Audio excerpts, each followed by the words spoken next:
As I walk alone in amongst the strangers, as I float along, ghost upon a hill.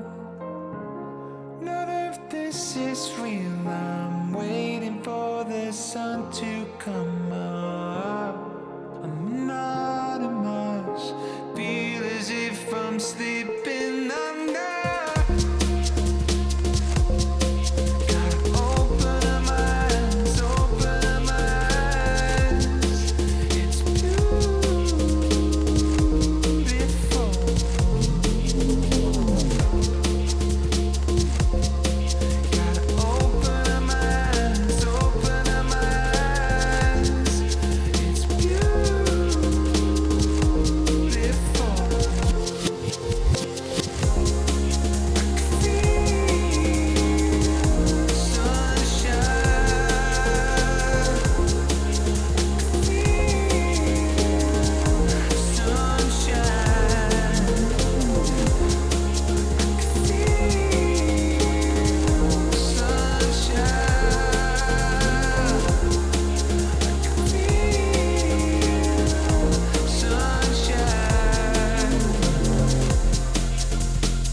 Time is lost, walls are closing in. How did I get here? I'm still alone amongst the strangers. I'm anonymous, through the clouds I see an angel. Gotta open up my eyes, open up my eyes. It's beautiful.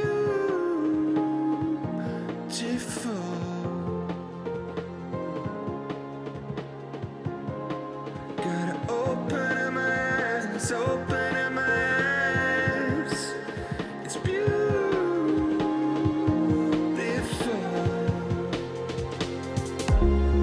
I can feel sunshine.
Hello there, homies. Good evening. How do you do? How do you do tonight?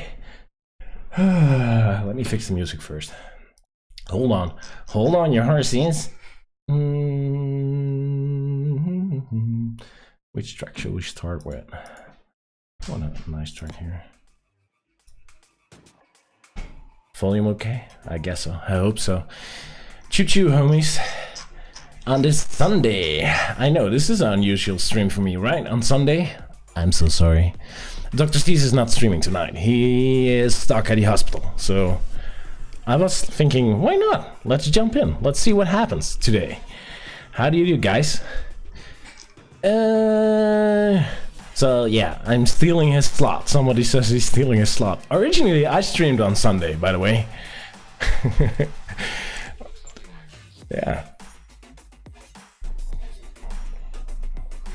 That's a good tune to start with. Let's see what's up in the chat here. Nicholas is in the house. Hey there. Hey mate, David. Hi all. Heart.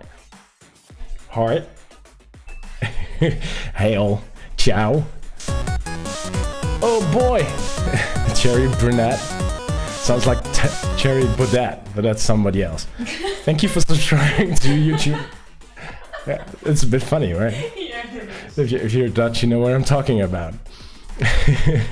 Hello to all. Hello, ciao, ciao from Italy. Oh, you guys are like a total lockdown right now, right?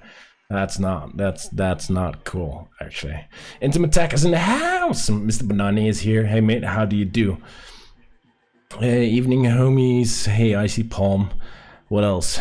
Dogs Galaxy Block is there. Hey mate, and Timo in the house. Hey Timo, how do you do, mate? I didn't see you on Discord lately. What's up, mate? What's going on? And Remco is here, Morris is here, Falcup is here. Hey mate. Karen, thank you so much for subscribing on YouTube. That's appreciated. You're now officially a home assistant homie, by the way, and please let me know in the chat, do you like cats or dogs? Cats or dogs, that's the question. Tuesday, Friday, it's a Sunday, it's a Sunday stream. I'm sorry, Falcop. Couldn't have timed it any better, just any second walkthrough. Oh, well, I did like count you in there, Sai. I waited for a couple of minutes to... No, that's not true. Hey everyone, hey Matthias, hey Jay, hey Kuba. Hey. A lot of hays. Greetings from Denmark. Your username starts with an L and you're from Denmark. That's kind of weird, I guess. But welcome, mate. Hello from Portugal. How's Portugal doing? Like all the Corona stuff. Like we got some great what's it called? Measurements? No, not measurements. That's like we got some rules, some additional like curfew. No, it's not curfew, but yeah, we got some additional stuff here in the Netherlands today, announced tonight, which kind of like a little bit sucks a bit, but it's good at the same time. I'm kind of happy about it though. For example, all schools shut down today. Like it was announced that schools will be shut down for 3 weeks at least. Childcare, daycare will be closed. All restaurants and bars will be closed. The Dutch coffee shops will be closed. So some people like, yeah, like come on. Smoke weed every day. That's kind of hard now, right? If you know what I mean. You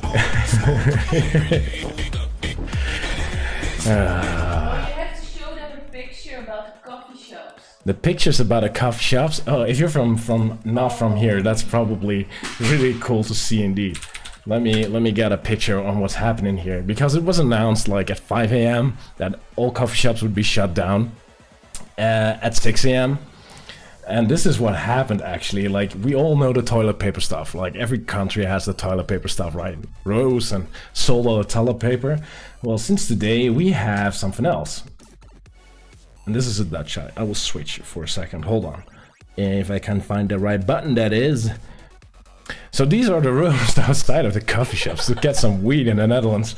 This afternoon after it was announced that, well, they will close down for 3 weeks. So, like, fuck the toilet paper. I need some weed. Smoke weed every day. Smoke weed every day. Yeah. So this is what's going on in the Netherlands. Smoke weed every day. It's kind of funny. It's kind of funny though. It's kind of funny. Let's see what's going on in the chat. Greetings from Denmark. I had one in Portugal. Can we try to make some Bayesian sensors today? I'm not planning on doing that though. I'm not sure what I would use it for actually, but thank you for suggestion nevertheless. Can we download your background somewhere as a wallpaper? No, I shouldn't make it available somewhere maybe. I did not create it though, so maybe I should ask the creator of it. Hi from Poland. Hey mate, first stream, finally made one. Hey, that's cool. Thank you for tuning in though. Good to see ya. Yo from California. How's California doing? Hope he's okay. A lot of toilet paper. California is also out of toilet paper. Yeah, also out of toilet paper. Yeah, I guess every counter is out of toilet paper. That's so funny. Hi from Belgium. Hey mate, Norway. Been away on Discord a lot. Only just reinstalled the client on my laptop. Okay, that's okay, Timo. Hope to see you there soon. Name is Niels. Thanks. Okay, that makes sense, NL. That makes sense. Measures. Yeah, that's the word I was looking for. Thank you. It's like UN in here. Yeah. Can't get out of home these days. Rebuild my parents' HA setup from scratch. Well, you have some time on hands then. Indeed. Hello from South Texas, you'll say. Hey, mate. Hello, Frank. Do you see Alexa? What the fuck? Oh. I'm so sorry for the guys who I triggered just now. I use the search engines, the googlies. By the way, Greg. Social distancing, yeah, that's true. I have a month of break at uni. Yeah, the universities are closed as well, yeah. Yeah, I saw some pictures of massive lines before they closed, so counterproductive. Yeah, and I wonder what will happen. Like, the coffee shops in the Netherlands will be closed for 3 weeks, right? So, at least 3 weeks, that is. So they will buy their week and stuff, and then they run out in a week or so? I don't know. What happens then? Like, will the legal traffic pop up in that case? I don't know. I'm not sure if this is a good idea though, but we'll see. Near too close to the borders with Spain. Ooh. Howdy from Texas on a ladder on my 18U rack server rack, watching and punching down a patch panel to deploy my new Ubigity system. Oh, that's cool, man. What did you buy? School's closed. Yeah, not AM but PM. Oh, sorry, PM. Yeah, good one. Don't say the name of the virus. Why? Why can I not say what's going on in the world? It's on every freaking TV channel. The Great Board, thank you so much for the follow, mate. That's appreciated. Do you like cats or dogs? Please let me know in the chat down below. No, it's on the right, left, that side, probably. Cats or dogs, that's the question. I love Pluto in Rotterdam. Well, it's closed. In Poland, one of the patients with viruses fled from a hospital to buy vodka at a gas station. I can see why. Vodka first. Right? What happens when they get the munchies? I don't know. Frank. Oi! A turn point. YouTube demonetizes. Oh. That mentions the beer flow. Okay, I don't care. If they want to go and demonetize, that's fine. Like, thank you for the follow. The name I cannot pronounce on YouTube, by the way. That's appreciated. That's appreciated. But if they demonetize, like, I don't care. Like, I'm really honest here. I have monetization on my YouTube, but it's like it's not something to care about. Absolutely not.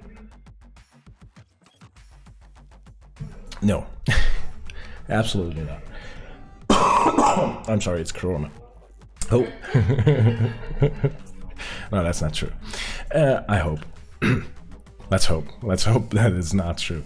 Bought a USG Pro with a 16-port PoE and HD access point. Boy, that's some nice equipment you bought there. Saying his name gets you instantly demonetized. Well, that's fine. Forget about the virus, tell about HA. That's a good point though. We're not here for the virus, right? Boy. What are you going to do, Turnpoint? Turnpoint asks, what are you going to do? I don't know. It's Sunday, let's chill, and we have a release coming up, right? So, upcoming Wednesday, there will be a new release of Home Assistant. Home Assistant 0.107. I would like to say 007, but there's a 1 in the way, so 107. So let's look into that one. I'm running an older beta at this point on my production system, so I'm planning to do an upgrade. And then let's explore a bit of the new features. Let's play around with them and let's see what happens. Maybe we can find a bug we can fix, and maybe we can explore some nice things. I'm really looking forward to some new stuff. Like, indeed, Firespy says so, the new media card, the new media player card is awesome. I've seen it, I've played with it. I have the old version at this point, but yeah. Oh boy, cats and dogs. I have 2 cats, but German love shepherds. Next project, visit the litter box. The litter box, okay. That's the biggest problem with cats, right? Isabella, she's pretty, like, known in our community. She has some automations and stuff for that. You might want to look into that one, by the way. Her config is public, and she does manage a litter box using Home Assistant, so Are you Dr. Z's replacement? Nobody can replace Dr. Z's. Come on. Come on. Let's be real for a moment there, Thomas. Your name is Thomas? Really? You're Thomas? His name is Thomas. Yeah, okay. Beta looks good. It does look good. New version has a lot of cool stuff in it. Indeed. Let's talk about the new version of Home Assistant. Let's switch to my desktop. Let's see if we can talk about and what's going on here, right?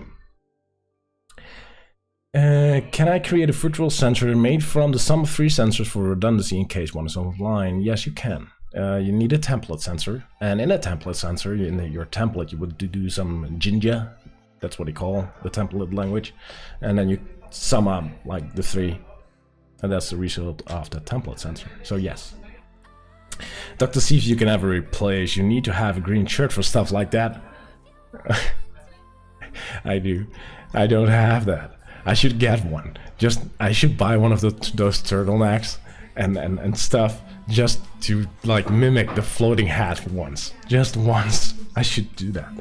Oh, that's really bad. Isabella, is that the one Dr. C's had a live stream about themes? Yeah, she was on Dr. C's live stream once, I believe. Isabella Grossom or something? Not sure how you pronounce it though.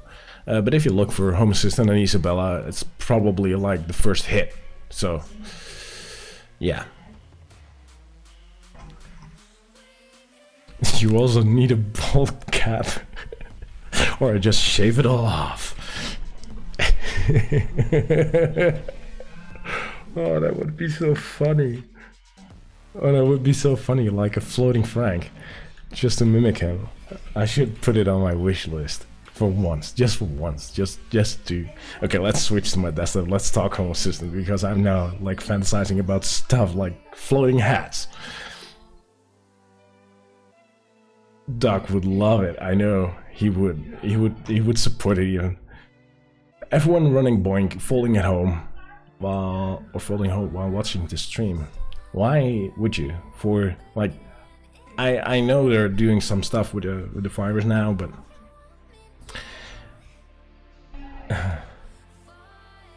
okay. So let's switch to my desktop. Let's talk about a Home Assistant here. Hello, welcome to my desktop here. I have my coffee. And Home Assistant, and I want to show something else.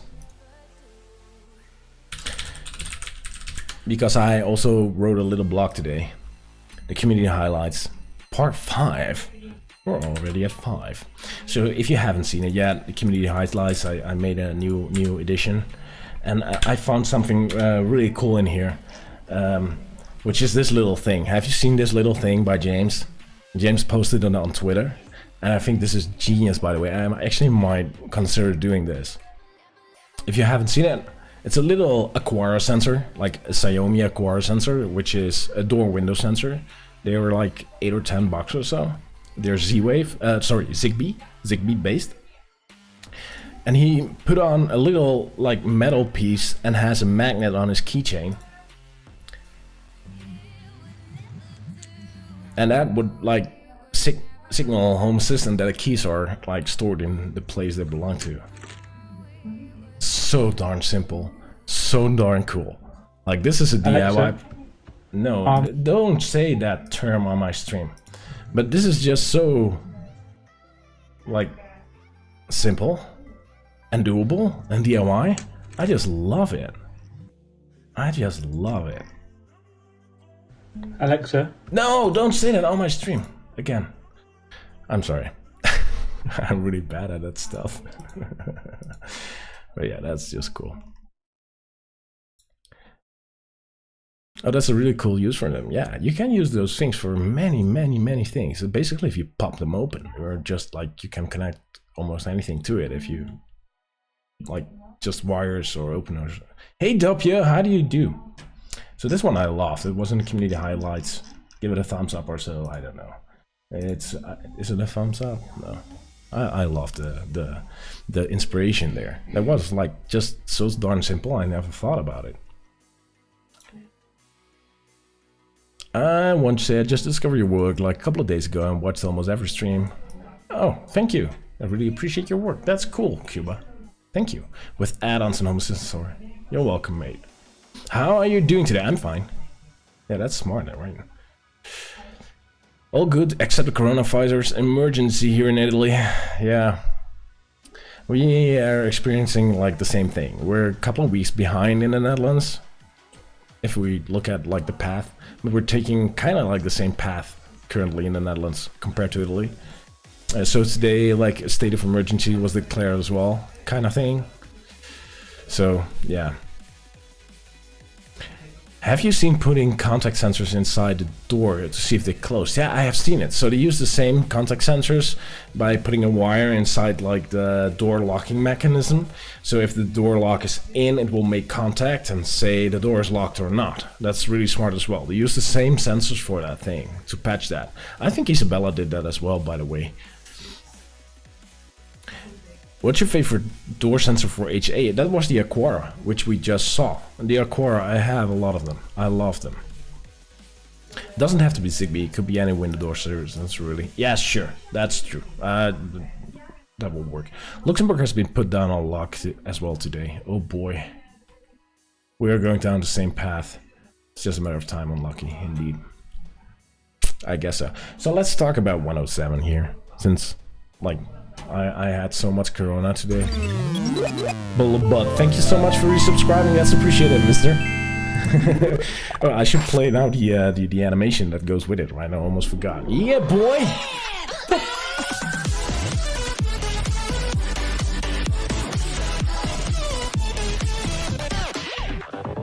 So let's talk about the beta release. Have you guys checked it out yet? Let me share the link. And Bunny at 21 as well. Oh, what? Wait, what? Stop train. I had an IKEA lamp for my combi too with the name I should not say. Can't manage. How can I manage? I'm not sure. You should, like, if you have. Thank you so much for the follow, 1337 Dartiel. So if you connected your IKEA lamp to the combi, right? It's Lucian, thank you so much for the follow. It's busy. Like, are we all at home or something? It makes sense. I'm at home as well right now, like we all are. We all have the same issues right now, right? And the same worries, so that makes sense. So the IKEA lamp, if you hooked it up to combi, it will like be visible in Home Assistant, right? So Duranto1327, thank you so much for subscribing, that's appreciated. Yeah, boy. If the animation works, yeah, boy.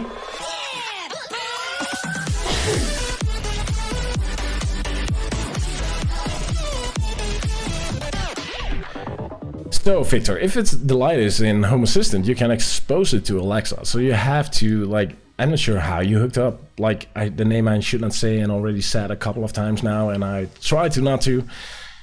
But if you go to, if you're using the Navigator Cloud, you can just go to the configuration screen and go to manage your devices.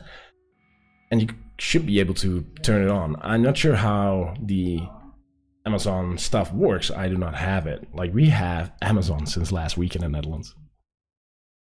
For real, we have Amazon now. But I haven't took the time to look at it yet. I should order one of those. I'm not sure if I can use them right now. You're in lockdown almost a week now, yeah. Your key light Python progress was very helpful. Thanks. You're welcome, mate. Idea for the window door sensor is a whole sensor with reads relays. Yeah, that's possible. I had a question. I tried to learn C++ code. Can I write and read Lambda? I'm not sure what your question is there. You're stuck on 104. Because I use Docker and I don't know how to update.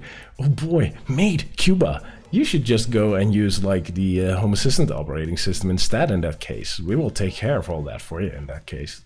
That's so much easier for you then. Well, I've seen more information than I had, Frank. We were talking actually. Yeah, it's a bit busy. Oh man, we're all in quarantine, so many people tonight. Yeah, it's insane, by the way. Okay, so let's go to 107. In case you haven't seen it, here are the preliminary release notes, the draft release notes.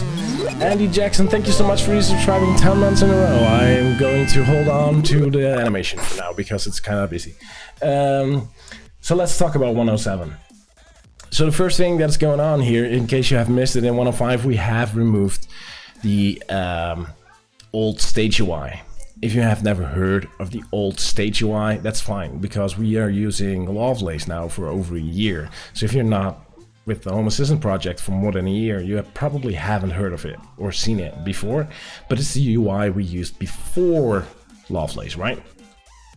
It's kind of cool. It's well, it's not cool that it's gone. Maybe it's cool that it's gone, but it's kind of cool that it's exactly 100 releases after like the revamp of the old stage UI was announced. So if we look at these release notes from Home Assistant 0.7, they showed like the initial like, look at this, we have a new UI, and this is the UI we're trashing right now.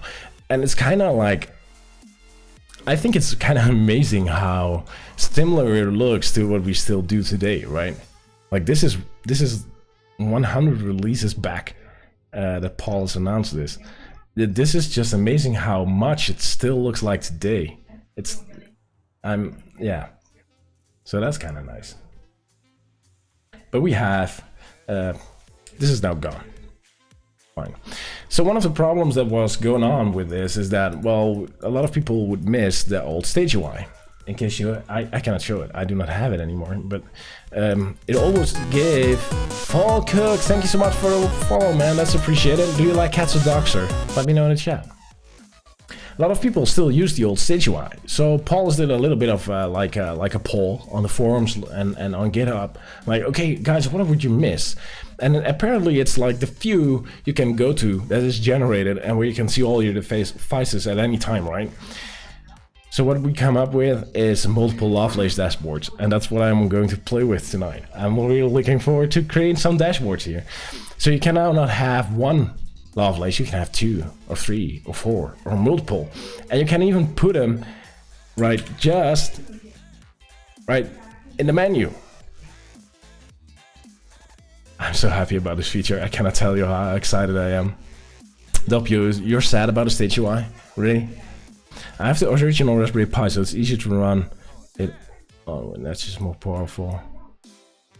But maybe not as easy for a beginner, which I am at the moment. Yeah, that's a bit of a problem. If you're like a beginner, I would exactly that would be the reason why I would recommend like the Home Assistant operating system. Just because if you're a beginner, then all that stuff, that's not one of your worries anymore, because you can just go in and do the home automation, right? And if you're comfortable with that, you can just always move on to something else. But starting out with the Home Assistant operating system, like the whole ecosystem, even on a Pi, it just makes it worry-free and gives you the time to actually learn Home Assistant first and do some automations and get some experience. And like right now, you're experiencing 2 bumps. You're experiencing learning Home Assistant and home automation and everything that goes with it. And you have a problem on your OS side, right? Your operating system. And you have to learn Docker and all those kinds of things. So actually, I would highly recommend on starting with a Pi if that's an option for you. Just because to get like all that stuff out at that point. When was the 1.07 release? I don't know. Somewhere in 2015, I guess. 2014, maybe even. Augustus 2015. So that's 5 years back or so. But we're getting multiple Lovelace dashboards. We'll take a look in a sec there. It's really cool, yeah. I have the OS running. Here we go. And I love to learn it. Please remember to recommend a decent SD card. Yeah, get a decent SD card. Pay more than $1. That's for sure. Still, the interface still looks pretty modern after 5 years. Yeah, the only thing that really changed between like how it looked back then and now is the level of customization, right? Like back then, there was no way to edit the UI. You could like tell which property should go on which view, which entity goes on which view, and you could hide an entity and stuff, but that was all like hard-coded in the config, and that was about it. And for like the moment Lovelace came out, like you had like configuration options all of a sudden, right? That was easy, that was cool. Then the UI editors came along, and then the custom cards came, and then colors and themes, and everybody started doing like these great things, and that's the level of customization is insane. So that's cool. You can also mix and match JOML mode and dashboards. I think that's cool. I think you can. For me, I like to have some JOML. I like doing things in JOML because of the shareability, mainly on GitHub and stuff. I think that's cool. But you can now have like dashboards in the UI, which you manage in the UI, but also have a dashboard that you manage in JOML, like at the same time. I think that's cool. I think that's really cool. Like you have playground and UI manage one, and like I would have like a simple dashboard probably for the UI and home, and one for experimenting, and maybe one with system overviews or something. I think that would be helpful in general. We have the new media player card. We'll look at that in a second as well. I think it looks darn sexy. It will take the artwork that's playing, and will determine the color that's like in the card, like in the media like artwork, and then it will adjust the color of the card to that artwork. That's really sexy. I have it working, so I can show you in a sec. We have some helpers. Well, let's go in and first to this part. Let's go to like the media player. Let's take a look at the media player here. Well, let's first upgrade because I'm still on beta 1. So let's upgrade here. I'm going to upgrade to the beta. Beta 3. Is beta 4 already available for me?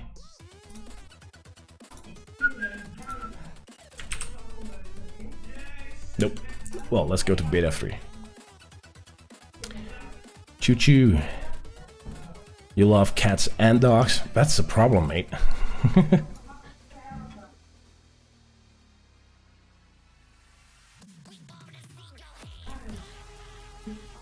Yeah, but I got some pros like having access to JOML config files, but you still have that on the Home Assistant operating system. That's a misunderstanding. An easy backup. I think the add-ons in the Home Assistant operating system make it really easy to do backups, by the way.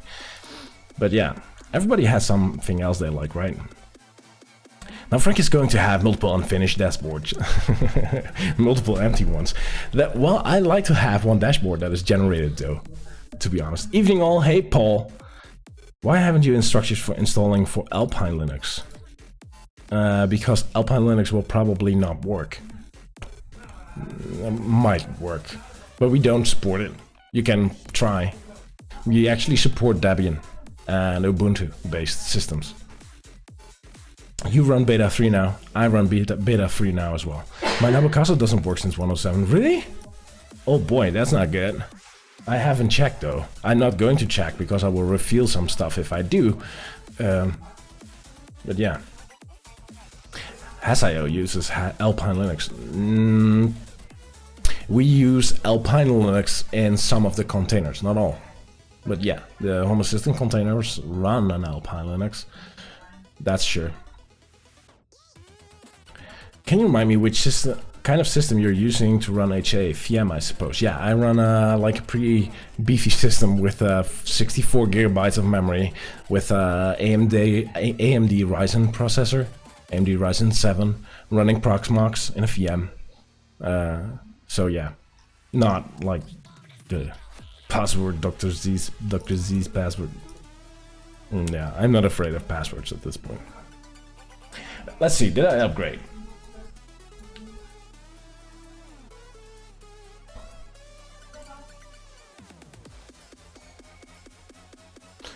You want to know something, Frank? I was a little scared to talk to you on Discord. Very good. Why? It was like, can you help me? Nope. No, I couldn't at that point. You probably asked me when I was busy or like going to bed or something. I don't know. Sorry, I have a mental disorder. We all have. Uh-oh. Ah, there we are. So I'm on the latest beta. Not the latest beta. We have beta 4 out, but it's not available yet for me. So, okay. Beta 3. Let's check out the media player card. I have hit it here somewhere. Yeah, there's my Spotify card. This is a bit boring. Let me pull up Spotify here. Hello, Spotify. I'm going to mute my Spotify because I do not want to play this, or I cannot unmute it though. I can. Whoa, that was loud. Okay, so Spotify is playing. That should pop up here any second. Just a question, do you recommend learning to use Docker seriously? I never learned it. Thought it was complicated. Depends a bit on where you're going and where you're coming from. I would not, if you're not into IT, I would probably not recommend it in general. But if you're up for a challenge, why not? So look at this. I'm playing this artwork here, like this tune, and this is how it looks here. Look how beautiful this is. You see what happens? Spotify integration, since when is this a thing? we had Spotify for a long time, actually. But this is the new media player card, and I think it's darn sexy. What do you think? This is just so freaking nice.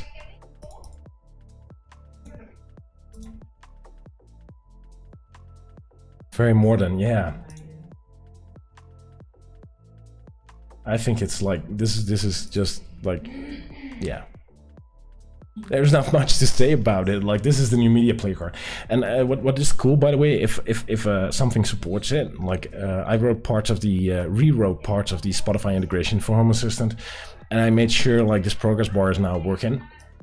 So if you can go down here, you can still, no, you cannot. Like, my screen is different. Hold on. Is this visible? Yeah. You can see the progress bar right here, right in the bottom of Spotify, and a progress bar here as well. So we have a progress bar now for Spotify, but you can also click on it to go anywhere. So this will work. As you can see, it jumped here as well. So that's kind of nice to be able to do that. Oh, the jump didn't make. Why? Oh, it did now. So I love this new card. It looks really slick. I love the way it like changes shape, and I think this looks a bit weird in the stream if I look at the other screen, but in my screen it looks really slick and smooth. So I think there's a little bit of stream lagging there. So it's basically replacing the custom media player card. I don't know. Like, the custom media player card didn't do this stuff, right? The custom media player card did like the small media player, I think. I never used it though, so I don't know.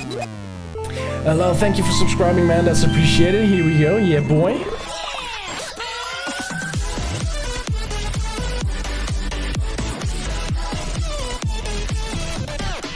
Can you show us what system hardware you're using? Yes, I can. Let me pick up the list. I got a list publicly, so I can show you and share the link. It's a Dutch website, but still,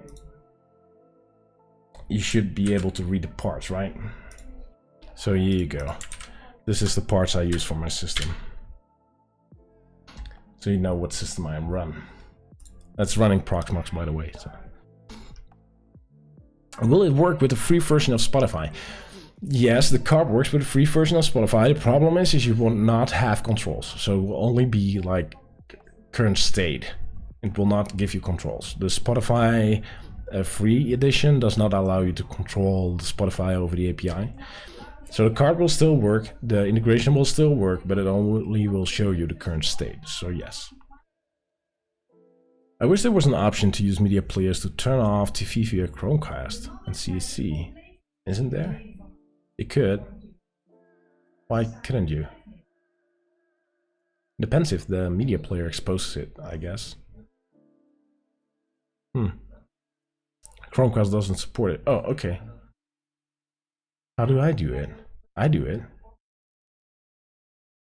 I did it. I'm not doing it anymore, but I did it. I did it via... Oh, I did it via the ADB, the Android Debug Bridge. That will allow you to do some of these things. I have an NVIDIA Shield, so that works. Oh, that's a really sweet media player card. Yeah, it is. It's really sweet. I'm going to close down Spotify, by the way, because I do not want to play any Spotify on my stream. So that's Spotify. The new media player card. I loved it. So that's cool. New also is the helpers UI. If you know what the input things are, we now have a UI to do the input stuff. So you can create additional fields like input booleans, input daytime, like additional helpers to help you out with automations. And you can now create them via the UI. I think this is really cool and really helpful, and makes it less needed to use YAML if you're not up to YAML. If you like front-end control, this is it. This is helping out, and I think it makes a lot of sense for people that are like avoiding YAML or not, that technical or expert users. So that's kind of cool. Right, so you can add like a datetime or an input number or an input list which you can control via the UI and do automations with. So that's kind of nice. You can easily create a list of, I don't know, items, selectable items. And if you select one, trigger an automation based on that, I would say. So that's kind of nice. Oh my god, I love this helper. Yeah, it's kind of nice. Actually, it's really nice. I've already seen some comments of people like, oh, this is all front-end UI and they're dropping YAML. No, that's not true, actually. This is additional. So this is now also available via UI. And you can even mix and match. So you can define stuff in input, like in the YAML with input stuff. And you can create them via the UI at the same time. That will work. And for, if you're using YAML now, like we introduced, that's a couple of releases back, but that's the base for this thing. Is the possibility to reload those input stuff from your YAML without restarting Home Assistant. So is YAML going away? No, it's even extended here. Like, come on. Cut the bullcrap.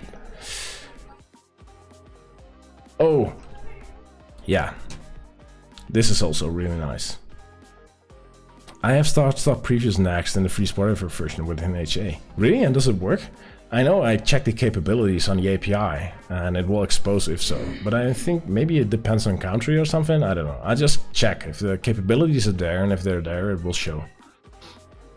I like these things in the UI. Too bad they have to be all in one file. Actually, they're not in one file. Love the front end with YAML support. Yeah, that's cool, true. Yes, toilet trolls. Toilet trolls. That's something new. Like not rolls, but toilet trolls. God. So we have something else new, and that's like adding cards to the UI is now really visible. I'm going to show you this in a second, and you can even like create stacks and vertical stacks, horizontal stacks now with like visible cards instead of like the YAML stuff that was shown before. So that's kind of nice, and a lot of small changes we'll get to there. But let's play with the dashboards and the new UI stuff for a bit here, because that's the cool thing, right? So I have my overview here. This is what we all know and maybe love. I use pretty much basic stuff right now, right? So let's try it. Let's go to configuration, and there is a new thing here, and that's Lovelace dashboards. Ta-da! Let's create a dashboard. And first I would like to add, I think I'm going to add like first like the empty generated default one, the one that I can see all my stuff in, right? I think that's helpful. I still like that. It's a bit of what the old stage UI did, so let's try. Let's call it like all everything. Let's call it just everything, and let's give the thing an icon. MDI. What's a good icon for this?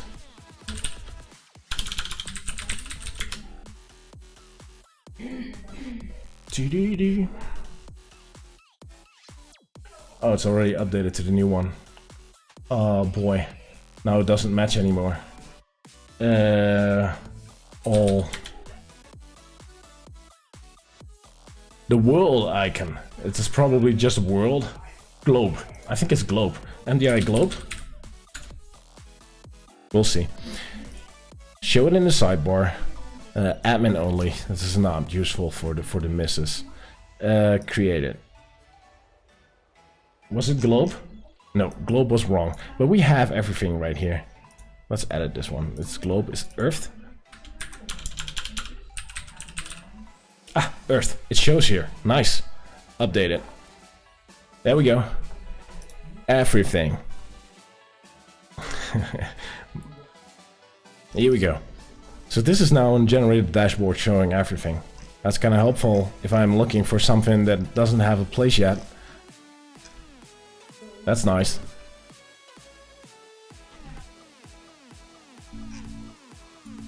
Let's add another one. Let's say... Let's call this experimental. NDI flask. Here we go.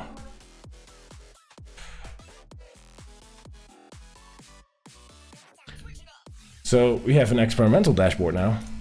And right now it will be the generated one as well. So I have my overview, this is my current one. I have my everything and my experimental. This one I want to like play with tonight. So let's say configure UI. Yes, take control. And let's just add something here. Let's call it, I don't know, test, save it. And let's delete this home one. Here we go. So I have now everything, overview, and my experimental dashboard, right?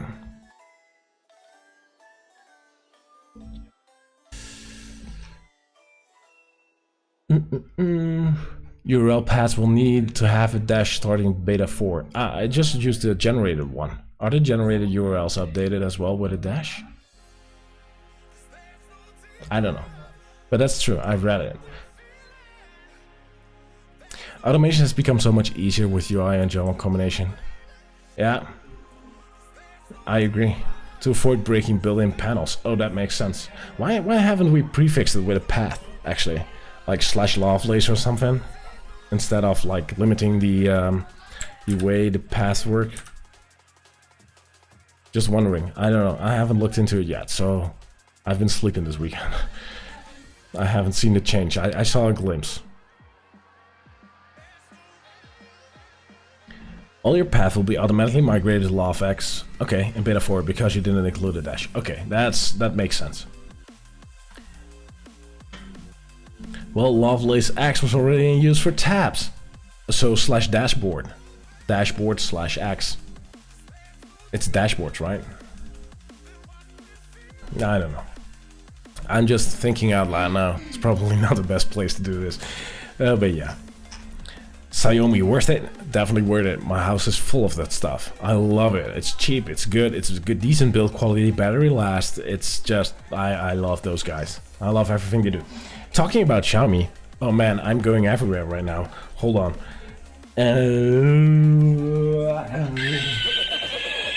I'm all over the place. I received this today, yesterday. Can you see it? It's the smart lock, created by Xiaomi. Zigbee. It's a Zigbee cylinder smart lock. With some keys and stuff. It looks really nice, it's really well packed. Look at this.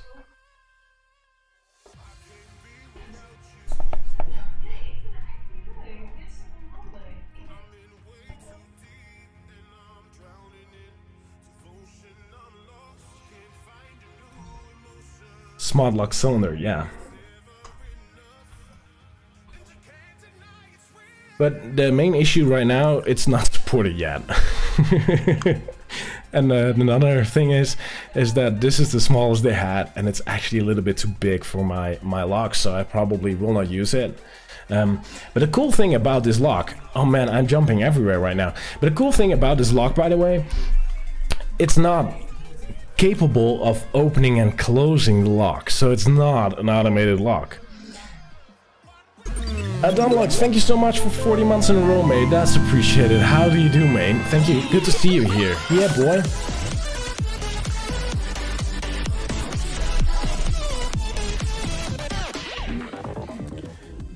So let's switch to my touch screen real quick here for this lock, because I want to show it. This lock is not capable of remote locking or unlocking, which I love. I love the fact that it cannot do that. But it can send you the state of the lock, and it can send you something happens with the lock. So there are all kinds of keys with this thing with different colors, and you can assign names to them. So you can see who unlocked the door. That's not all. You can put it in, if you put a key in, it will say bleep. You heard the bleep, I hope. It will say bleep and will register and tell it. But if somebody fiddles with the lock, so if you put in like something metal, which I do not have, but if you try to fiddle with the lock, I put a key halfway in, it will start sending out a distress signal and sends it over Zigbee as well. So you can automate if somebody is trying to mess with the lock. I think... Adonalix, hold on. Are you kidding me? Thank you.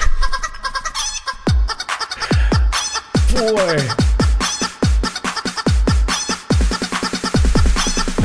The chickens are back.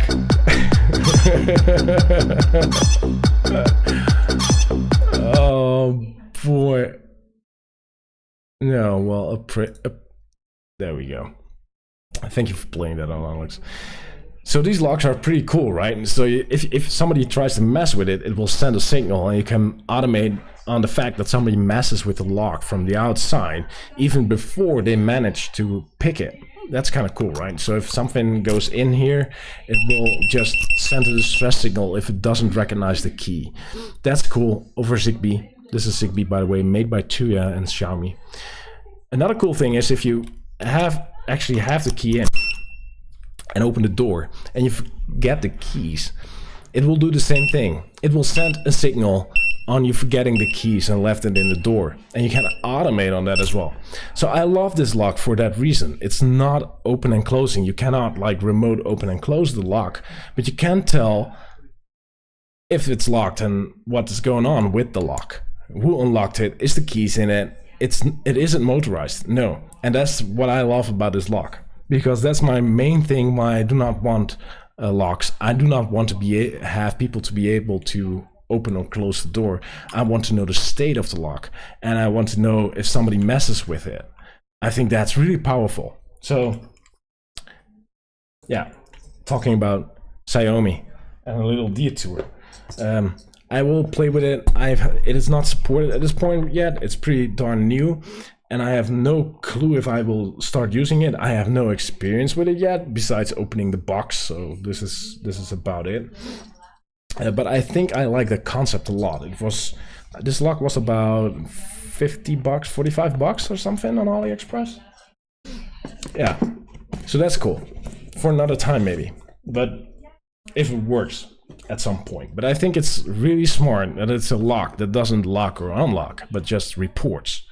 And that's powerful. That's what I was looking for. Okay.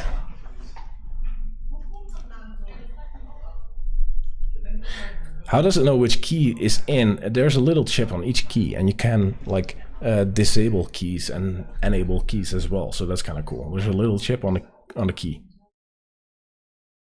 So besides it being a normal key, and even if the battery dies, it will still work, there's also a chip. Where did you purchase it and how much does it cost? AliExpress, about $50. Please share the link. I do not have a link. If you look for Xiaomi FEMA lock, I think it is. Let me type the name. Each key has a battery? No. Just a chip.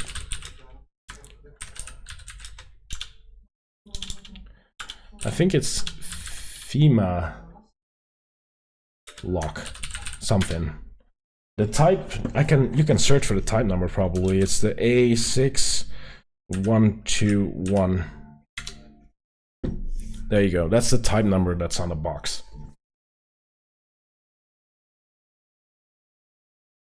Model A6121.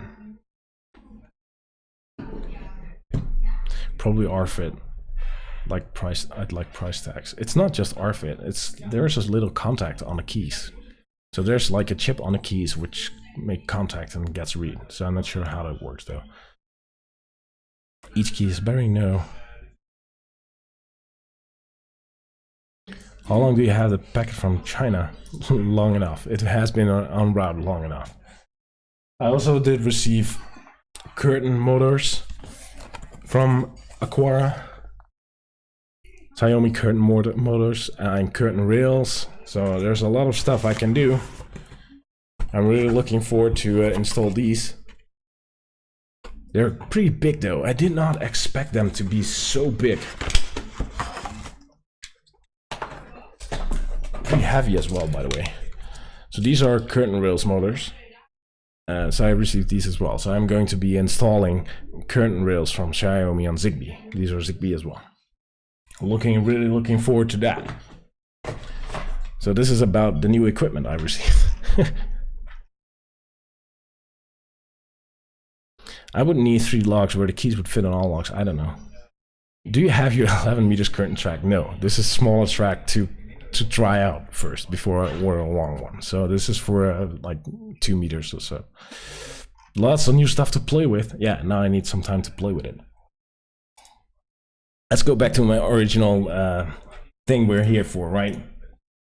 So the new dashboard. We created a couple of dashboards. I created an experimental dashboard, so this is cool. And we can do this in Jumbo as well, but I'm not going there today. And then we have the new improved Lovelace editing experience. So let's see what that's about. And what's cool about this is the fact that there's now like the card picker that shows you like previews. So let's add it here. Look at this. So instead of the old... Louis, thank you so much for subscribing, man. That's appreciated. What's the difference between Xiaomi and Aquara? Same company, yes. Is a curtain motor from a movie screen curtain? No, that's the Xiaomi curtain rail motor. So yeah. Is Zigbee security high enough for home security? I would say I don't know. I'm not relying on security for it, so we'll wait to see installing this stuff added to your next year to-do list. Well, the missus really wants it, so I'm probably not able to postpone it that long. Xiaomi is like a business angel for companies like Aquara, Media, and Roborock. Indeed. Oh, previews, thank you. Yeah, so this will now show previews. If you try to add a card,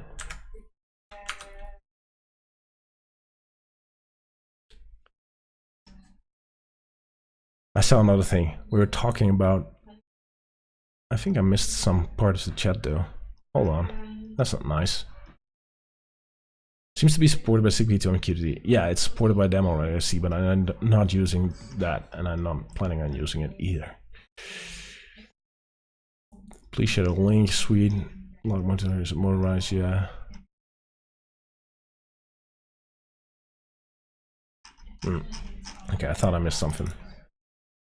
Or is Z-Wave better? I don't know. I'm not sure if Z-Wave or Zigbee differs in security and how that security differs. I do have an interest in encryption and stuff, but I've never looked at like what are they using and how it works. So cannot say it.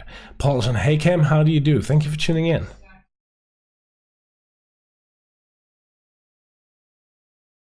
I'm not sure what your error message there is. I'm not aware of any Alexa stuff.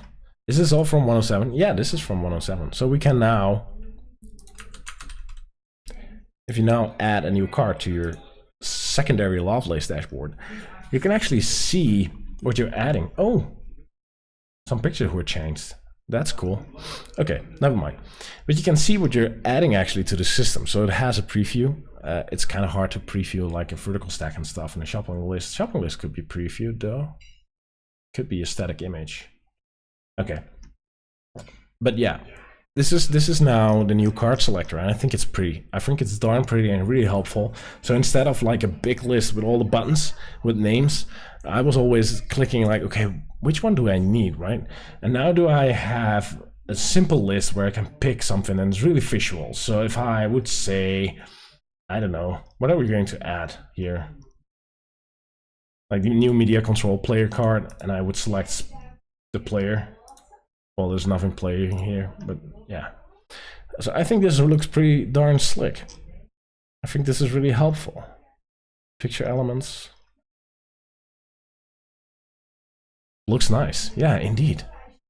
Stop calling my... I'm sorry, I do not have one. I'm not used to not saying the Alex word. I'm not, like... I'm sorry. I will try to not. Try to. I promise nothing. Or else, please shout mute. That will help as well. I cannot promise. So this is slick. This looks cool. I think it's really cool to be able to quickly see what you're adding here. So I love that. Happy I'm using a headset. Well, that will work. What version is this, please? This is 107. 0.107. This is the next Home Assistant that will be shipped upcoming Wednesday. So yeah. She who shall not be named. That's probably a better one.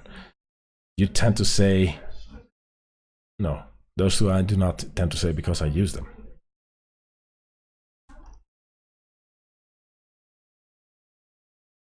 Are you going to add a simple slider to conditional card? I don't know. Try adding a vertical stack. That's indeed the next point. So what added as well is this little vertical stack thing that is now visual. So if I add like the vertical stack indeed, I will have the same selectors now available to create something. So let's say I would have Alex Foldy. That's a cool name, by the way, Alex Foldy. Alex Foley, man, you bring up some memories there, mate. Welcome. So let's say I would make this little panel here with in a stack with my office light. Here we go. And I would like to add another thing to the stack. For example, there we go.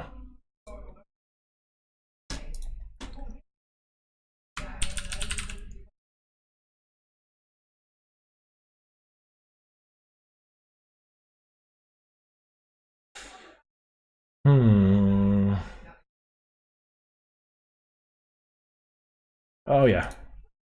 Current power usage. That's kind of helpful.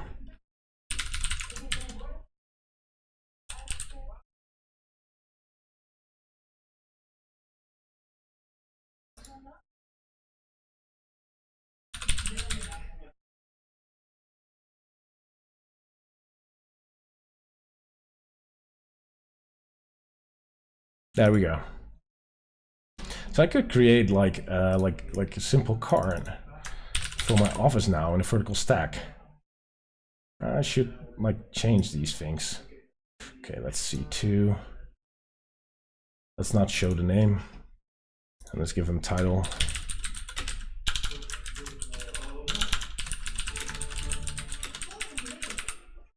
The Office Home Lab server. And then we have my office lights here. I could.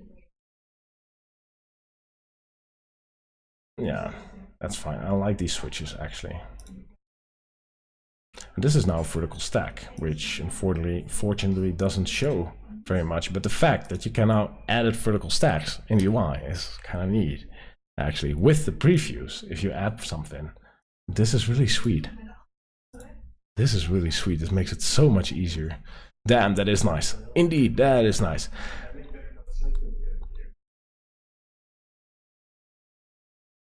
Oh, I'm going to be updating my Lovelace soon, it seems. I think we all, right? Hey, homies, what's the stream about? It's we're talking about 107 at this point. Actually. Can you nest a horizontal stack and a vertical stack? I don't know. Shall we try? That's a good question. Let's add a vertical stack to this horizontal stack to this one.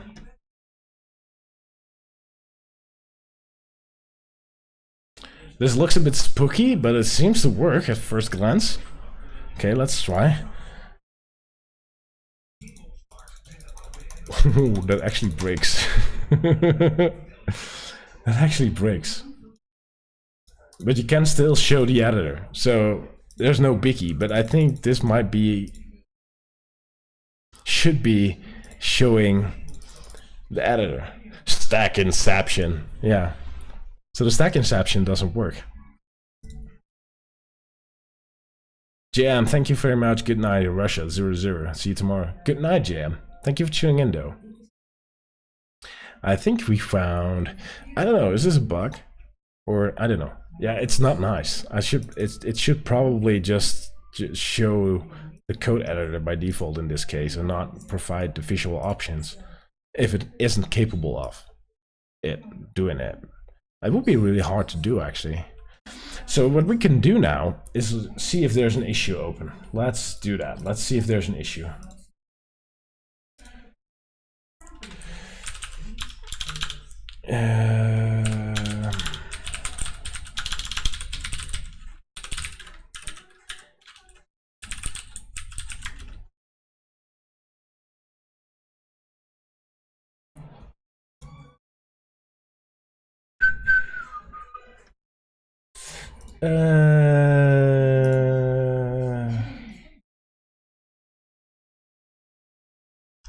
Something with stack will probably a good one.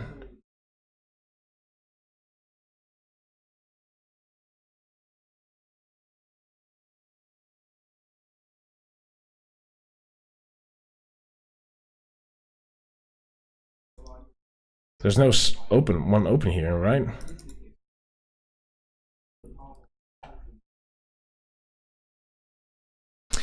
The integration needs to be updated for 107 release. It still creates the hideaway lines to known devices. Well, that's weird. I've actually patched that one up myself. I'm not sure when that was released. Which beta version are you using? Because it should not. But if it creates it, there's no problem there, Jenny. It will, like... What kind of mechanical keyboard are you using? A low one. Yeah, I know. I changed keyboards.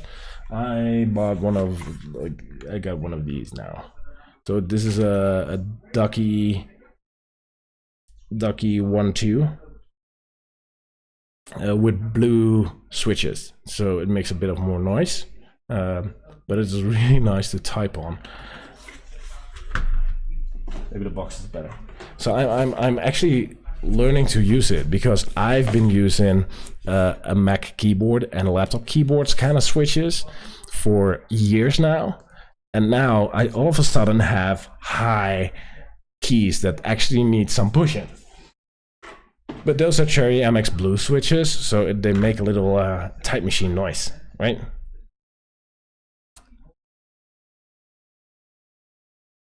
Nice. I've had Ducky keyboards for years. Yeah. Currently have a waiting thought from a Dutch company. Oh, cool. Yeah, I've been looking. I actually wanted to get a Topper keyboard. If you guys do not know, these are the MX Cherry switches, and there's another one that's been considered really high end. That's Topper. And the problem is we have a virus in this world, and some keyboards are really hard to get. So the Topper keyboards are pretty much rare already, and then getting them from countries like Korea right now is just like not doable.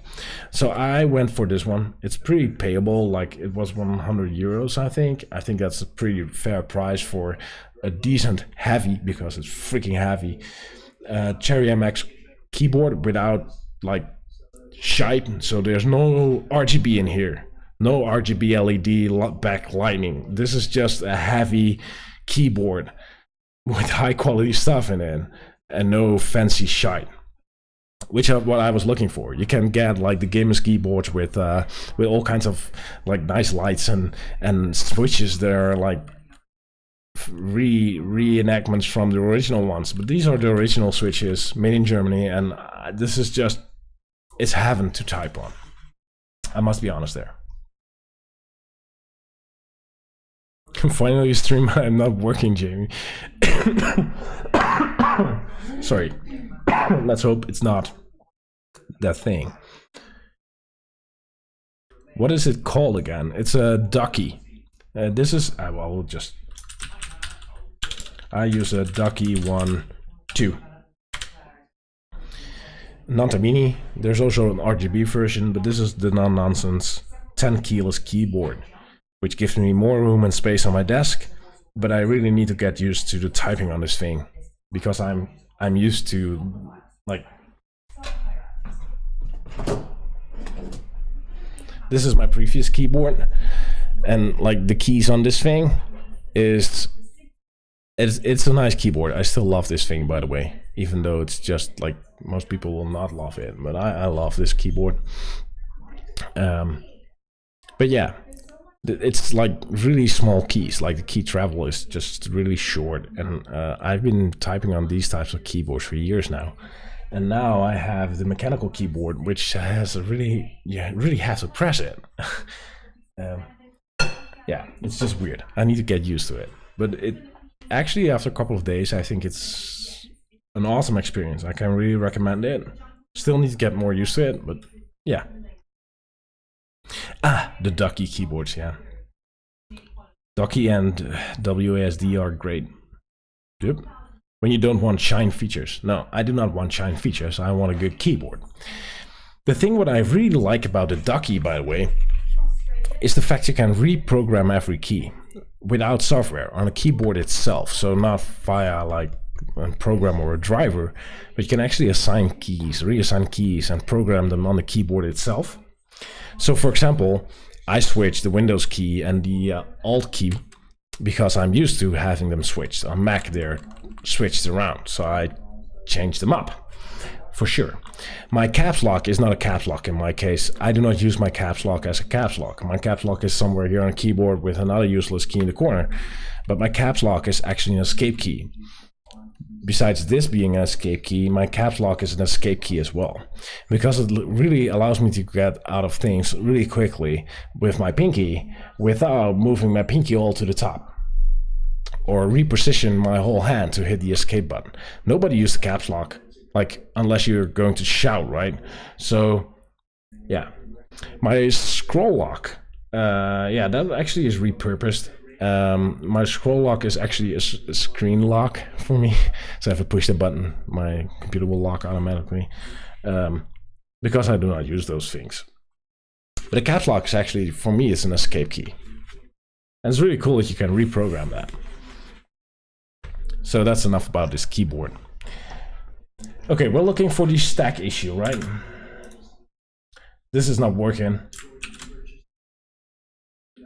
So let's make a screenshot here and let's create an issue, because there's not an issue open as far as I know. Maybe a closed one? Oh, here's one.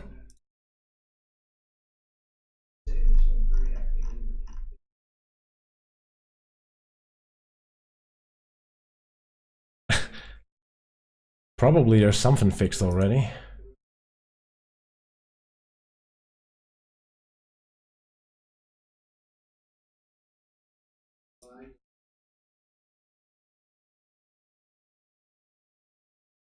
It has been fixed already 3 days ago, so it's probably in a new beta, which I do not have yet. So I'm going to hold on to this before creating a new issue, because, well, there's been worked on. Oh, which power plugs with what measurements are you using? I use the Gosund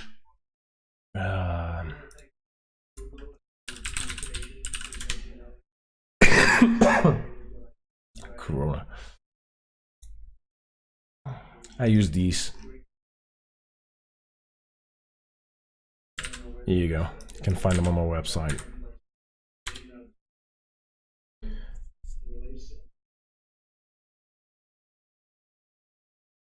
I love the fact that if you use keyboard for Windows PCs with Mac, you use the Windows key for commands. Yeah, I don't. Thanks. You're welcome, mate. Okay, so something is going on here already. Let's skip that for now. But stacks and stacks do not work.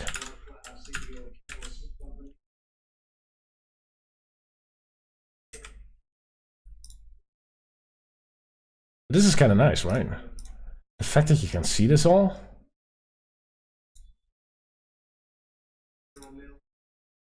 Like this vertical stack sticks together.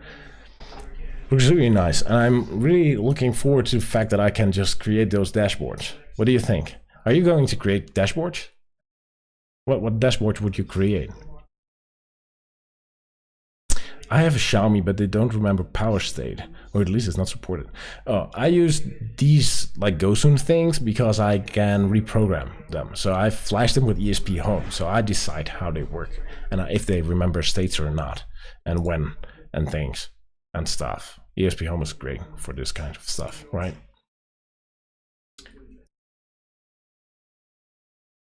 I love this piece. So what else is in here? Oh, the UI stuff, right? And this might need some editing from my end because my production system does not expose them all yet. So let's see. Configuration.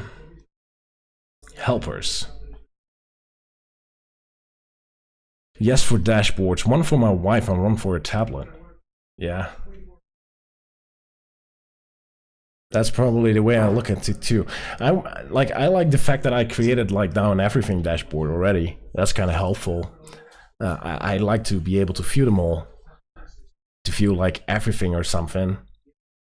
And a tab for experimenting would be helpful. But I think I may maybe make a system tab or a power tab or something, like to show power usage throughout a house. I don't know. Hey Martin, thank you so much for subscribing on YouTube. That's appreciated, mister. Welcome. How do you mainly do presence? I do presence via my alarm system, actually. My alarm system tells me if we're home or not. Right now it doesn't matter much because we're all bound to our houses because of the thing that I should not said, because people think like YouTube doesn't like it, but the coronavirus. Like we're all tied to home, so it doesn't matter. Presence is always home. One more dashboard for me, simple one for the rest of the family. Yeah, that's probably something I would do too. Like a simple dashboard for the missus and on mobile maybe, like create a mobile version. Probably I would make my main dashboard like I have now. Just really simple, down to earth, remove all the stuff that isn't needed. And just make like a really simple, quick mobile dashboard. And then go adding a dashboard for more details, or a camera dashboard, or a system dashboard maybe. I don't know. That might be cool. Detection in your house. Yes, I got a couple of PER sensors. Thanks, Frank. You're welcome, mate. Will everything dashboard auto-update if new entities and devices? Yes, as long as I do not take control. So if you add a dashboard, this will be the default. If you add a dashboard, it will be generated. And as long as I'm not doing this and say take control, then it will just auto-update. If a device gets added, it will be added in here. That's for sure. How do I change the device to another area? That's well hidden. I see what you mean. Let me show you. Hold on. So if you go to your devices right here, you click one, you can go to the top. If you have a device open, you can go to the top and then rename the device or select the area.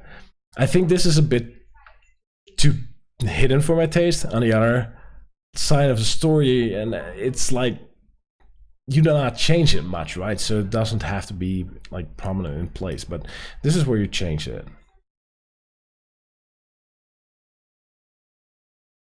Will we ever be able to use full color favicons? I don't know. Good question. Having it all with UI is awesome. Yeah, I think so too. Hammercam. Hey mate, how do you do? Sweet, thanks. You're welcome. I'm not sure where I was. Oh, I was with the helpers. Let's go to the helpers.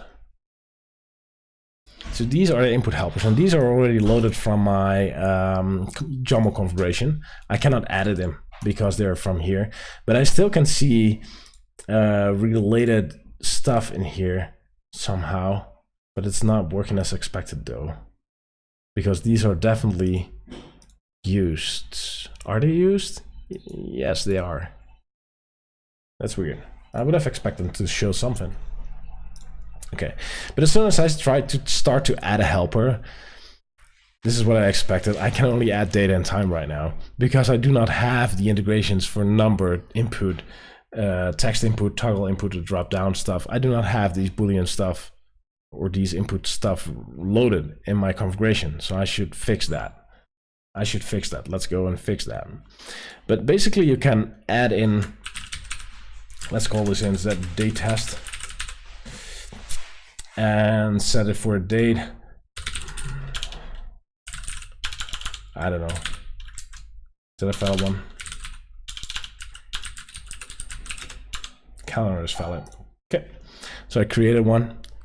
Z date test.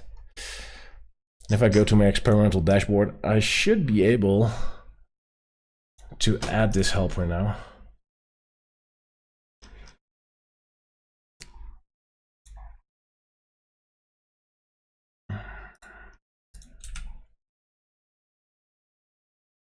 Oh, that's not the one. This is the one. Here we go. I have now a date input, which I can use in automations as well. So that's kind of sweet, right? So until this April the 6th, schools will be closed. I could create an automation on that. It's alive! Hey, Hammercat. How do you do? I would like a cleaning lady dashboard. A cleaning lady dashboard? Why would you need a cleaning lady dashboard? Although I have thought about a cleaning mode for my house, though. Like having like a cleaning mode switch or button, which I can select, which would turn on all the lights to maximum brightness in the house, and I don't know, those kinds of things, right? Just to if I started cleaning some things in the house, like we do at cleaning on Wednesday, every 2 weeks we have a cleaning lady in that case, and she will clean all the stuff here. That's pretty nice. And then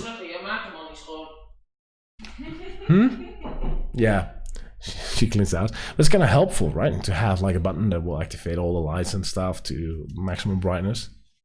Yeah. So what are helpers? Helpers are the input booleans, or the input fields. Like if you go to, let's open up. Well, I should fix those and see what we can do with it. Home Assistant. So these inputs here, input date time, input boolean, input number, input select, and input text. Those are the new helpers. So these are like the helpers are these are the YAML variants, and we have them in UI now. I'm currently managing my Lovelace in YAML, but I'm starting to doubt if I should just use the editor. What would you recommend? Nico, I would recommend to wait for 107. If the next Home Assistant comes out, which is upcoming Wednesday, you're able to create like a UI dashboard while still have your YAML dashboard, so you can play with both and learn what works for you. Or 8 of those. Oh boy, really? How to add an entity to an area which wasn't added with an integration? You cannot. Only integrations, only entities provided by integrations can be added to an area. So they have to have a so-called unique ID under the hood. It's called what we, that's a bit technical under the hood thingy going on in Home Assistant. But yeah, more and more integrations will provide unique IDs and the capabilities for putting devices in areas, but not all provide them yet. You can put devices in, yeah. Do you ever clean? Well, the daily cleanup, right? A dashboard for a cleaning lady who comes once a week, and only things that are interested for her. Oh, yeah, that makes sense. I have the Corona beer already.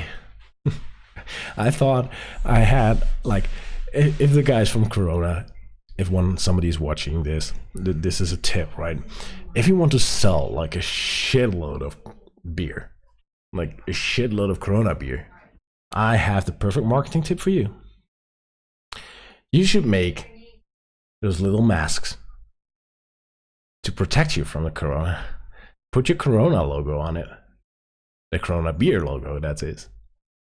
And then put one in a 6-pack and sell them with one mask with a 6-pack. I bet you will sell all those packs you have in this world. Or free toilet paper, that will work as well.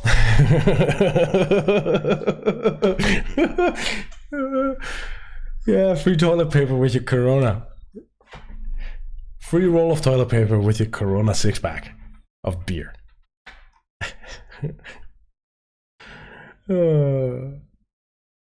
Night, GD. Thank you for tuning in.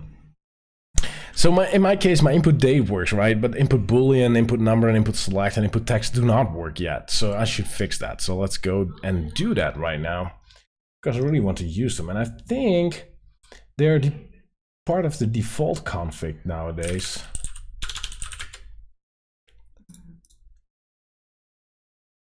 Which is not listed here, so that should be updated.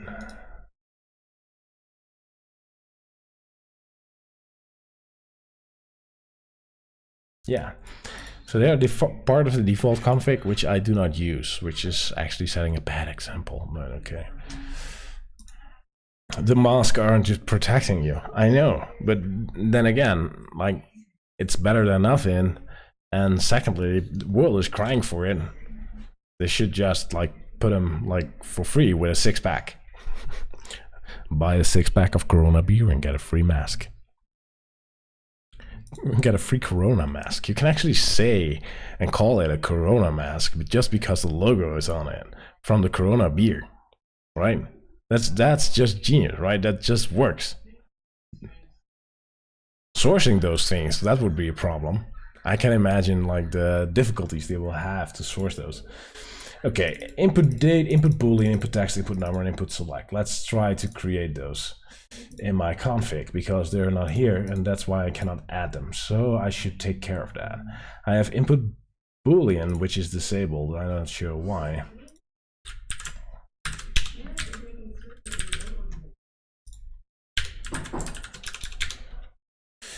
Okay.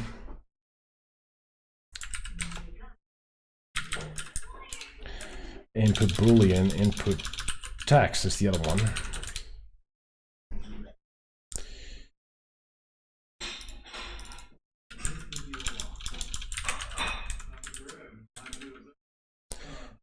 Boolean text daytime. Which ones do we have more? Boolean daytime, text, number, and select. Okay.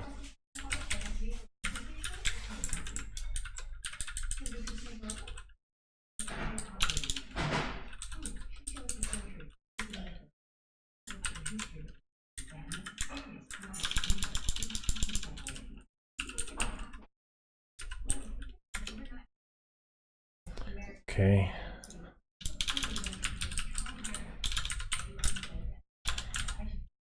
That's what I mean. I really need to get used to this keyboard at this point.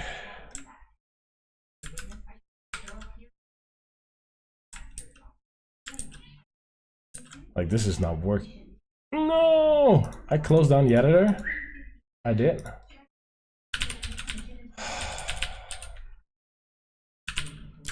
I closed down the editor. Hold on. I really need to get used to this thing.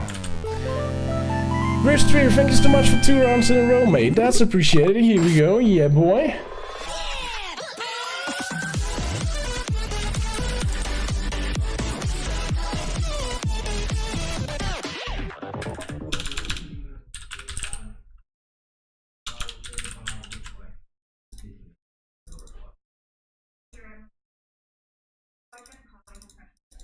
So this should give me all the inputs. I should update the text, but I will do that later.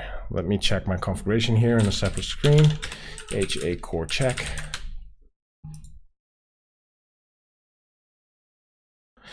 Dude, undo, close undo tab is a thing. Yeah, that's true. I'm sorry. I'm not sure how all works at this point. I'm testing and playing with another integration. I'm kind of like amazed. My editor actually works now. For example, I've been playing with solo keyboard navigation, just like using keyboard without touching the mouse. And it actually works pretty nice. So I'm able to navigate around with just my keyboard. That's kind of nice.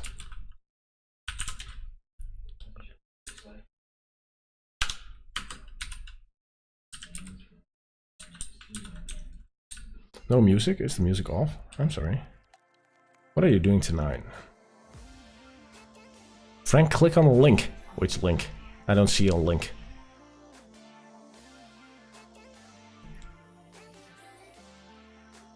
Sell a mask and give away a Corona beer. Disabled sound alerts? Yeah, I did, because I actually did not feel like it today. So I'm sorry, mate. Are you still typing with a mouse? I'm still typing with a mouse. Okay, my config is complete. Let's restart my Home Assistant system.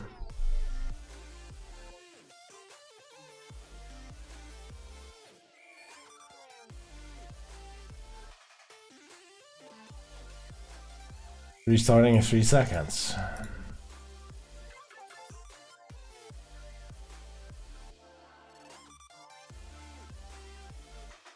Command complete.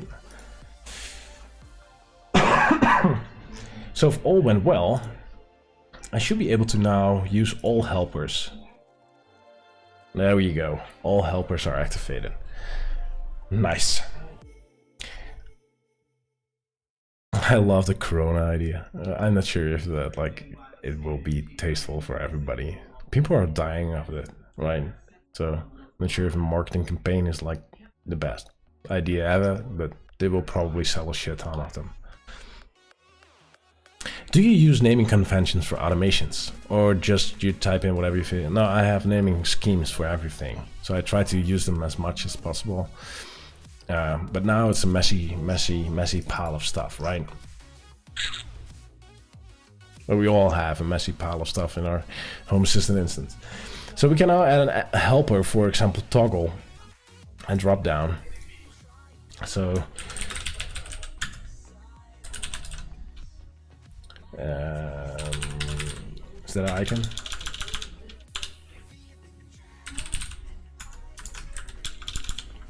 Man, I really hate the new icon set that all names are gone. I cannot check it. I can log into Visual Studio, of course.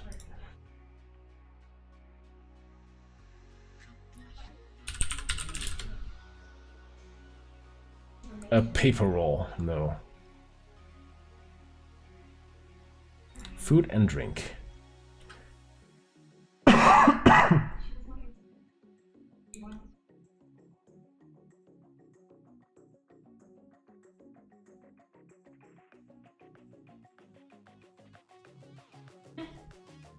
Yeah, probably this one.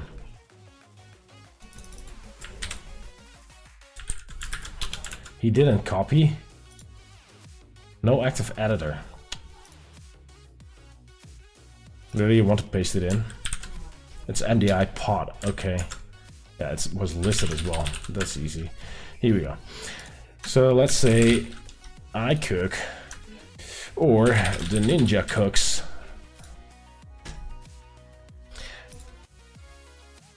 And we now have a cook sensor, right? Or drop down stuff. I can go to my experimental interface. I can say, okay, let's add in the kitchen.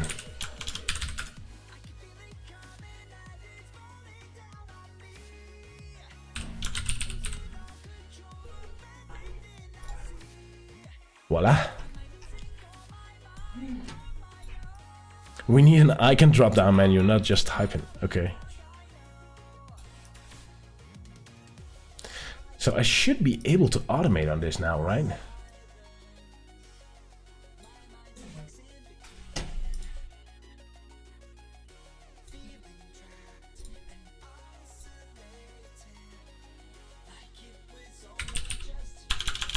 So it's not a device thing, it's an entity thing, which makes sense.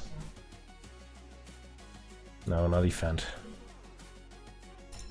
State from cook. If it becomes Frank. Then I should be able to trigger something. That's kind of nice. Beta 4 is ready. Cool. What? Why did I need it anyway? Oh, the stack and stack, right? We should check the stack and stack. We can update in a sec. Is there a default one? No, because the states are saved across stuff, right? So if I set it to Frank and I will restart Home Assistant, it will still be Frank after that, right? And if I set it to the Ninja and I will restart, it will still be the Ninja after that, right? So things do not change.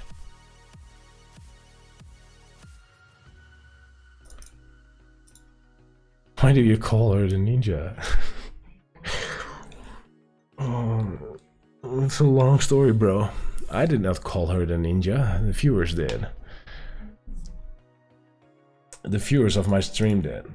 So you can now create like an action and automation from this. And let's say device, and let's say off is left. Turn off. No, that was what I was afraid of. Turn off. And it changes to Frank. That should be visible.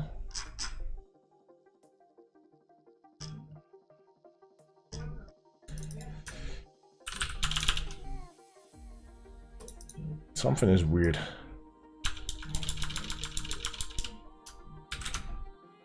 Turn off when Frank cooks.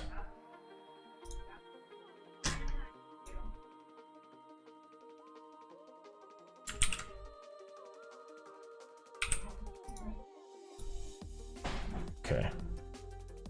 So this is my office desk, not my office desk. Reload.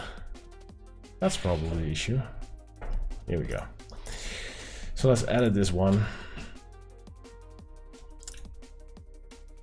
Hey? Hey. What you doing?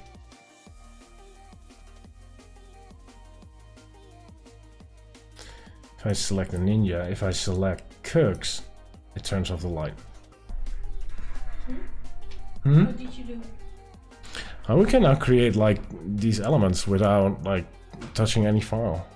That's kind of nice. And you can automate on it as well. That's like cool, right? I don't understand.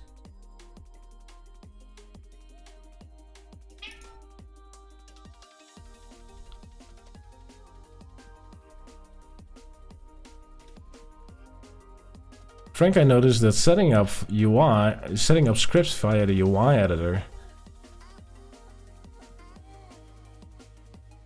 you can't edit entity ID. The entity ID editing depends on the integration, not on how you edit. It depends if the integration actually exposes it.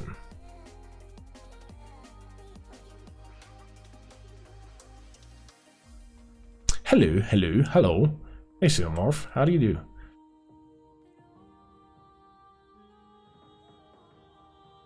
Does your food look so bad that you have set it to eat in the dark? Well, thank you so much there, Ristreer. Well, I made a little automation here for testing to see what happens if I select you. There's nothing going on, but if I select myself, it will turn off that light. Oh, so you're eating in the dark. Apparently. It's kind of nice. Like, this example doesn't make sense in any way, but it's kind of nice that I was able to add this little select box and make automations on that. That's right. That's cool, right? Are you also stuck in your home? I'm always stuck in my home. I'm always stuck with you. I work from home. Like, I do not have to change a thing. Well, except for the kids. The schools are not closed in this country as well. You have your PGs on. I have my PJs on. That's true. That's true. I have my PJs on. I mostly live with my PJs on. At least my pants. But yes, I'm stuck at home. As 80%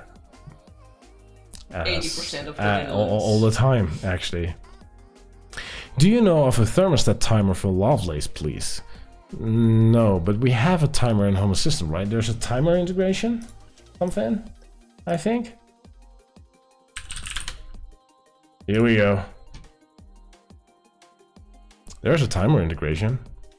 You can create a button that triggers the timer and then automate on the result of the timer, I guess.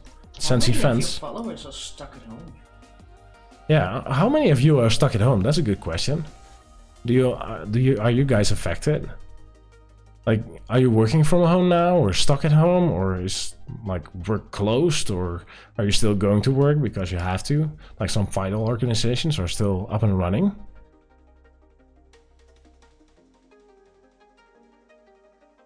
For which company are you working for? I'm not sure how to say it in English. Okay, Cinemorph, I work for Home Assistant for Nabokasa. Yay, PG party. PG party, absolutely. Ohio governor has ordered all restaurants and bars must be closed by 9 p.m. on Sunday. Yeah, that was 6 p.m. here, same thing. Until further notice. Yeah, for here in the Netherlands is 3 weeks at least. So April the 6th, Yeah. at least. Me, I feel sick, so I stay at home. That's not good though. It's cool how much the UI has changed lately, like now with input booleans too. Yeah, it's kind of amazing what's going on in the UI. It's kind of nice. Raise his hand, stuck and working from home. It's not like, I think it's kind of funny. Like a lot of companies have a lot of issues with people working from home. Now they are kind of forced to. So I'm kind of hoping that like companies will learn that maybe it isn't like the baddest thing in the world, and maybe even like more people are capable of doing it after this period, because it's like better for the environment, it's much more relaxing for yourself, better for traffic, like all the traffic jams and stuff. We're not going to solve all those things. How you say it in English, the productive time that you work is longer than when you are at the office, I think. Yeah, I'm not sure. Yeah, maybe. Stuck at home, but I work from here. Okay. I am Italy. Yeah. If you're in Italy, you're proper effed. That's for sure. Is your wife a programmer? No, she's not. No. No. Definitely. Working from home next week. Yep, on Monday. We are stuck in the country. But I love all the gadgets. You love all the gadgets. That's true. You love your curtain rails. Yeah, I want my. You want. I want them. If you install this, I will program it. I can. Oh, she can. That's true. That's probably true. Working home next week's. Sure, man. That's, well, if I can give you guys one tip, like one piece of advice, like if you start working from home because you have to and you're not used to it, like do one thing, and that's get up in the morning, get a shower, get dressed, and just get out of bed at the same time you would normally do. Get dressed, your PGs are fine, but just get a shower and do like you're preparing for going to work. Go to your desk and sit down, and make sure your desk is a bit cleaned up and not a mess like mine is now. And get a cup of coffee. Your desk is always a mess. No, it's not. Yes, it And is. generally, I try to clean it up regularly, and it's not a mess as it used to be. But right now, there's a lot of stuff on my desk. I agree. Got some packages, and I need to clean it up. But yeah, just get yourself ready like you go to work, like every freaking day. Get a cup of coffee and sit down. Just like, do not treat it as a holiday. Just try to keep your regular schedule going, even though you're still at home. It will be very productive and give you a more active feeling. I guess that's the main thing. If you're not doing it, it will make you feel yourself bad or still sleepy, or I'm not sure. But just get some regular scheduling thing going. Do something. Working from home next week, living on the edge. Schools are closed, so yes, I'm stuck. Software engineer working from home here. USA, Georgia. Yeah, working from home. Like a lot of people are working from home. I've been stuck at home for 8 years now. Oh, Gary, I'm not sure why, but if you're fine with it, by the way. Is Home Assistant your company? No, I work for Home Assistant. I work for Nabokasa, actually, on Home Assistant. I'm Travel Bandit. Okay. I'm a student, and every like coffee shop, cinemas, restaurant are closed. Also, schools and universities in Poland. Here we go. That's the same thing. Like it happened here today as well. I retired in January, so I'm stuck here as well. Well, that's kind of like a little bit of a blessing right now for you. Let's be honest here, sir. Good enough, right? It's a bit of a blessing. I'm similar to you, Frank. Work from home. You have a remote job, right? That's cool. Working in a hospital. Have to go. Yeah. Well, thank you for doing it, though. Yeah, definitely. Thank you. Deep respect for what you do then. Stuck at home. My sister's currently caught up in Morocco. Ooh, boy. But I believe Morocco, and since your name is a bit Dutch, I think the government and the Dutch embassy, or the American They were embassy, sending people home. they're sending people home today. Like they're picking people up. There are possibilities now. Denmark here. Uni is covered to video lectures. Yeah, same thing here. Oh man, I miss a lot of chat. Challenge accepted. Working from home being better for the environment is a tricky one, as it's more efficient to everybody in the building to heat cool, instead of thousands of more houses being heated and cooled. That's true. But then there's less traffic, so it's hard to calculate. I guess so. But I think traveling, like all the traffic jams, is not healthy in general for people. It's not only the environment, but like I worked in the city. I worked just on the other side of the city, and You're cranky as hell. I was cranky as hell to get home because it took me 45 minutes for a single trip to get from here to the other side of the city and back another one. So I was traveling 1 hour and 1.5 hours each day just to get to the office. Like that's 1.5 hours freaking wasted listening to the news radio. For 4.1 or 2 kilometers. Yeah, it was not much, but a lot of people are stuck in traffic. That's not healthy for anybody. Like it's not mentally healthy either.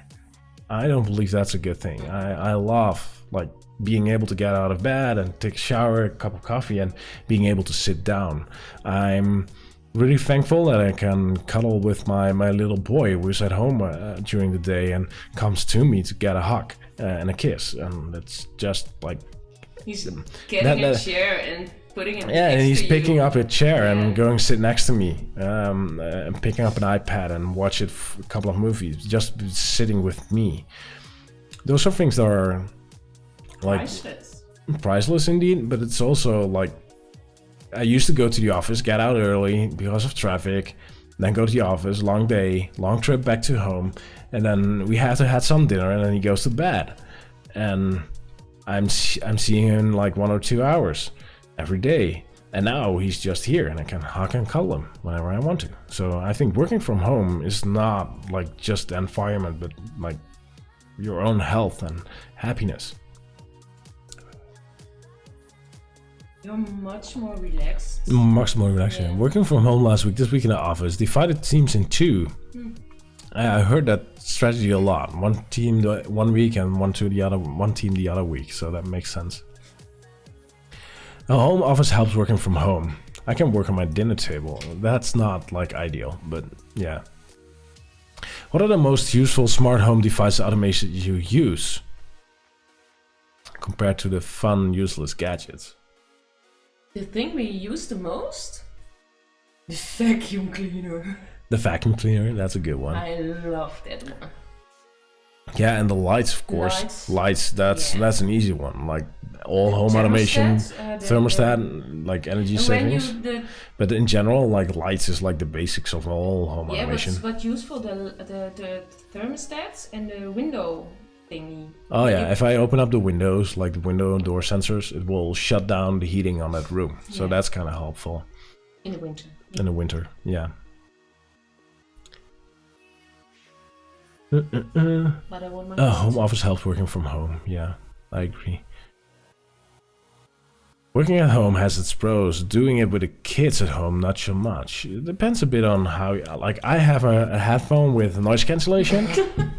Yeah, and they work really well because you can literally like I don't know, like you can just like steal my home and clear it out completely, and I will not notice. I will just sit here still, That's and I'm why sitting in the living room. When I come home when I had a late shift, you're Yeah, I scared as don't hell even- because you don't hear me. I don't hear it, but if the kids are at home, and she's here playing with friends. I didn't notice. I was like coding, and she came home with friends, and she was playing on a game console, Yeah. Oh, on Nintendo, on the TV here, and there was a lot of shouting. I haven't heard it, so it was like 2 hours later that I was like, oh, I need a cup of coffee, and I stood up and I put off the headphones. Was like, holy shit, there are 5 kids in here all playing with a Nintendo on a TV and shouting. What's going on? I really do not hear anything with these things, so that's kind of nice. I would work from home, but the guy in dispatch couldn't. Okay. After this lockdown, they can't refer the 100 kilometer speed limit back to 130. No, the 100 kilometer speed limit in the Netherlands that is now effective. That's to like lower the infection Don't. for the corona. It's now not as fast anymore. Bad joke. That's a really bad joke. Yeah, but it's not helpful. 100 kilometers is... Why has a man spent thousands of years perfecting insight? I don't know. My boy 6 has built himself a small den under my desk. It's great. Oh, really? Oh, that's kind of cool. And you're in the den as well, right? Is the new Xiaomi light sensor working and good and reliable? And can you use it already in automation? I must be honest, I've connected the thing. I've put it outside. Which headphones are 5 kids proof? This is a Beat Studio. But like I would not say if I put him on without music I can still hear some sounds, but if I put some music on, some good music, then I'm absolutely not able to hear anything. That's some good noise cancellation. Yeah, it is. So the new Xiaomi light sensor, I've put it outside and I have connected it, but I haven't looked into it again. So let's do that. It's outside right now. Do you want some coffee? Yeah, and I actually want some water. What? Yeah. Coffee? No coffee? Coffee. Okay. So this is the thing. It's outside. Let's take a look. Well, that seems pretty decent. So this is it. It looks okay. Like I don't see any gaps.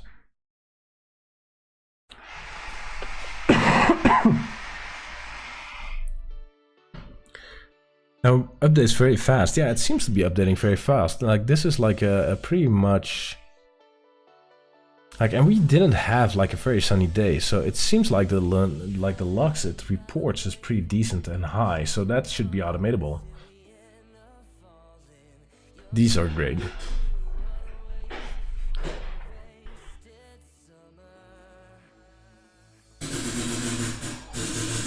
That's not a good sound. So these are the new Xiaomi sensors. I should have one here. Yeah, these. I got 2 of them, and one works and the other one doesn't.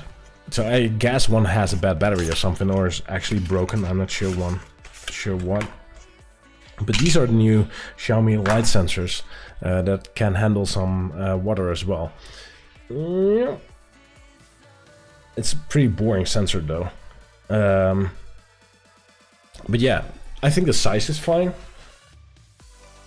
Like they're pretty tiny and they're somewhat water resistant.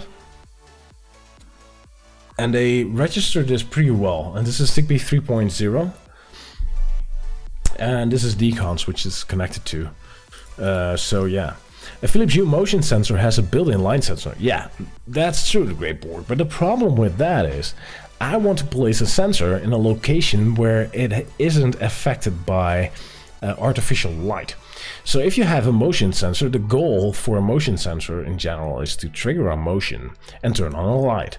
And then the motion sensor will, that also has a light sensor, will register the light, the artificial light that's coming in from the lights you turned on because of the motion. That's something I wanted to prevent. So I bought a couple of these and I want to place them around in places where there isn't much like artificial light coming. Like, I don't know, some like the top attic window kind of place. So I actually can tell any moment of the day if how much light there is outside and if it's dark. Even if I turn on my garden lights and my lights inside or whatever, I can still see if it's dark outside or not based on what's going on, right? Thank you. That's appreciated. Thanks, hon. Ooh, that's hot. Yes, coffee. Mine is still on the way. I have 2 of them, but they update really well. That sound, was that the Soda Stream? Yes, it was. Now I'm still waiting for the light sensor from China. It takes some time. I just started using ZHA this week with a Fuse sensor, and it's awesome. Simple to set it up. Yeah, it's great. It's pretty cool. But doesn't you update light only on motion? I'm not sure. But then it's not accurate as well anymore.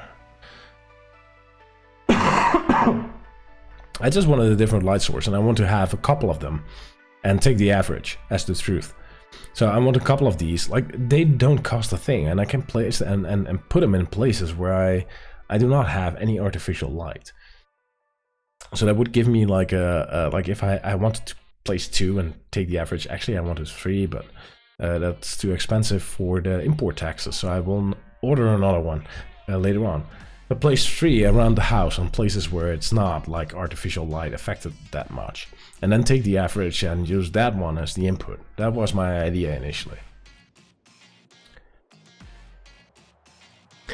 Does that thing update in real time, Frank? Yes, it does. Like, there has to be a small change, I believe, but it's still okay. Like, I think it's pretty fine. If you look at this graph, this is like pretty decent, right? This is pretty okay. I cannot read anything on the box except that it's Zigbee certified product, which is probably not true. But yeah. This is it. And actually it's pretty decent. It's just typical Xiaomi, but this is a little bit more sturdy and a little bit more made to survive like outside a bit more. I would not recommend putting it into like the actual weather elements of the weather. But if you put it in a place where it's a bit like protected from direct rain, direct water, I believe this is a great sensor. No such thing as Zigbee certified. Yeah. Well, it says on the box, mate. Look, must be true. It's a Zigbee certified product. Yes. It's on the box. It's true. It's true. Must be true.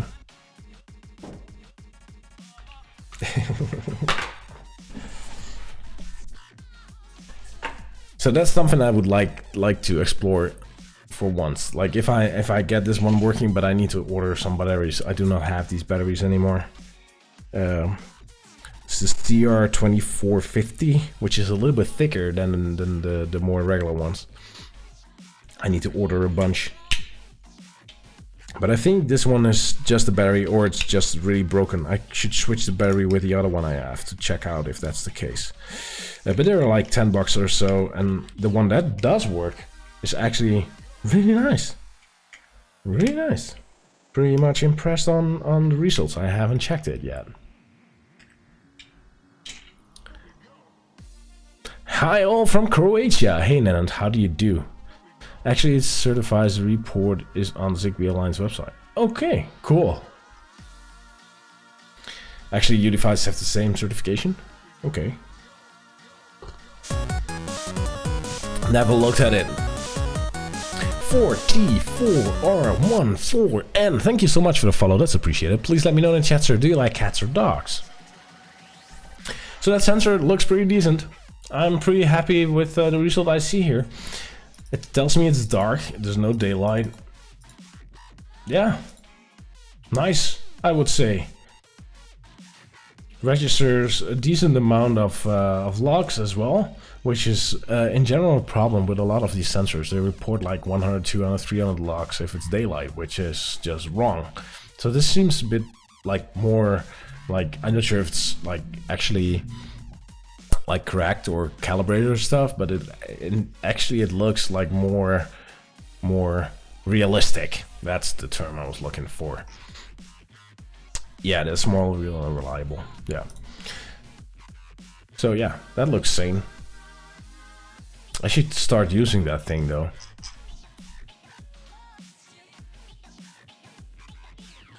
So this was 107. That's what we were talking about, right? So we had the multiple dashboards, we had a media car, we had the helpers. We have played with the new experience. That's kind of nice. Visibility set UI per fuse. That's kind of nice. In case you didn't know, you can now say for this UI, it should be only visible to this or this user. That's kind of nice. So you can hide views for specific users or show them for specific users. So that's kind of cool. That's new in 107. Oh, the data tables are fast. That was this thing. So if you go to integrations and entities, this overview was really slow in 106 because we showed all devices now, all entities. It's now blazing fast. Like, it's fast. It's really fast. Even on mobile, it's just fast.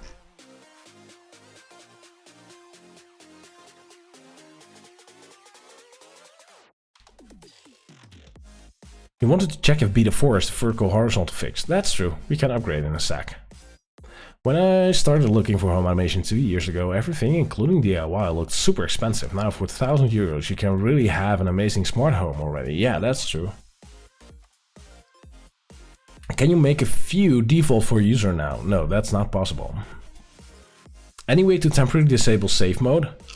Why would you disable temporary safe mode? Like, it's there because it won't start. If safe mode kicks in, there was no way Home Assistant would start.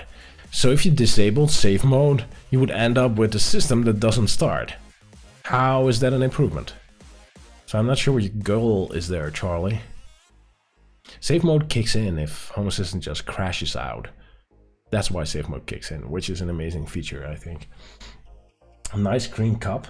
Yeah, there are some green elements in here. That's just weird, right? No, well. So the entities became really fast. August integration is cool. HomeKit enabled televisions. I have a Samsung from TV from 2018. And it's not supported by the new models. Somehow, I don't know, it's a Tizen version and I still cannot use it. Still gives me bad opcodes, which just really sucks because I wanted to use that thing. But HomeKit is rolled out for Samsung TVs as well, except for my model, because in 2019 TVs it will be added, and I have a 2018 TV which doesn't get the HomeKit stuff. So I'm like stuck in the freaking middle. I cannot use the HomeKit stuff, I cannot use the integration, and I have a TV that is not controllable, while it's one of the like smart TVs out there that like can do almost anything, and I'm stuck in the middle. And that sucks because I have multiple of these TVs from 2018 because I replaced them all in 2018. Yeah, Samsung drops their hardware way too soon. Yeah, I guess so. So yeah, that's about 107. I think the UI stuff is really great. That's being added. I love the way what's going on here. I love the things that are being added. Let's upgrade to 104, see if the stack stuff is fixed. Oh, there it is. My TV, I think, is from 2019, have AirPlay but no HomeKit. What's up with that? That makes no sense. I need to update some add-ons, so to see.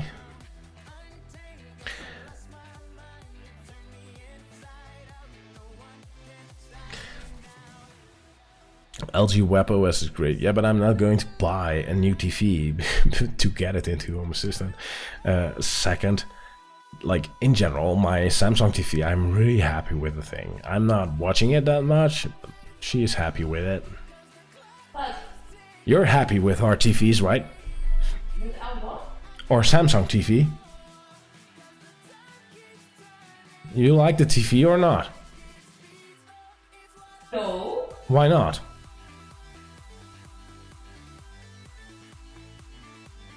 What's not good with it? Is there a nicer thing? Is there a nicer TV? Yeah, LG they're saying, but I'm not like a big LG fan.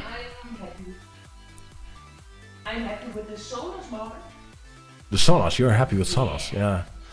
I'm happy with Sonos partly as well.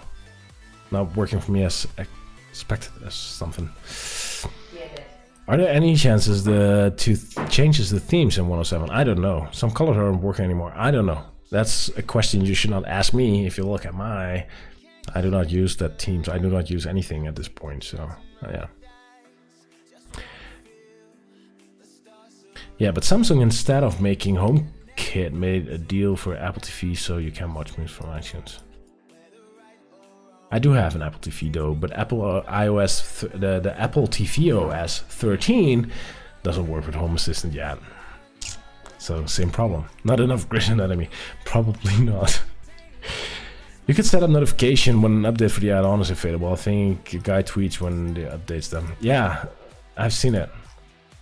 But these don't get distracted because I'm not using the stable versions in my system. What about Grey's Anatomy? Sorry? I heard Grey's Anatomy. You're looking at Grey's Anatomy? No, I've heard the word Grey's Anatomy. You heard the word Grey's Anatomy. It's not words, 2 words.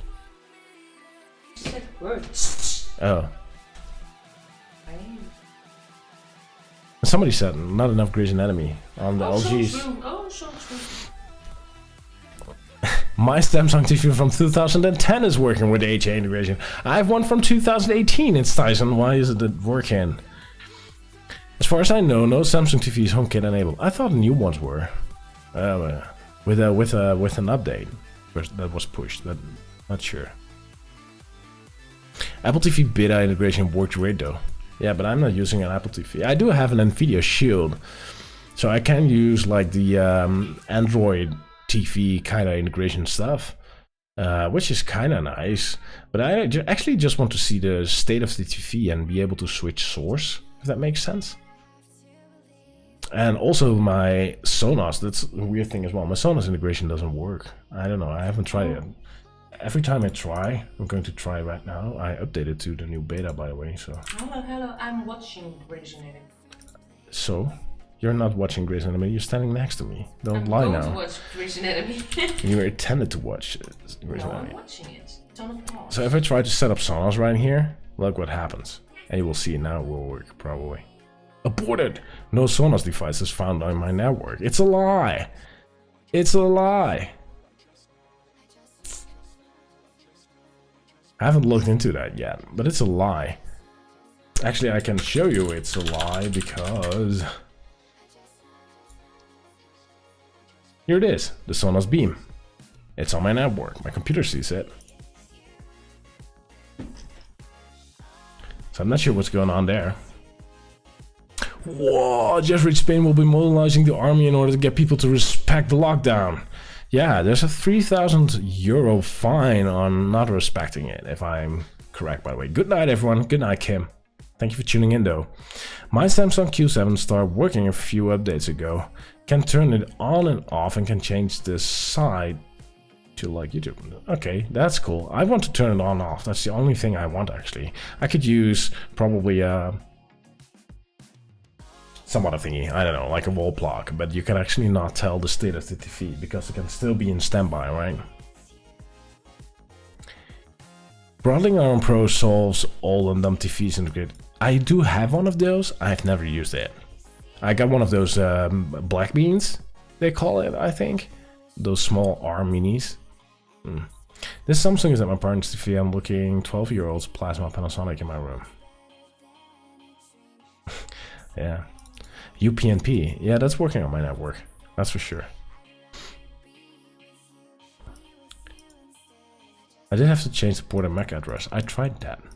What about Xiaomi IR? I do not like IR control. You cannot tell the state by IR.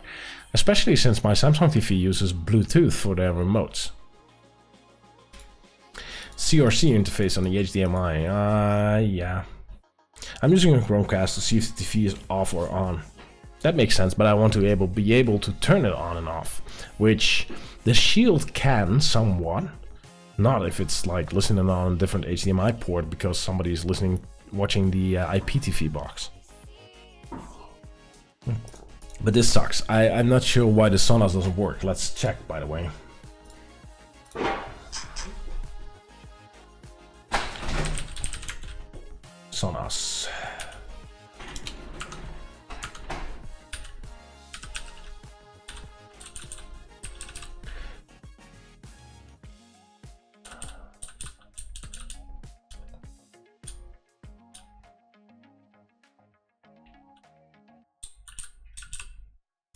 Alphonsus, there are some manual configuration options. These are only needed if you have a complex network set up where Home Assistant Sonos are not on the same subnet. They are not on the same subnet though. I do have an MDNS repeater between those subnets, so it should not be an issue, but I don't know.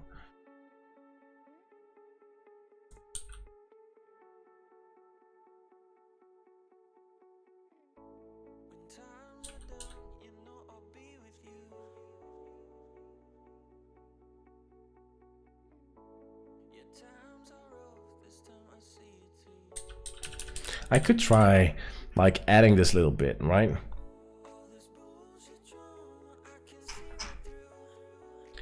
I'm using Chromecast, yeah.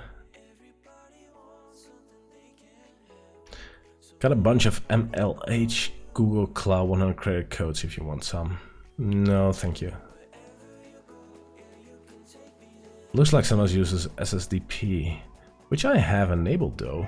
Do I? I think I have.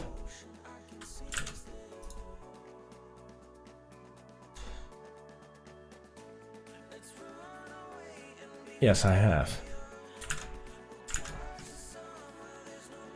Sonos does something with broadcast. That might be...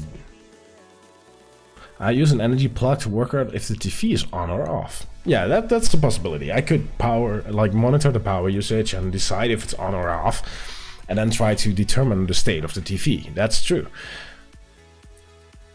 But I actually want to switch it off, but then it should be like a real shutdown, which might make sense maybe.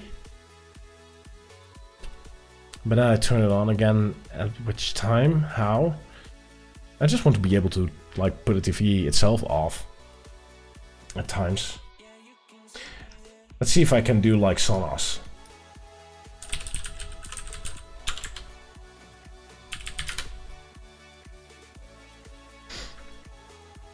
Yeah, let's see.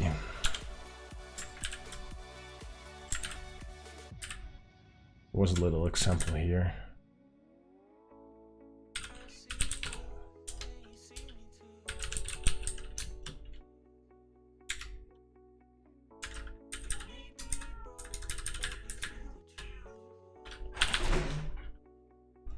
Something like that should be added to the configuration, right?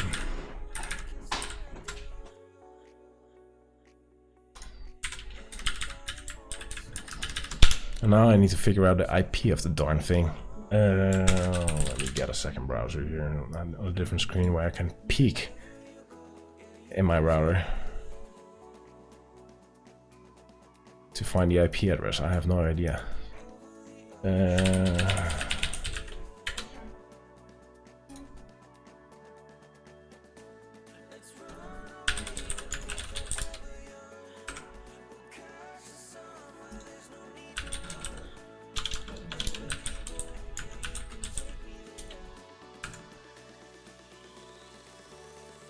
Hold on for a moment. I'll find my IP address.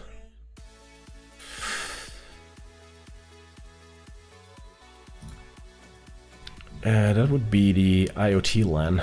It should be on. Few leases.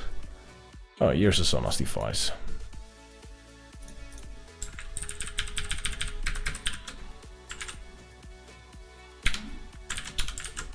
That should do the trick. What model Samsung do you have? I have an UE55 UM7000.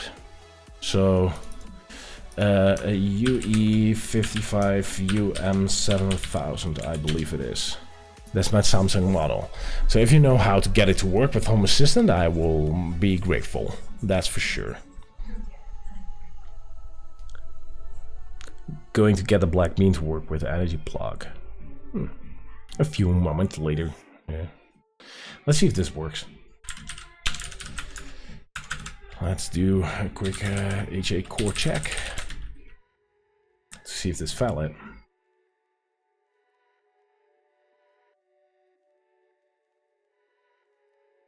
Rolling, rolling, rolling. I wonder if this works. Would be great though to have Sonos working.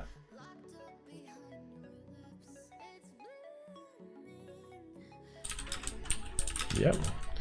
past it, so going to restart. There it goes. It's restarting.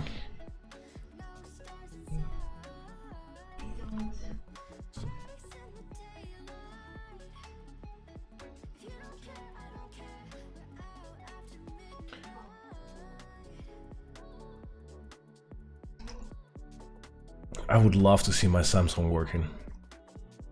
I have multiple of those TVs. Like, not all 55 inch, but all the same UM7000 models. And they all have the same issue. Just sucks. You sure about that model? Yeah, about like 10%. Oh, MU7000 is probably. Yeah, the MU7000.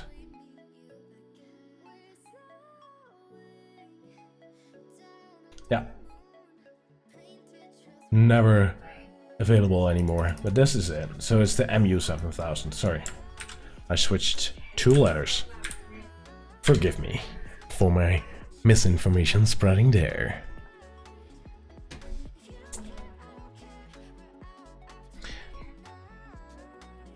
Okay, it has been restarted. Let's see if I have Sonos now.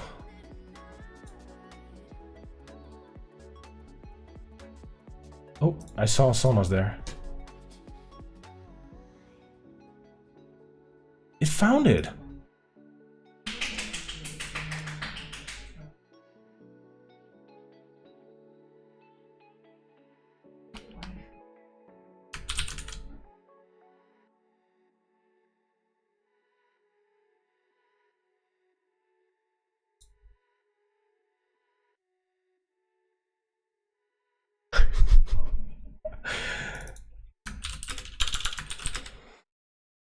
Let's not. She will be pissed. She will be pissed. Heading to bed, can't come late to office tomorrow. Will be a long commute from bed to the office coffee machine and then the desk. Well, good luck on working from home, man. Enjoy it. And make it like a good one. Like, just focus and get some energy going, and that's true.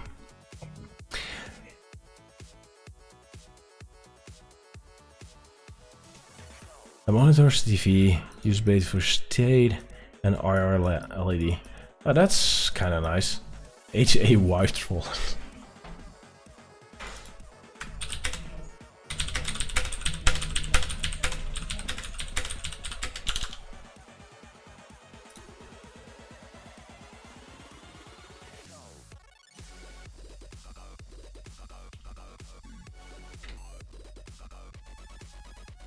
It worked, right?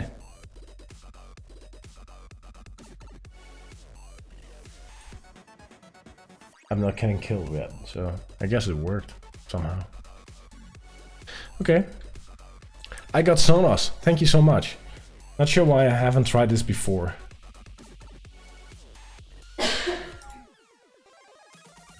That's kind of nice. I got another device in my system which I'm not automating on. Ask over Sonos if it worked. Well, that's not. Okay. So if I try the same, and this is something that sucks.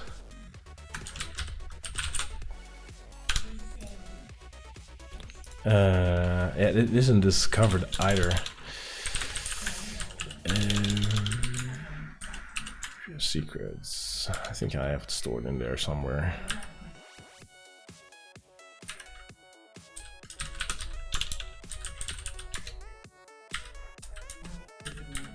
Yeah.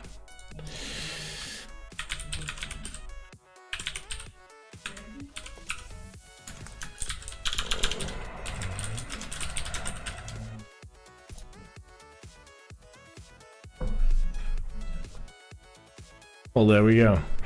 There's the verdict. Instantly not supported.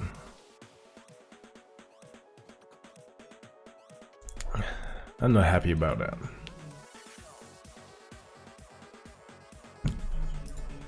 That's a real bummer.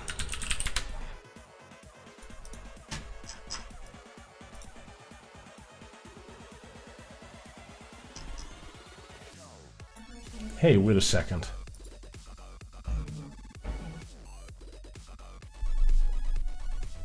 I swear to God, I actually made a configuration for this thing. You guys witnessed it. I created a dashboard here with stuff on it that is now gone.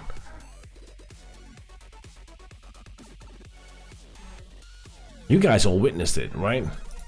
I swear to God, I did.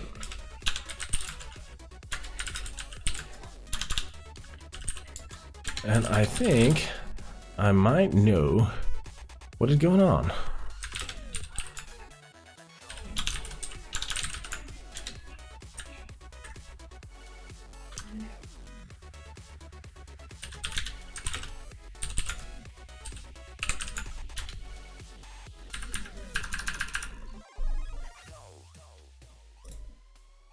Yeah, my test page is gone. Do the same as Sonos, jumble it. Oh, that's a good idea. I can actually try that. So about what has happened here, this is actually a bug I should communicate with the guys. This is probably only affected to beta. But what happened, I'm looking at the storage on my other screen now because, yeah, I upgraded indeed. So my config is either invalid or not mapped anymore.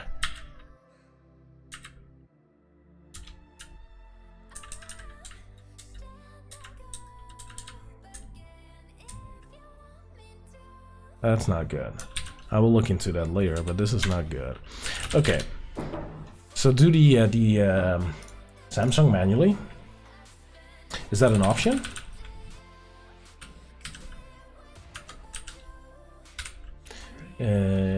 Let's go to integration, search for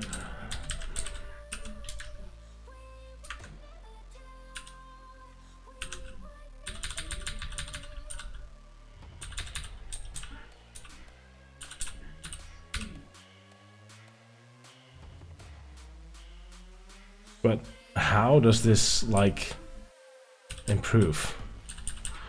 It's kind of weird though because like this doesn't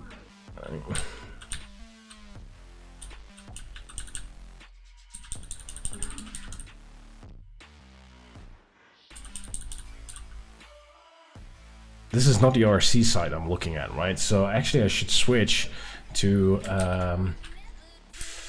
be looking at like the new documentation.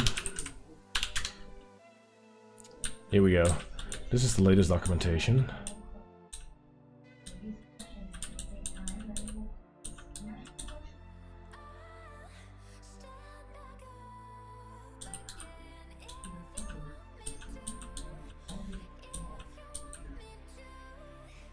Like all the MUs are in here, by the way.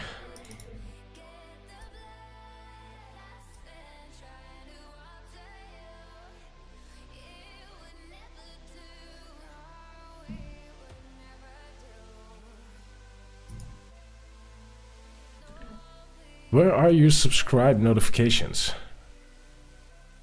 Not sure what your question is now.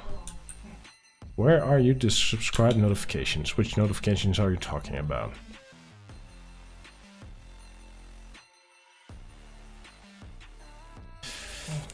I think it's just not supported.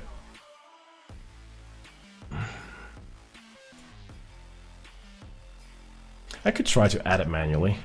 Sure, let's try. I think I still have it here. I have a custom component even.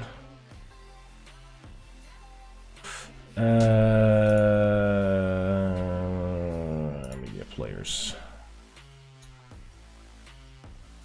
Is the media player or how does it look? Samsung TV host IP address. Okay. Do I have something for Samsung TV still? No, I have not.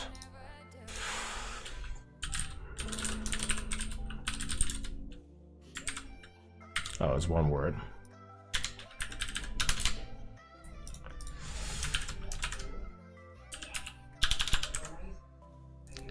And what was the IP address again? Removed that part already.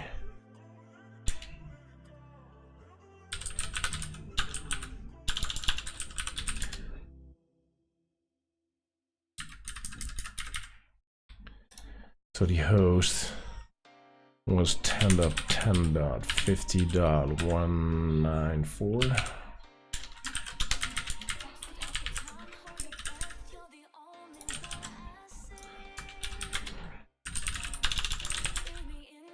HA core check. Let's see if the configuration is valid. I don't know. No, I did not disable it all. I had subscriptions after. There it is. Just took a while. They were delayed. Thank you so much for subscribing, mate. That's appreciated. Here we go. Whoop whoop.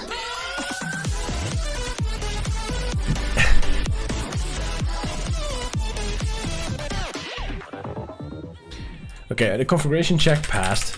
So let's restart with this little configuration in for the Samsung TV and let's see what it does. Honey, if you see something pop up on the screen, can you just tell me and not click it away? Thanks.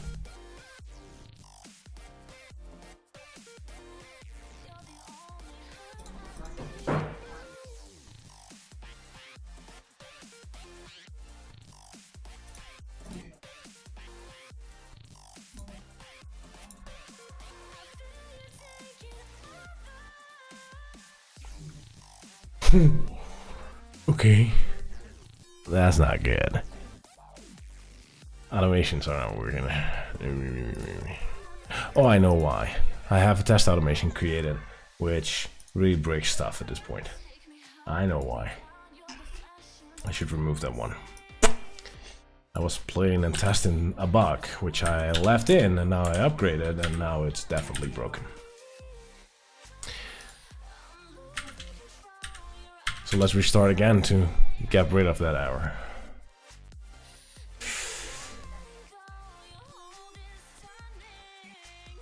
Is there a way to mount my NAS as an external drive for Plex? No. Unless you have your own operating system, yes, you can. But if you're running on Home Assistant operating system, no, there's no way.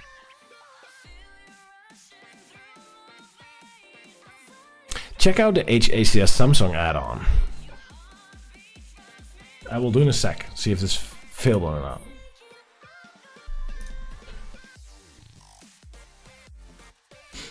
So I guess it should pop up in the integrations, right?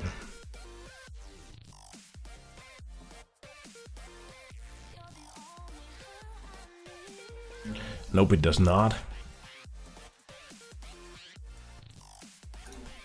I'm going to look at my horrible log.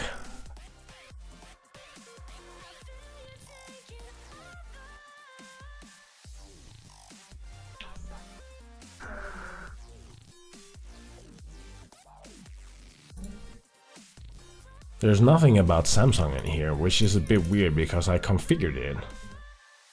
Is it working then?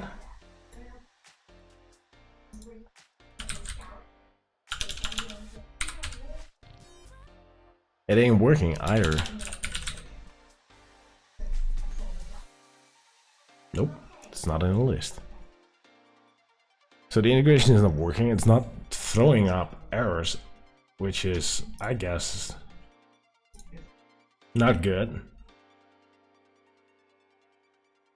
So how would I know if I succeeded or not? Or maybe it's ignored? No, it's not ignored because it is not. Is it? I could see in the info under integrations, right? It should show up. Yeah, it's showing up, so it means it's loaded. So it works, kinda, like the integration loads. Check the full logs. Sure.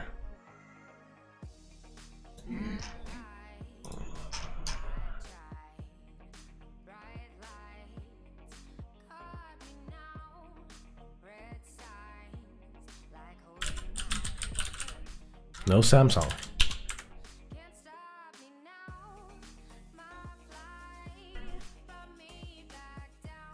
Could try it on disk. Nothing. The word Samsung does not show up in my log anywhere. HACS integration did a trick for me. Hope it helps you. Well, let's see what's in the HACS store. Like, Didn't update in years. Integrations. There's a Samsung one. Oh, this custom one.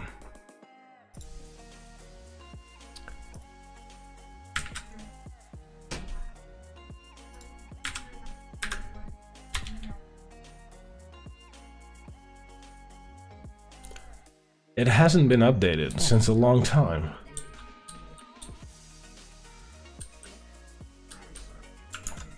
Samsung TV Tizen. There's another one. Oh, this one.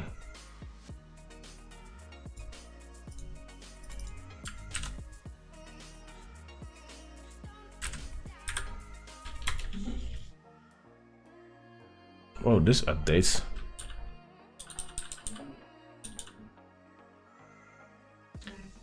This plugin is only for 2016 plus TVs. I have one. It's 2018, so that sounds good. It's a modified version of the built-in Samsung TV with extra features. I do not mind extra features though. I would love to have a sane implementation, so let's hope it is. Ability to send keys, support assistant commands. Okay. Cast video URLs on Samsung TV, that would be great. Extended volume control. Oh, that looks beautiful.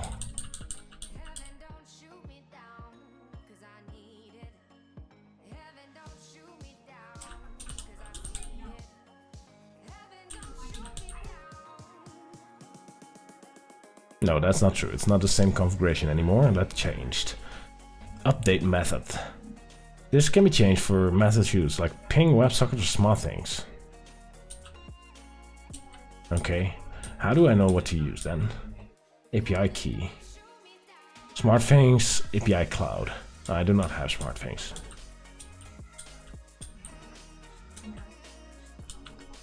Known supported, okay. Cast to the fees, send keys. Known keys.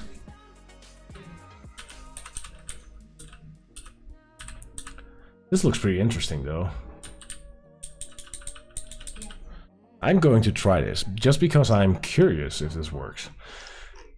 So the difference in configuration would be that this is still a media player, so that kind of sucks, to be honest. But I can. But I'm up for a challenge.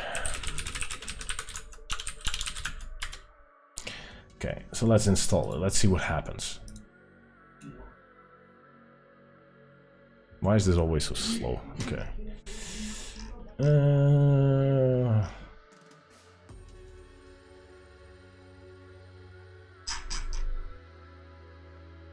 There he goes.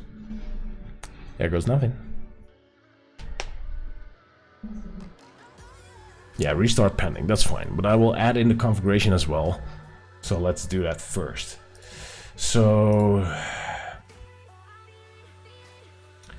we know already this isn't going to work, right? So goodbye. And then I have to add a media player for this thing. So here we have already the old one. So this is a custom I tried once, which didn't work, but I can reuse that because it's like mostly the same. So this, let me see, what was it? How should it look? Samsung TV Tizen. IP address, port, and MAC. IP address, port, and MAC. This is still like... That should be it then in that case, right?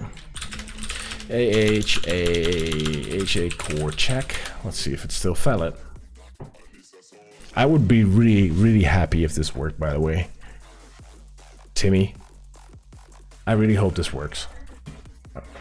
I would be really thankful if it worked. And I would be even more interested in why this custom component would work and not the built-in integration. Like, why is it like supporting my TV in that case and not the built-in one? Like, the built-in one wants to support older ones as well, so maybe that's part of the problem. It passes. Let's restart.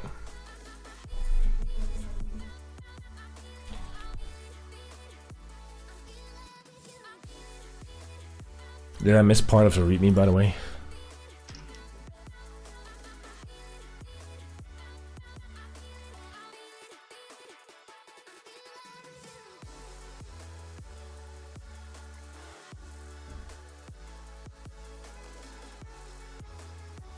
Well, it's back up.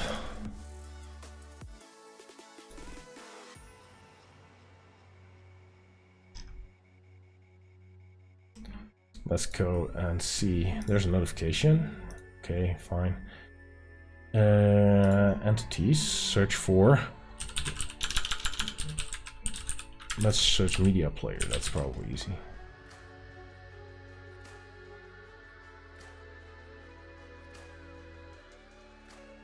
It's not in here.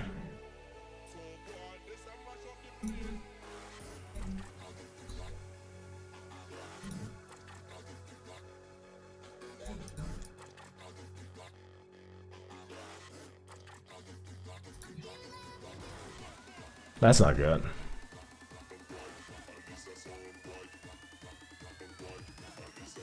Socket already closed. So it's not a socket?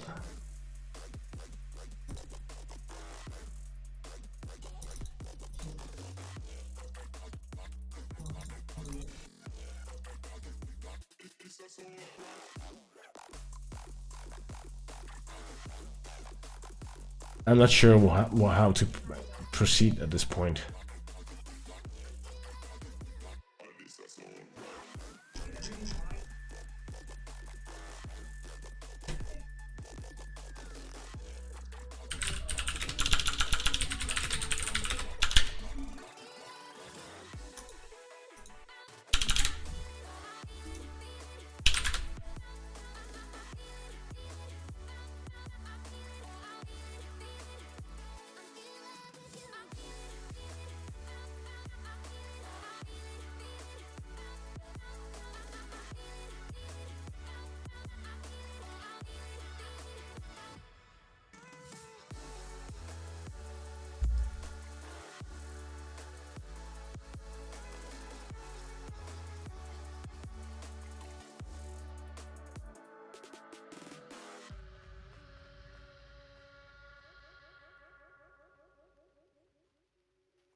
Nothing, that seems like it.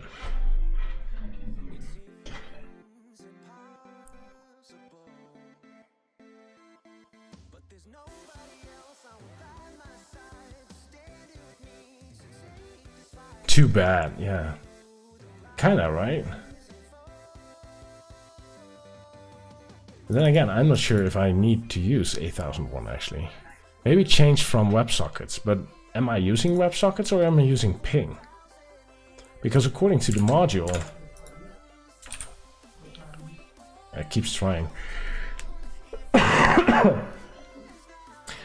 According to the documentation, right here, it says the default is ping and not WebSockets. So maybe that's the issue.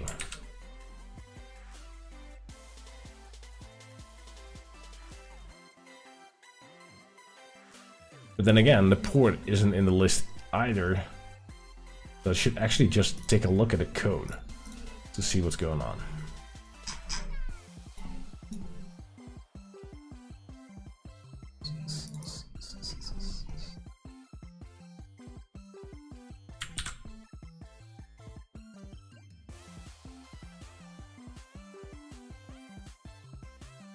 Default update method is ping. Default port is 8001. Restart the TV.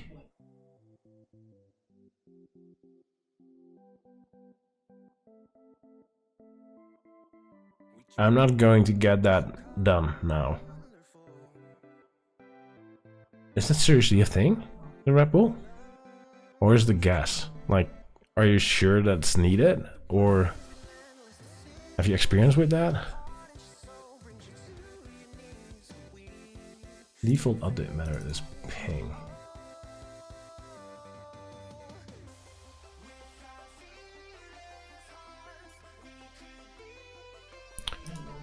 How to set ping in a path? I don't know.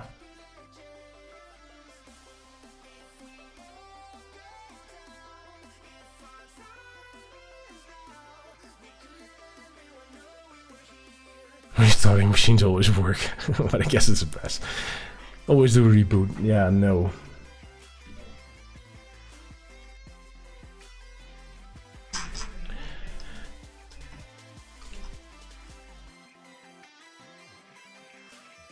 I'm not sure if I need 8001. Is there anything like a hint in the Home Assistant documentation about this? In the old one there were ports. See if there's a similar thing in there.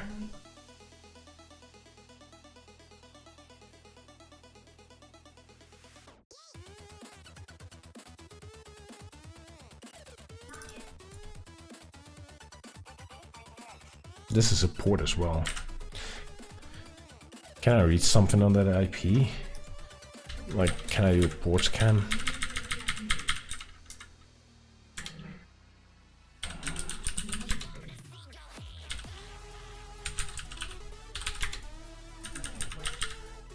$194 it was.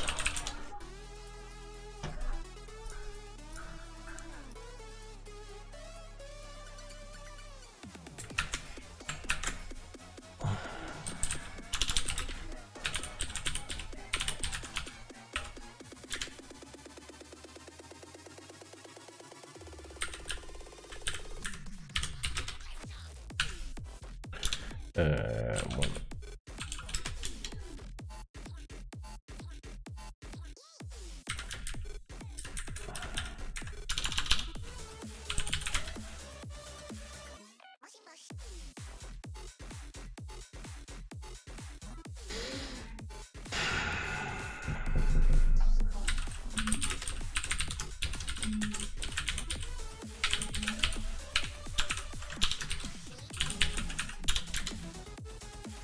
Well, something is responding on that thing. And what's the other port? 88.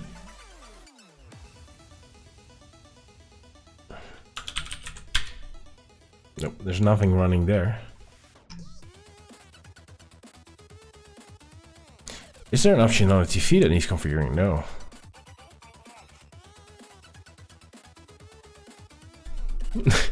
Just shout there's ice cream in the freezer, then quickly restart the TV. That's not going to work. It's Grey's Anatomy. You have to bring in, like, I don't know. Not ice cream. That's not working. Does the TV need something enabled for remote network access like the Nvidia Fire Sticks next to ADB? Nope. Can you ping the TV? Yeah, well, I can even curl it. Like, something is coming out. So yeah, that works. And I know for a fact that that is the TV. I'm like not 100% sure. Let me make sure. Yes, it is. It is the TV. Did I? Am I that stupid? Yeah. I am. Thank you for spotting that. There's nothing there.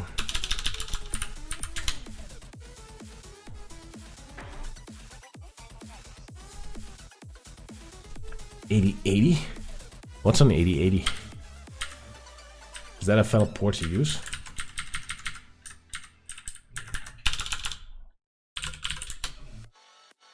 Well, there's something on 8080.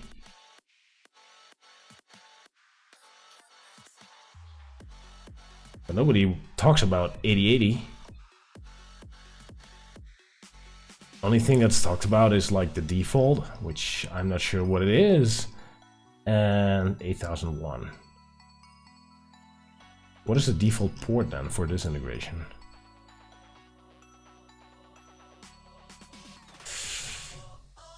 Oh, that's part of the init now, right?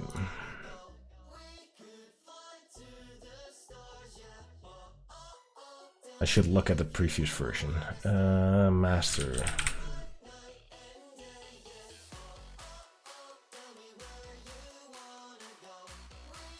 There's no default. I use that add-on. It's not an add-on, it's a custom integration, by the way. It's a totally different thing. Let me check the config. 8001 is the API port. Well, that sounds okay, right? /API/v2. Okay.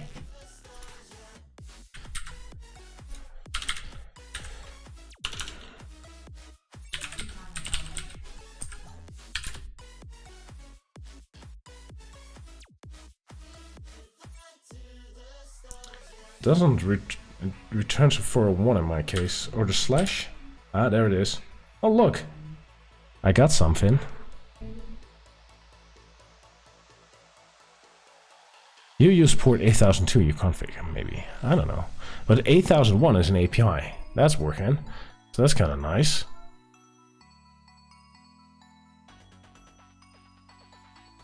TV must be set in developer mode.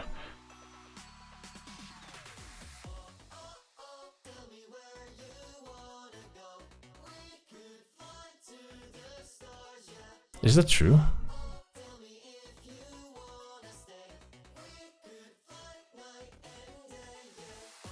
Try rebooting the TV. It's actually in the manual.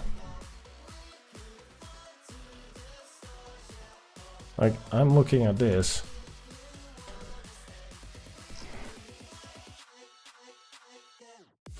Set TV in develop mode. Go to the apps, my apps, using the remote and enter 1, 2, 3, 4, 5 in a sequence. Set developer mode to on. Oh, this is something else. This is the server information. On a TV, go to apps.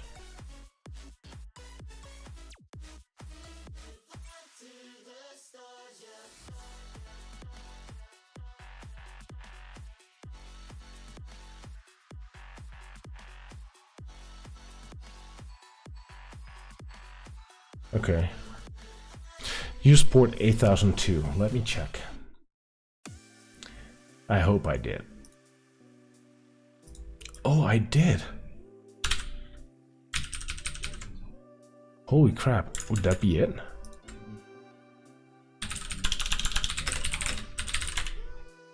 Would that be it? Oh man, that's well spotted. That's well spotted. Thank you so much. Course checking. That's a really nice catch indeed. Default config had 8002 in it, really?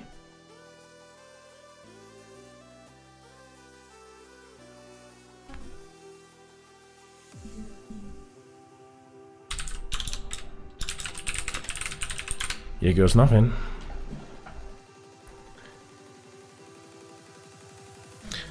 Lost my second dashboard in a new beta and I migrated the URL and set it to default. Yeah, I've lost it too. There's something wrong with that. I wonder if it will happen again or it's just a beta thing. That's let's be fair, it's a beta for a reason, right? Okay, restart it.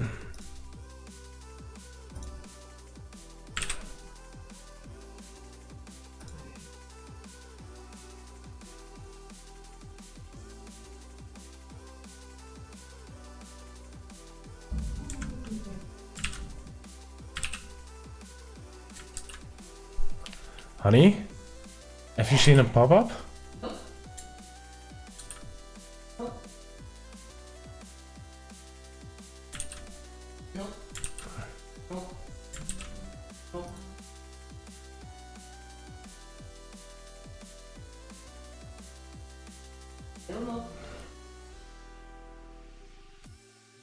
For fuck's sake, get it working. I need to go pee. Well, go pee, man.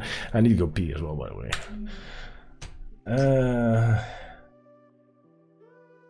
So, okay. So it's not working.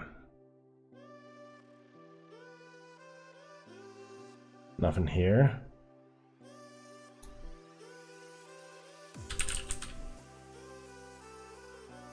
Nothing here.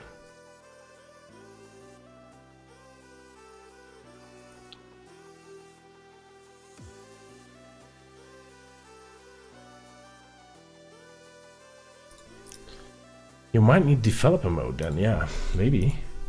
And there's another thing right here, right? They had ping, but he also stated like WebSockets as an option. So maybe I could try that. So update method.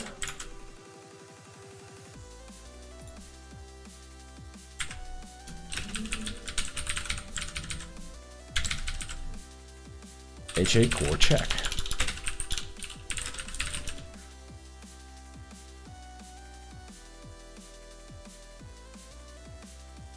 Check in.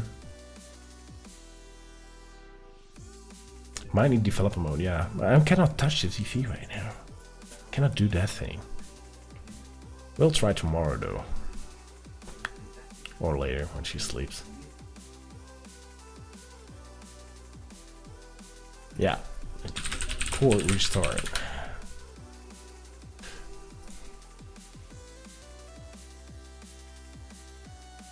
You refresh. Yeah. Well, at least it's helping me out a bit, right?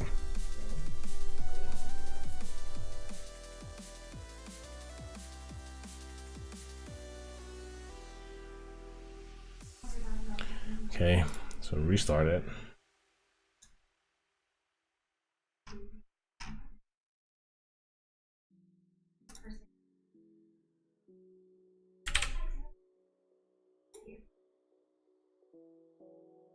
Invalid close up code. I've seen this before. Did you see a notification, hun? Nope. No, it's okay. Once is okay. Thank you. Nope, nope.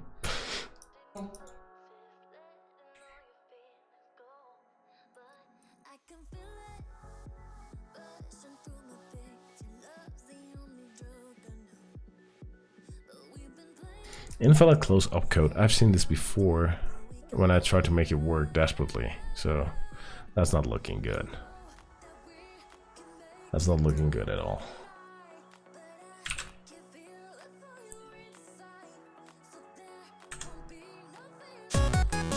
I should do something about these errors.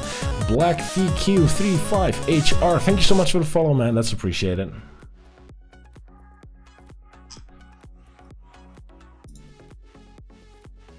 She's trolling and denying each permission request. That's why she gets a note often. Once for each pop-up screen. Oh man. You aren't trolling, right? Huh?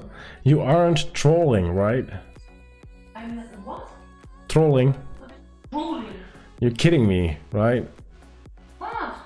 No. Okay, never mind. I don't know what trolling is.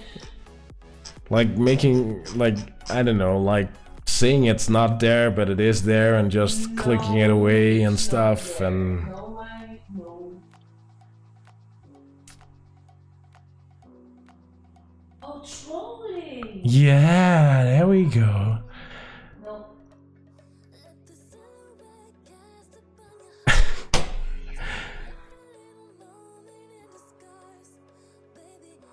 TV mobile device manager is available. What's that? I think you block it once, it goes into a block list of the TV. Okay, so how do you get it out of there? Maybe check the TV settings if connections are allowed. Yeah, I cannot look into the TV, but I'm definitely going to look into it. At least, Timmy, thank you very much for pointing me into this direction, because it might be something I could, like, work with.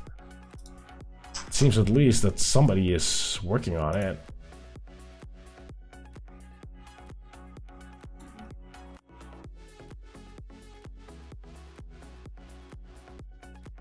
Oh, there's an app list in here. Key changing. Key codes. Okay.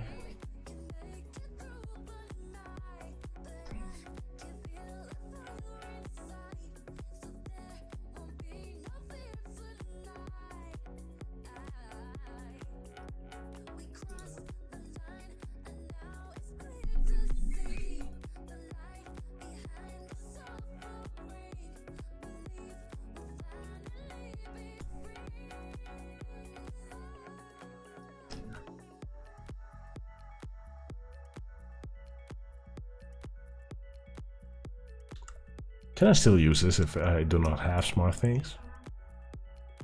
I don't know.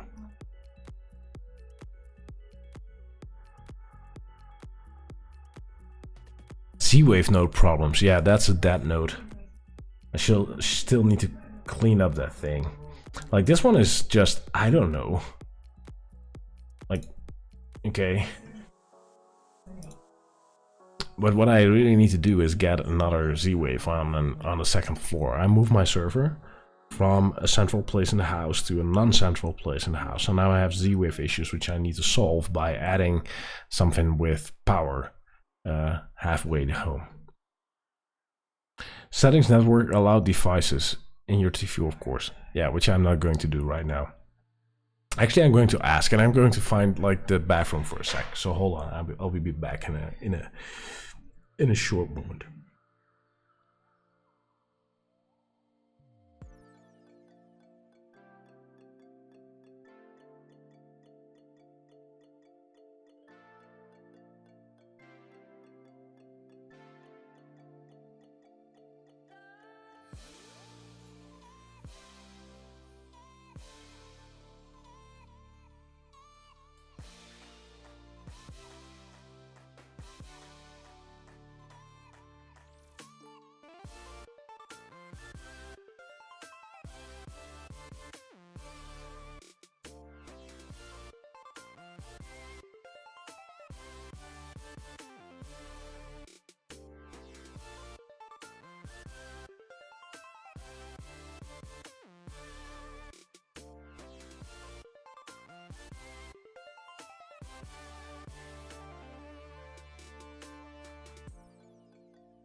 Back again. Spencer's killing you actually off the bat. See you later on. Thank you for tuning in. I found something on allowed devices in the network, and it was always off, deny or something.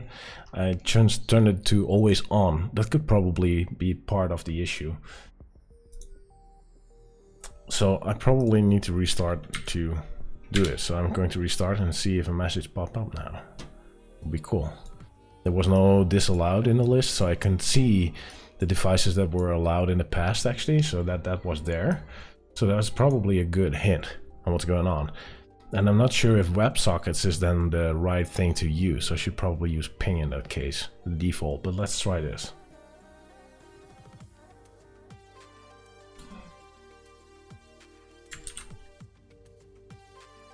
Still an error, invalid ops code, but I do have a customization here, which I probably do not need in that case, so let's try it without the WebSockets.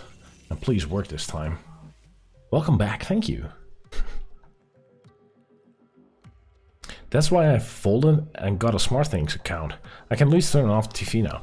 Okay, Sai, that's interesting. So do you have a SmartThings device itself or just an account? Is that enough?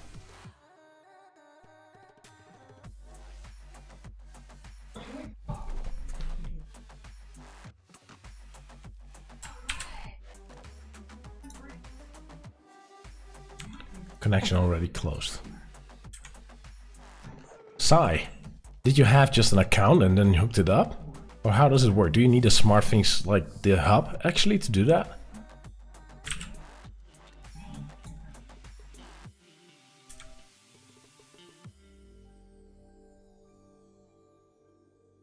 Socket already closed.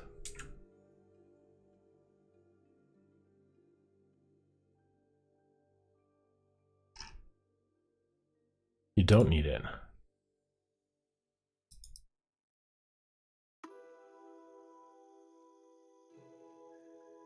Can change its cable channel. That's cool. You can log into your Samsung account on TV. No need hub, only app.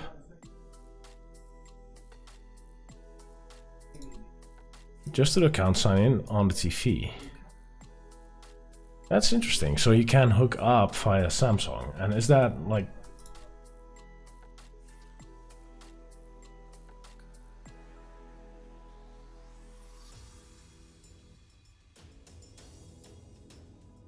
better states running apps. New keys available. Show TV channel names. That's kind of cool. If like I do not have channels on the TV itself, but yeah. Show accurate states for HDMI or... Okay. What are the downsides then? That's the first thing that pops into my mind. No hub needed. That sounds actually pretty decent then.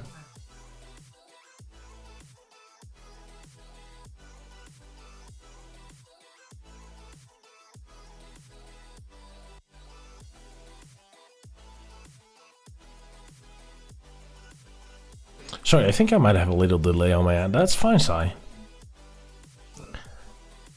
Yeah, you can even see your thermostat and yield light on the TV if you add them. Oh, wait, what?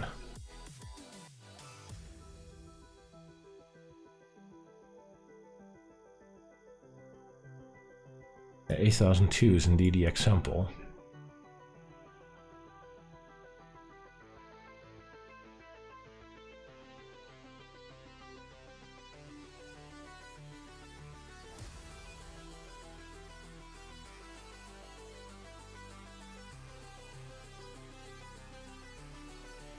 But I wonder now, because I enabled this thing, does the integration from Home Assistant work, right? Now I enabled this thing, 194 it was, I think. I could try.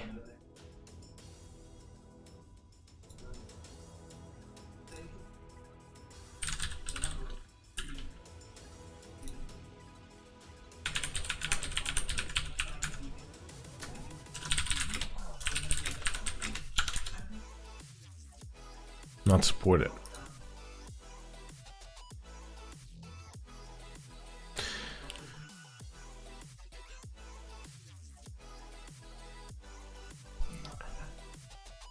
Okay. So it leaves me with a Samsung thing. That's like the SmartThings hub thing, right? Even if you do not have a hub, but sign into the TV with SmartThings account and then add the compatible Wi-Fi products in the app, you can see them on TV SmartThings app. But that would mean I could use like, do I need that? Then I can just use the SmartThings integration, right? I do not need this. Like.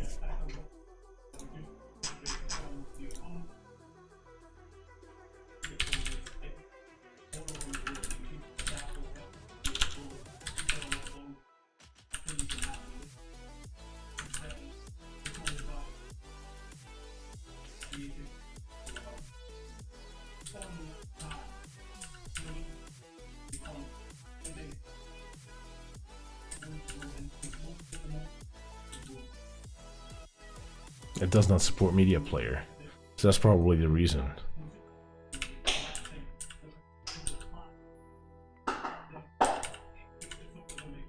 Moet ik de televisie aanlaten? Yeah, please. Ja.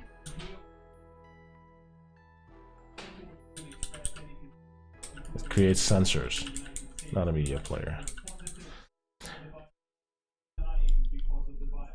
I don't know about Home Assistant, but I use SmartThings with Home Bridge that way to turn on TV. Oh yeah, but Home Bridge is not there.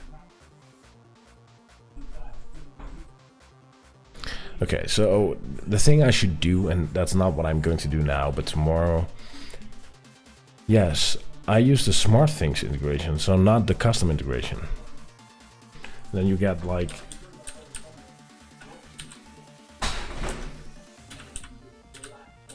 Like sensors, not a media player.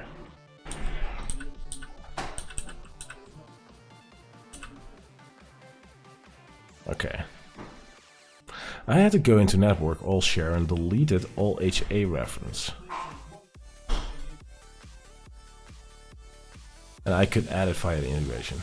Okay, I'm going to play with this furthermore tomorrow because this is not like the time to do this right now. But I definitely got some hits to work on now, so thank you so much for that. And I definitely, if like all fails, we'll try the Samsung route, like the Samsung SmartThings route. That sounds like a very fair option to try. So thank you for that. Yeah. Sometimes it will lose sync, say the TV is off for a few days, but better than nothing. Yeah, that's not good. I also use it at app list to solve the problem with WebSocket.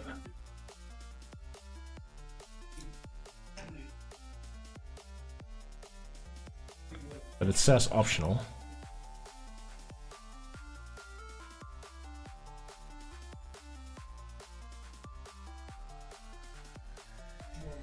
Okay. I could try.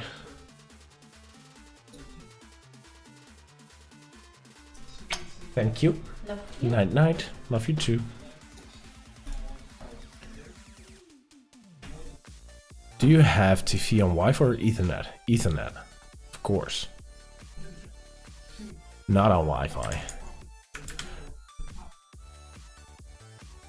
Night night ninja. Okay, so that's. Is that a WebSocket thing? App underscore list.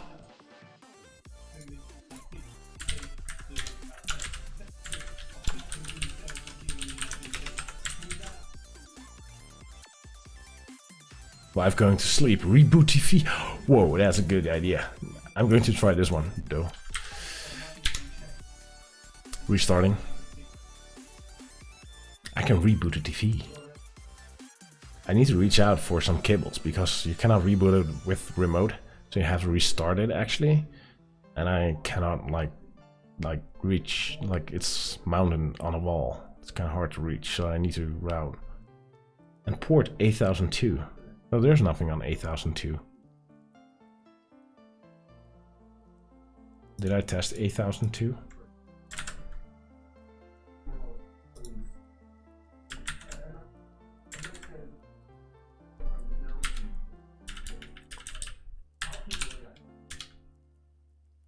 Oh, there's something on 8002. So happy to wife is off the bat. You can finally play with your toys. Something like that.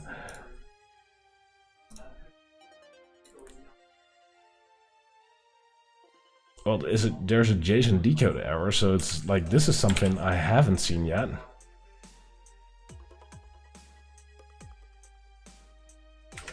So that's a improvement. 8002.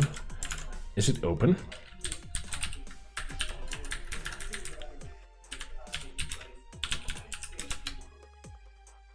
Yeah, it's open. Okay, let's try 8002.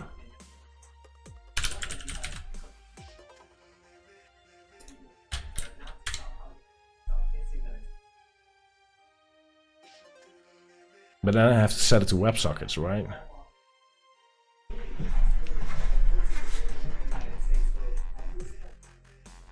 Well, it's not showing anything, that's for sure.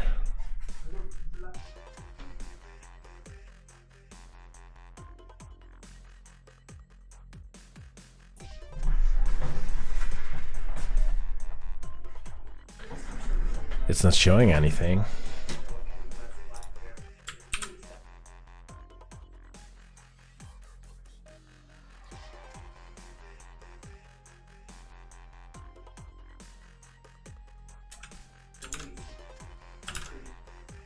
I feel like it's trying to do something more. Let's try this again, and if this one doesn't work, I'm going to restart the freaking thing.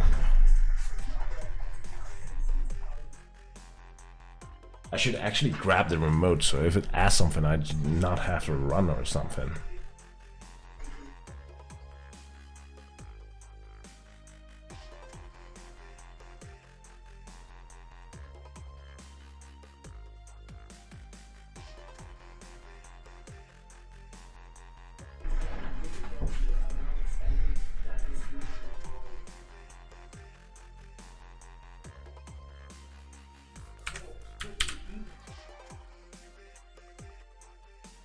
Invalid op response code. Nothing on the TV.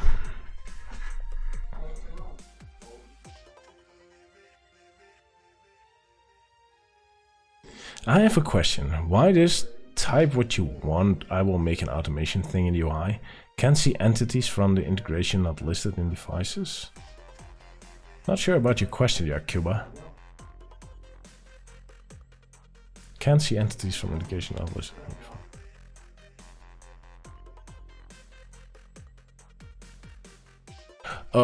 Yeah, it is listed now in 106, by the way, and all entities are listed. Update method is ping on 8002. Okay, we'll try that. Restarting.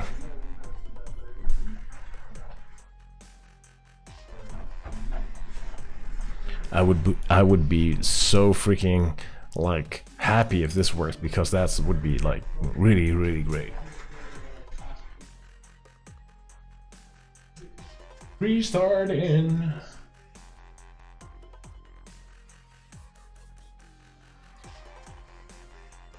Well, there's not a question popping up.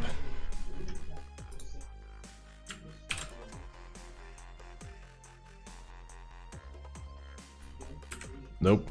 I'm trying to move everything to local control, so fingers crossed that you get this to work. Okay, I'm going to restart my TV now, because this is obviously not working, so hold on.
Okay, so the thing is rebooted now.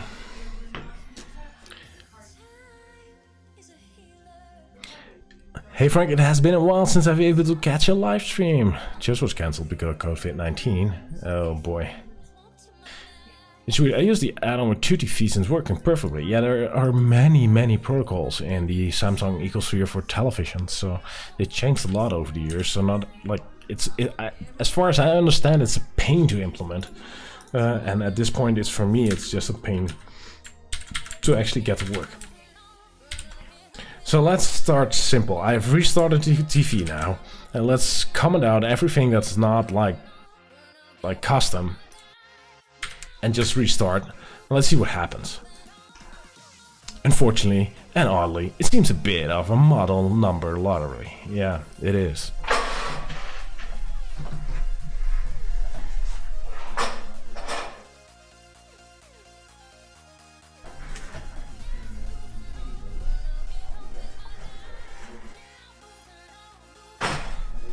It's not asking anything, so that doesn't look good. Connection already closed. So that's not good, right?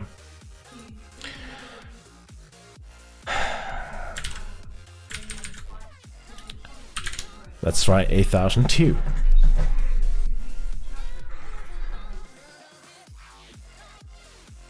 It is still correct. I've checked it. Oh, the Mac could be changed. Like maybe it was previously on Wi-Fi. But the Mac is only used for pinging. It's not for authenticating, is it? Let me check in a sec though. Let me see what it does now. Still nothing, but that's a good question, Risweer. Let me check.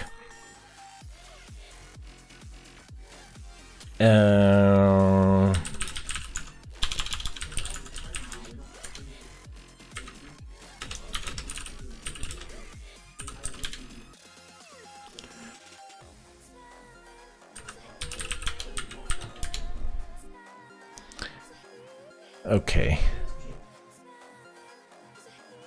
I'm going to check the MAC address. I could check it in my DHCP server. That's probably easier.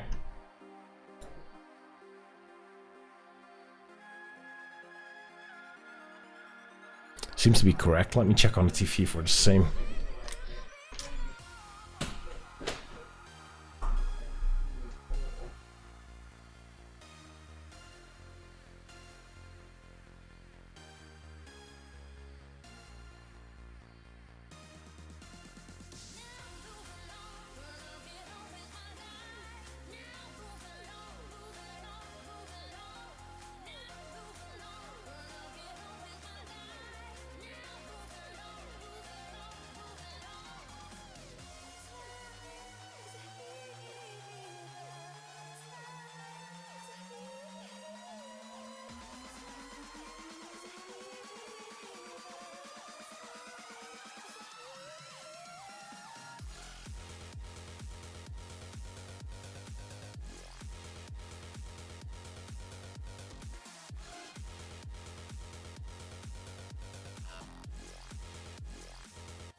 Yeah, it matches. Sucks.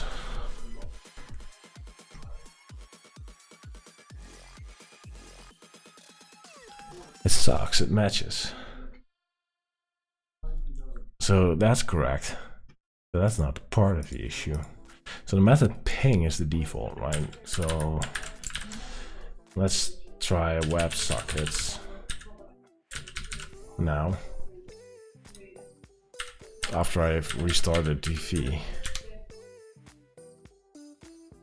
What if you remove the old entries on the TV? I removed them all. It's clean. It's a clean slate. I restarted the TV by powering it off. I pulled the cord, the wall, the power cord, to make sure it's not connected anymore.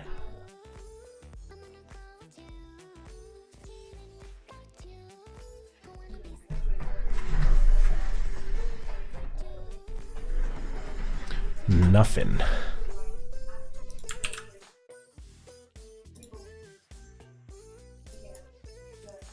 Invalid close-up code. So that's not working.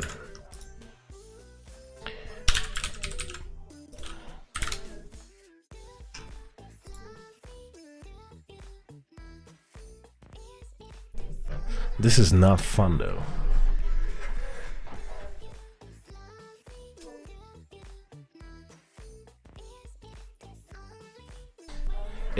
Like in the past, like when I started using Home Assistant, like in 2018, there was a moment it worked. Actually, it worked far in the past. Something changed. I was able to turn it on off.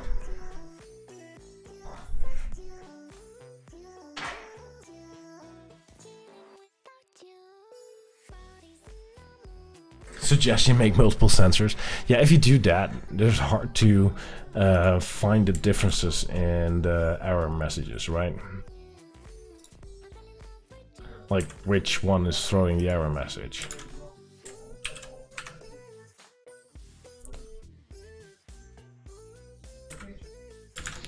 So that's not working. Not in 2002. Then we have the app list stuff, which gave an all nother thing.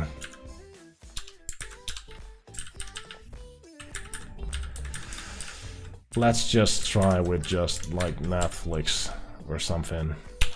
Here we go.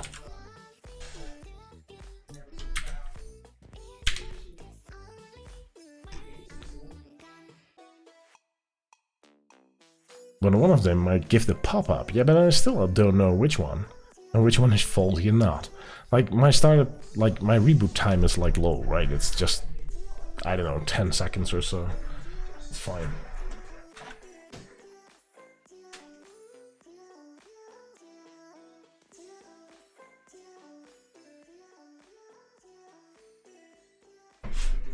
Nothing.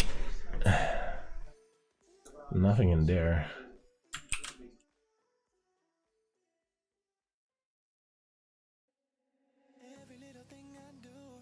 Should be a string for a dictionary failure. Gotta order dict. It expects a string? Are you kidding me?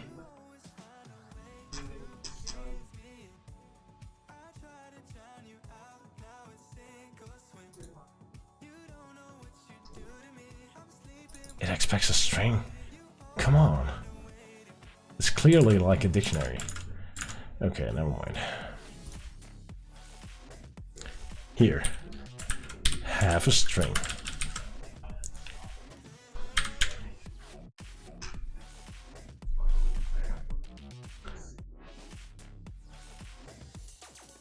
Is there an add-on which is not compatible with 64-bit version of Hathaway? Multiple. Wanted to switch from 32 to 46 because of the VS Code add-on. Hey Stoker, that depends a bit on which device you're running on. What's your, like, what does your hardware look like? Like if it's a Raspberry Pi, don't. Like the VS Code add-on would be not like a great experience. On a Raspberry Pi.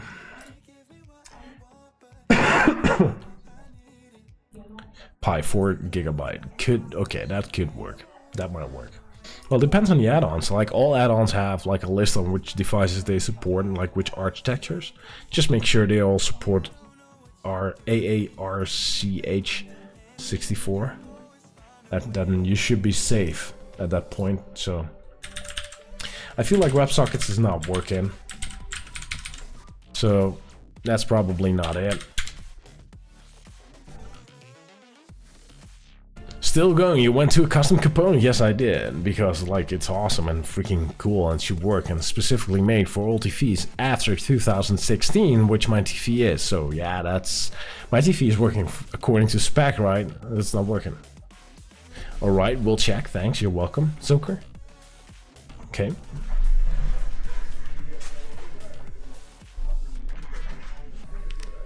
Nothing.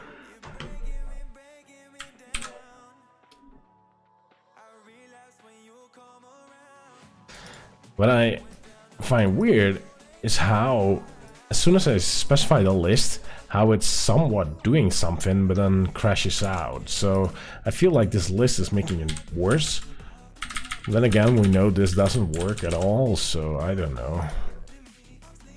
Try dev mode on TV. So where do I find the dev mode on TV? There was like a listing somewhere. Somebody shared me a link earlier. And they said, go to apps. On TV, go to apps, my apps, and then use the remote to enter 1, 2, 3, 4, 5 in sequence. Okay. I don't know. On the TV, go to apps, apps loading. This sounds like a very bad idea, by the way. And using the remote, enter 1, 2, 3, 4, 5. 1, 2, 3, 4, 5. Good call. Okay.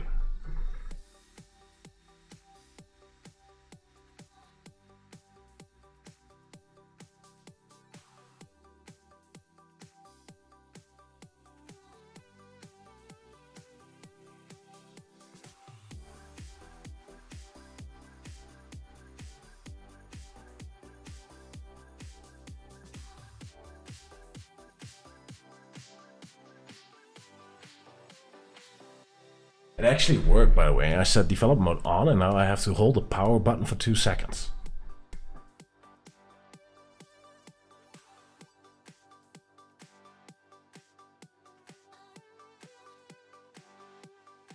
It's rebooting.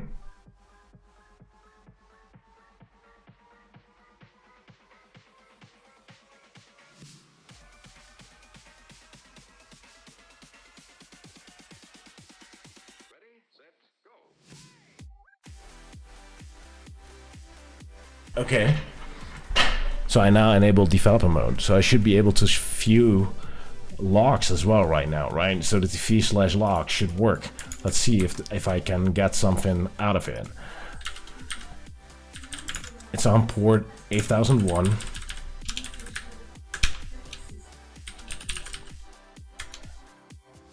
(401). It's not allowed. It says to unplug the TV as well.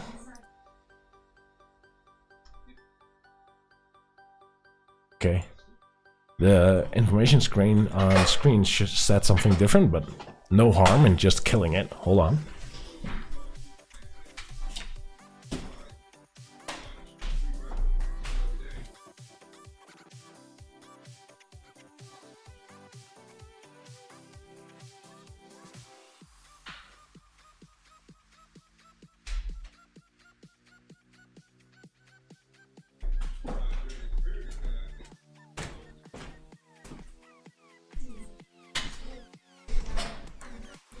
Done. On the MU on port 8002. Okay.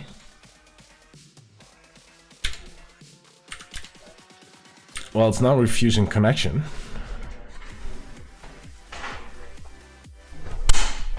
It's not asking for anything, so something definitely changed.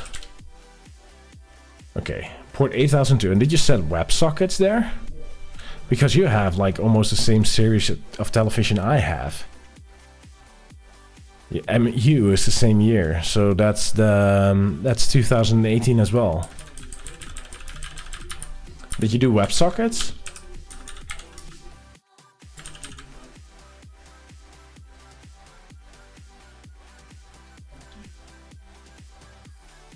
I can see this turning out to be a stupid issue, like the TV being in a different VLAN. Something being blocked in the network. I can assure you this is not blocking anything on the network. Besides, we will be able to ping it, right? No. Okay. Did you disable the built-in Samsung TV integration in HA? Yeah, it's never activated because it doesn't work. But I threw out the configuration, yes.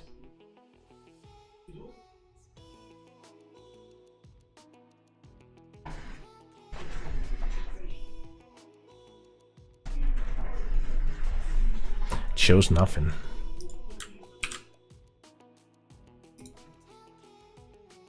Connection is already closed.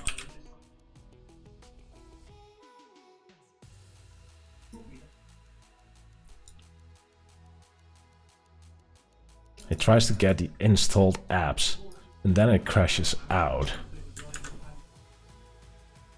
So what if I set it to like just nothing? Is that an option for that thing?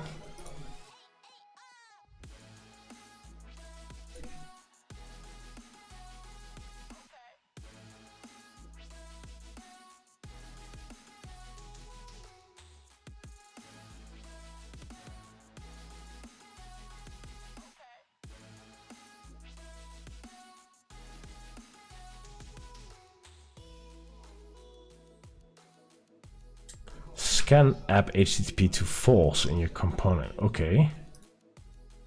That might be a hint. In some cases.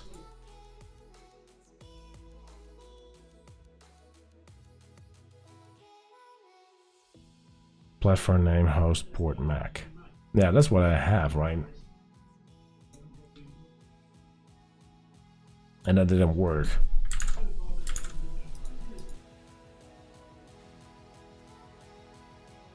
But it just crashes on the installed app list. That's where it crashes. So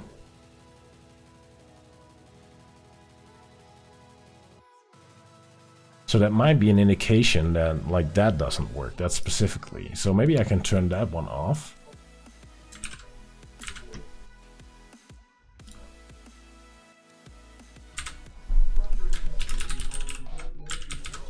As it seems to do like something. I use Samsung TV Custom. I've tried that thing. That didn't work either.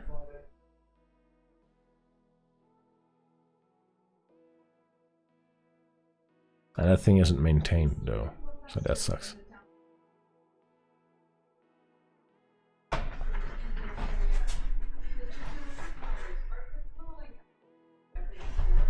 And the weird thing is, it doesn't ask for anything at all. I would have expected some kind of like pop-up with "Do you want to access?" Okay, still the same thing. So it does. It's still scanning for apps.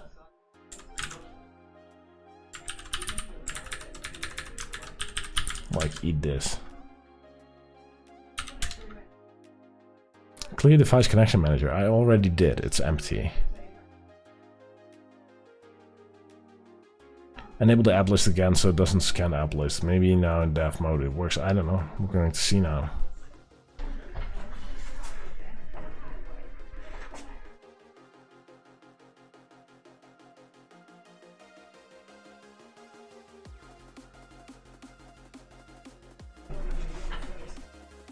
Nothing. Really just nothing on the TV.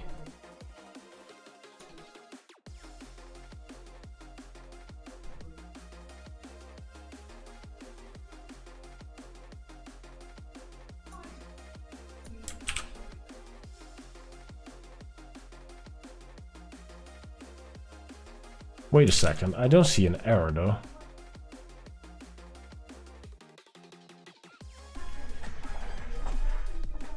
There's not a message on the TV.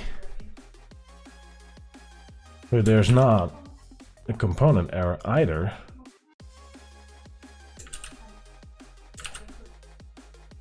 Okay.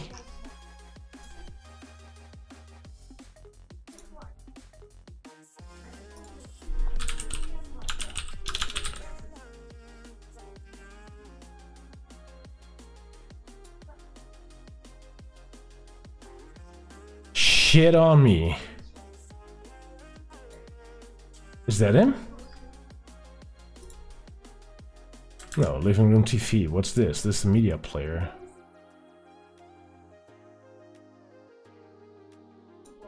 Is this it?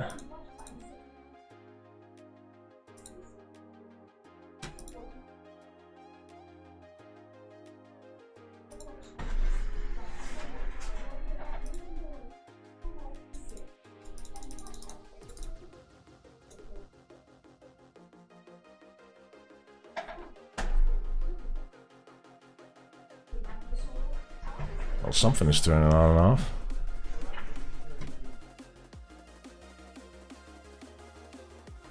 Invalid close-up code. Okay, so I do see something. Like, is the state reflected? Turn it off and check. Well, it didn't turn off. Tell me it works.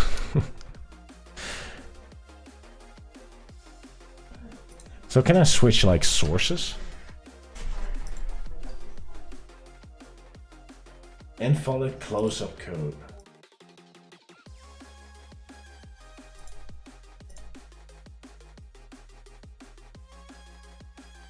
Okay, so it doesn't turn off. It doesn't work with volume.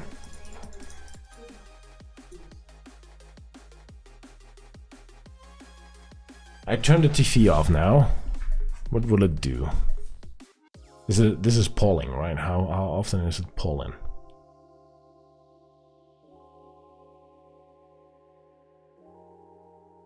Every 30 seconds or so?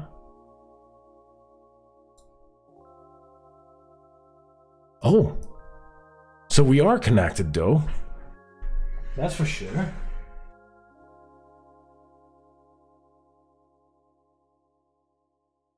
So it knows. Yeah. So it knows the TV is on or off. So we have something right? Something works.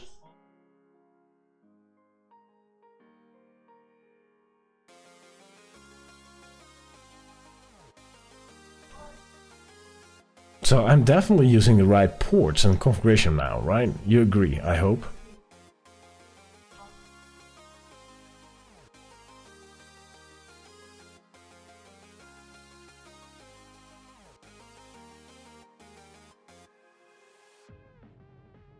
But this is all like invalid opcode stuff. Invalid close opcode.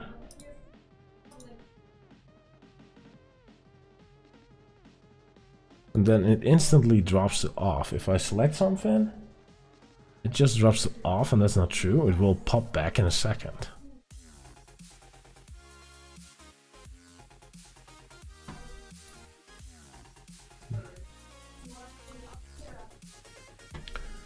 Okay, I know now if the TV is on or off.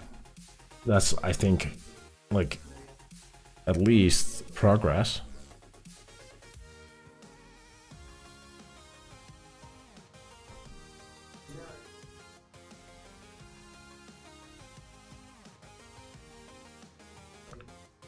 How does it have all the old info as well? It wasn't working last midnight. That's indeed something I was looking at. Like, that makes no sense.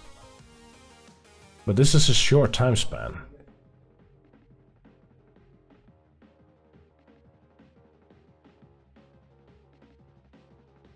Like, if like part of the component did work.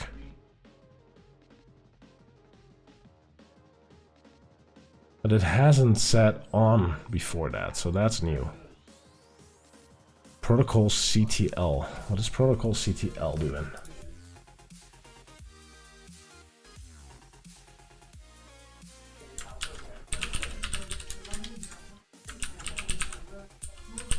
I don't find protocol. Victor.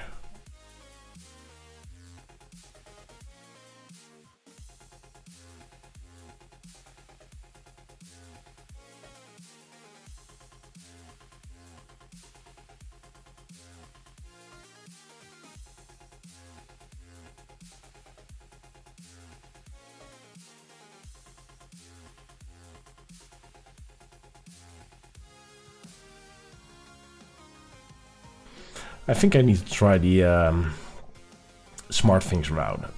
Like,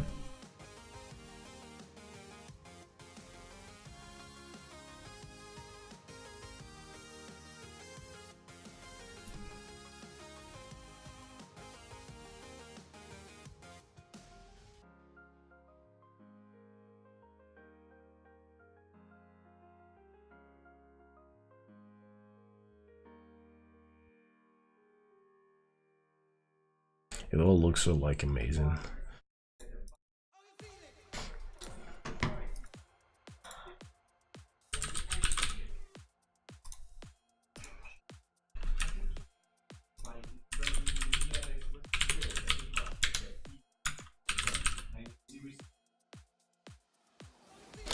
Just looking at it, uses SOAP at some endpoint over UPnP, over TCP. Is everything open? Yes, it's open. 9197, is that open? Should be. Yeah, it's there. That's for sure.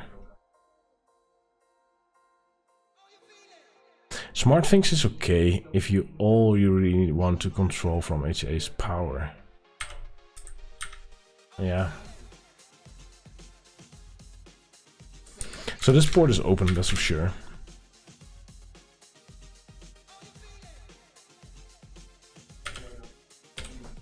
There was a URL listed in here.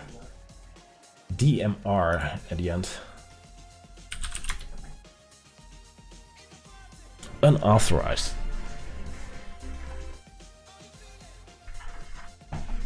So how does it work? I should have some kind of authorization thing, right? How do you trigger that? Like I would have expected some kind of pop-up to say allow on my TV.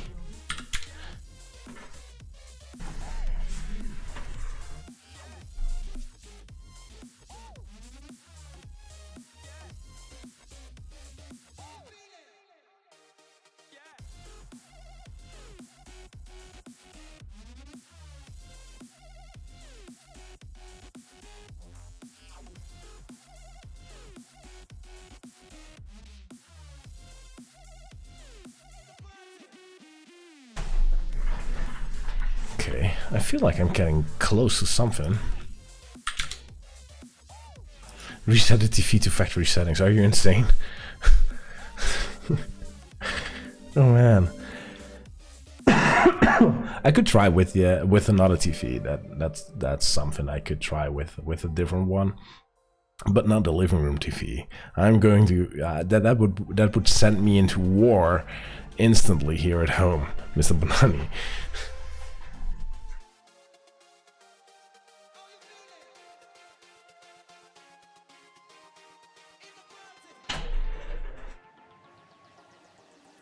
Like nothing.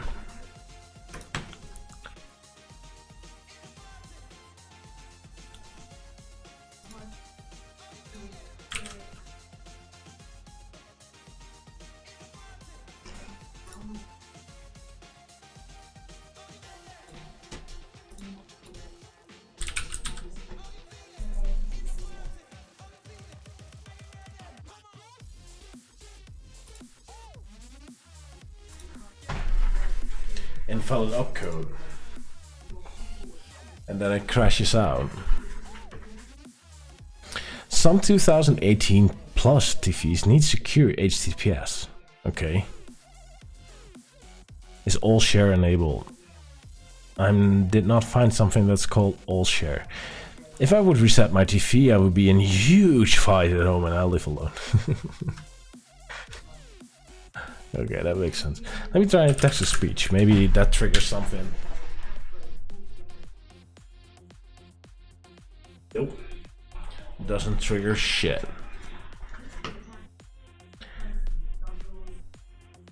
So I can see it's on and off. That works. So that's a good start.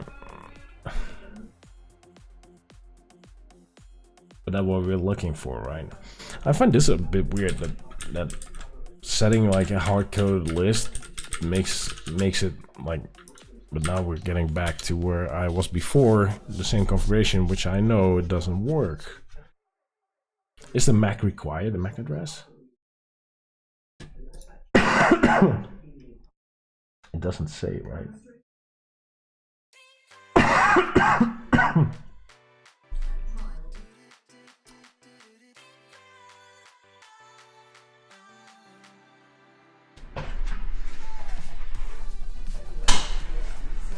No pop-up. And it dropped off the list as well, so it's now crashing again.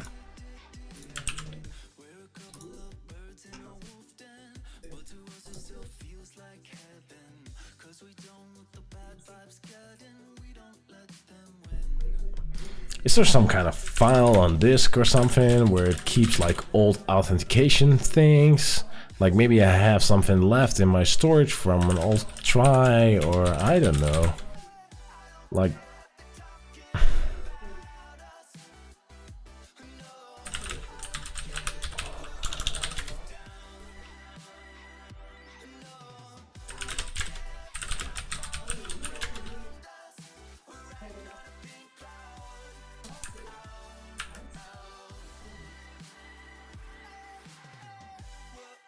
nope.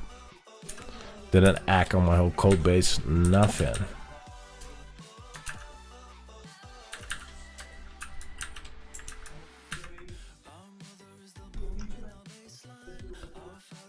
Nothing.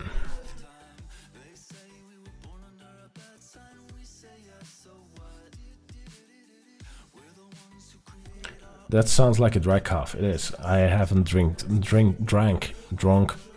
No, I'm not drunk. I did not drink enough tonight. All share enabled. I haven't found that one. Maybe it's an issue between the component and beta. Oh, that could be, that could be. By the way, I'm reading it right. Power control is through wall. I'm not sure if that's going to work for you.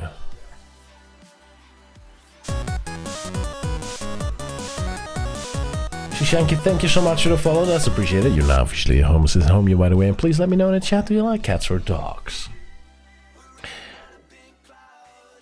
Wall is not going to work for me, that's true.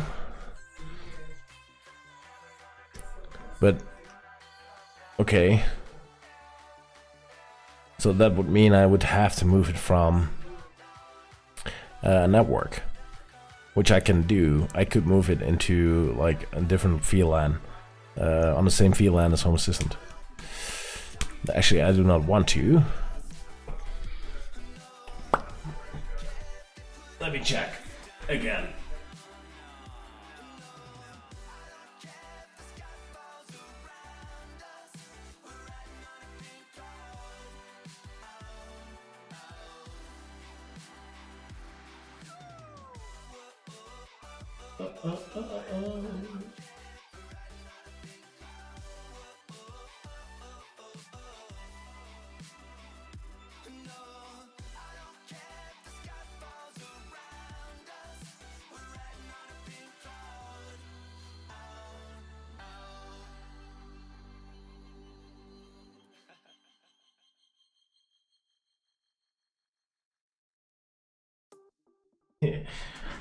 Oh yeah, that's right. I try to log in with my Samsung account and my TV instantly goes like, not going to do that. Because, well, Asgard is just blocking the hell out of the thing.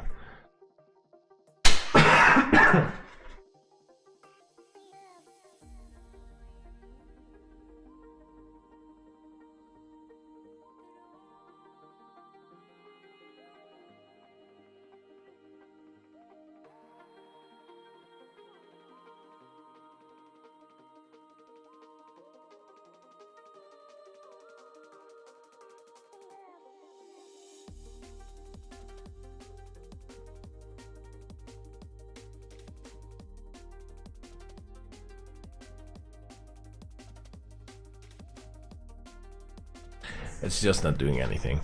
The Samsung TV custom component doesn't work. Put if you're not allowed to send data back home. Yeah.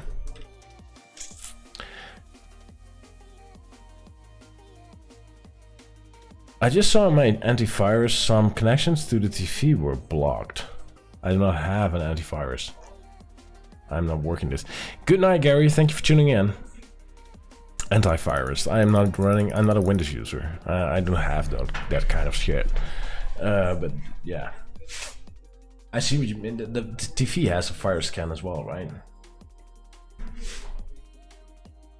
Not sure why a TV would need a fire scanner, but yeah.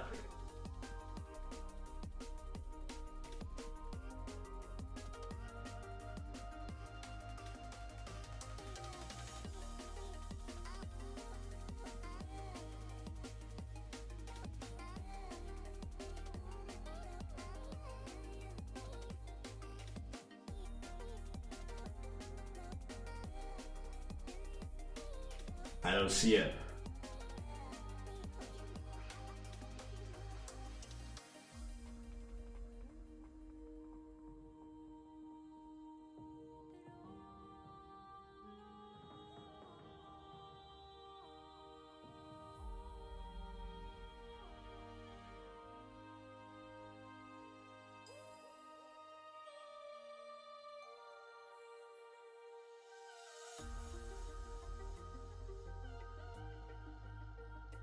I get that. This thing is not going to work. Like, I can see the state, so it knows something, but it's probably just based on does the IP respond or not. In case of, like, if I said it like before, it probably responds based on is the web server answering yes or no. That's probably the only thing, because if I hit something, it will still give me the same op error. So it's probably not working at that point, it's just like responding or not to something.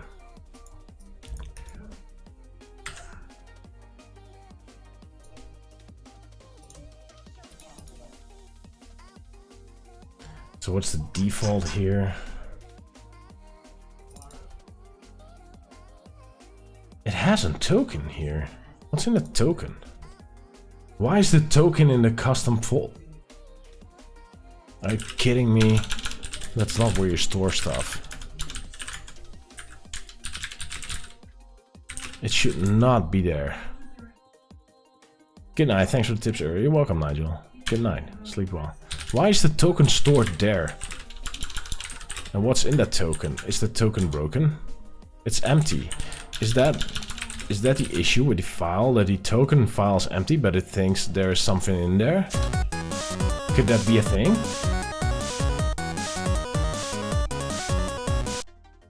Could that be a part of the problem, that it thinks it has a token, but it isn't actually a valid token? How does this work?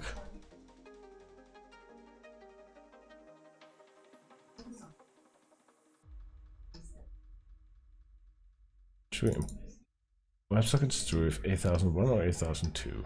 Oh, it will automatically select WebSocket if it's one. Okay, so it's WebSockets for sure in that case. Not Method Ping. Okay.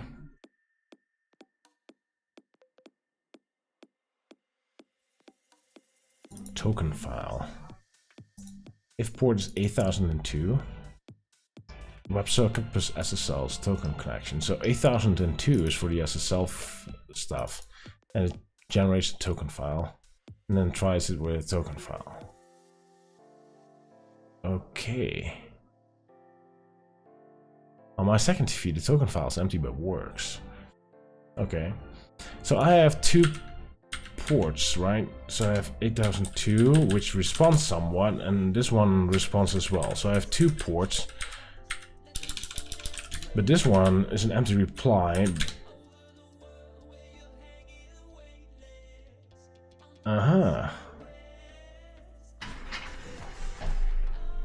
Okay, this is getting interesting. So I have apparently both ports. And 8001, 8002, both cases trigger the WebSockets. So this would be just a normal setting, and 8002 would be like the one that needs a token file, which was empty. So maybe my earlier testing, my TV is up to date, yes. So maybe I made sure a moment ago. So maybe because my token file was empty, things went south. Maybe that's it. I don't know. Let's try this again. And if this works, I'm going to update a freaking component, not to store the token in that freaking location, because that makes no sense.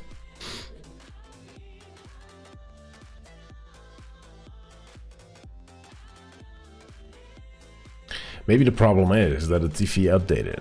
Like 2 years ago when I started out with Home Assistant, I knew this worked. Like I couldn't do anything, but I could turn on and off the TV, which was really helpful already. Somehow, somewhere that got lost. I don't know if it's because of Home Assistant or because of like the Samsung TV updates or something, I don't know.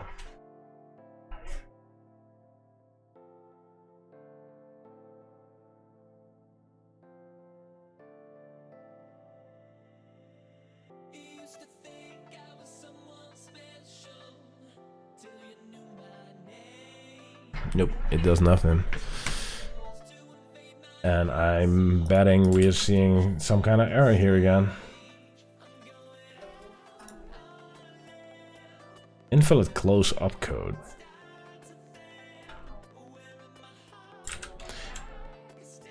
Have we tried Google yet?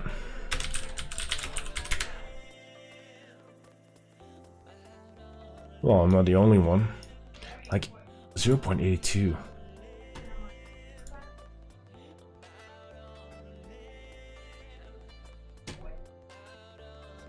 I'm not the only one with the opcode issue. Okay.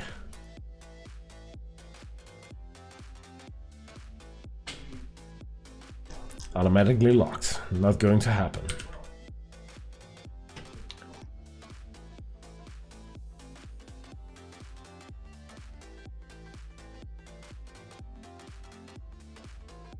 Swap out a port to encapsulate it in SSL. Manual approval.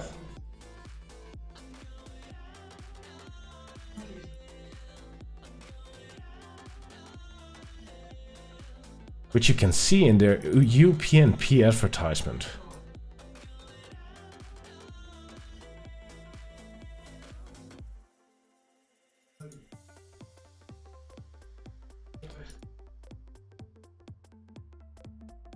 So is that part of the issue, UPnP in this case?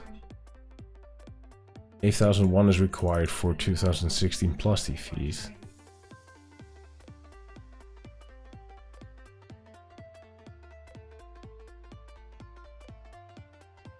I had a similar thing, media player style. I can't tell you what.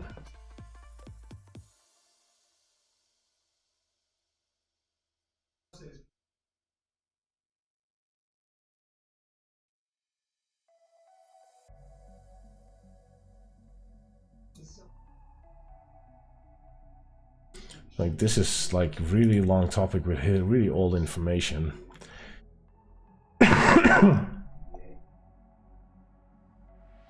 Yeah. This is basically what I have.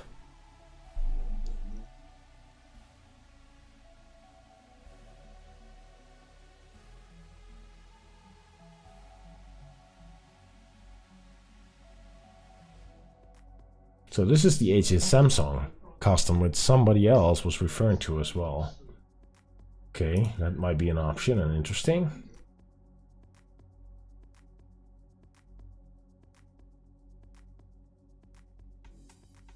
Yep, that's not working. This is 1 month ago. Invalid close-up code.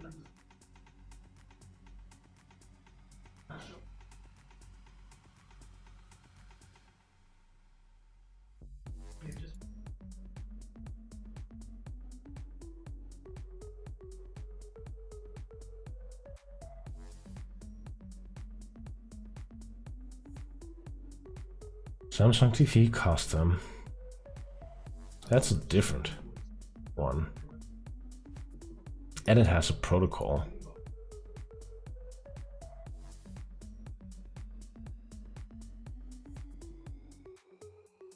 Yeah, this is the list from Home Assistant. That sucks. So where's this one going to?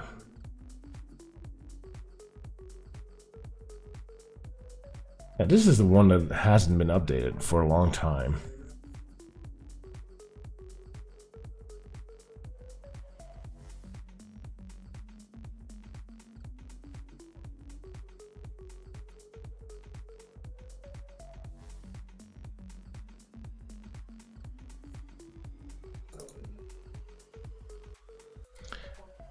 If it works, it doesn't need updates.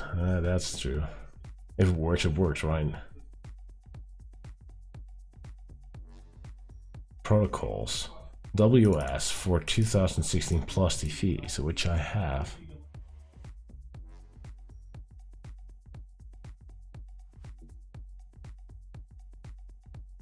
I don't have a QLED. Is this a QLED? I don't know. I don't think so. My suggestion, long stick and press the power button. Well, the thing is, this TV is actually pretty darn awesome because this is the Bluetooth remote, so it will just work. And this is all the buttons it has and controls all the thing it's connected to. So I really love, in general, I love this TV. It's really well built, it looks good, it has a great image quality, the menu stuff works really well, and the remote is pretty freaking damn awesome. So I have no complaints in general, except like the component doesn't work. I cannot get it connected, and that's something we all want, right? We want to have the TV. I want to go to bed, like just leave the freaking living room, and things will just shut down. And right now I have to like shut down the TV, which sounds a bit weird, and lazy. But yeah.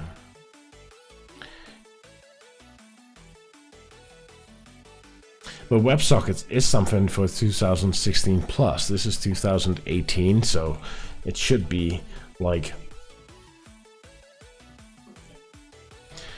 But looking at some other things, this is Wi-Fi Ethernet. Ethernet. It's connected to the Ethernet.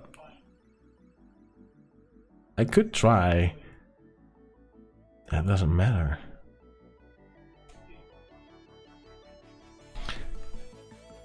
I cannot put it in the same.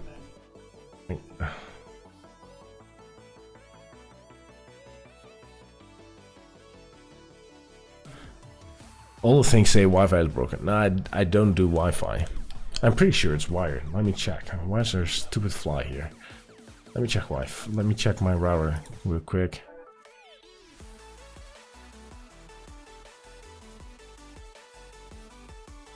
No, it's wired. I know for sure, by the way. It's wired.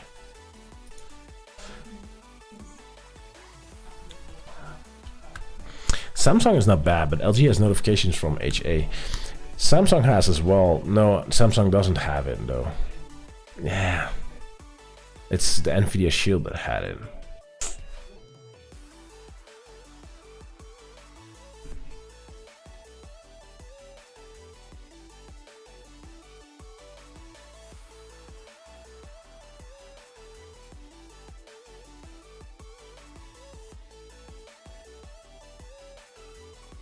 I can actually check this because I can request this one and then put it through JQ, probably.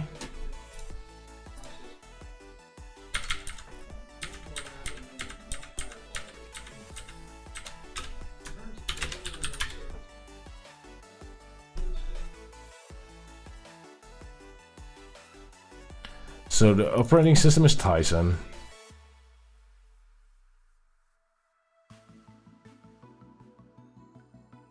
It's connected wired. Here we go.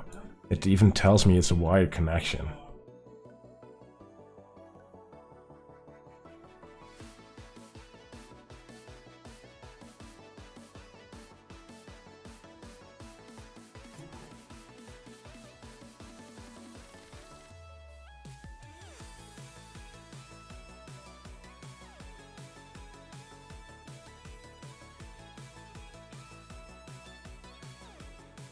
Sounds like an excuse to buy a bigger TV. No.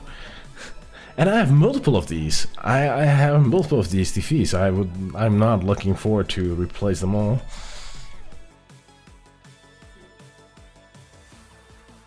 I've been trying the HDMI CNC integration as well. It was really bad for my server. Constant CPU spike. Oh, that sucks. But it's not in, like, my server is not near the television at all. Plus I have multiple.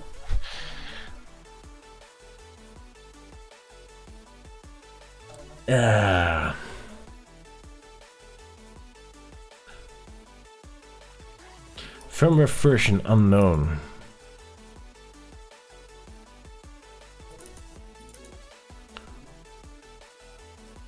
Why can't things just work? Yeah.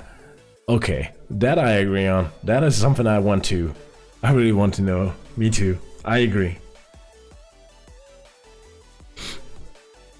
And the weird thing is I just see it right in front of me. Like I can request the API and see like the stuff. It's just not working. Developer mode is 1. So would developer mode right now cause it not to work? I haven't thought about that though.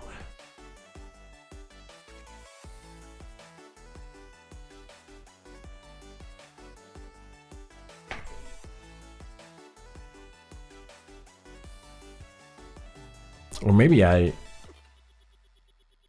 like should set the IP address specifically to Home Assistant for developer mode. But it's weird. I have never ever seen somebody talking about developer mode at all. And this one has a shit ton of issues as well, by the way.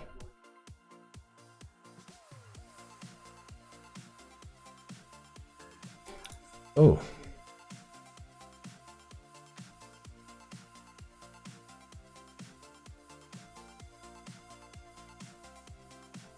Good night. I hope you work it out, Frank. Thank you, mister.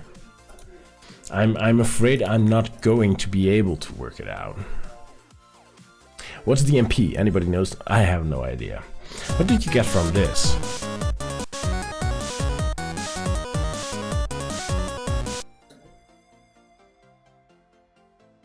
Let's try. With QLab protocol. I can try.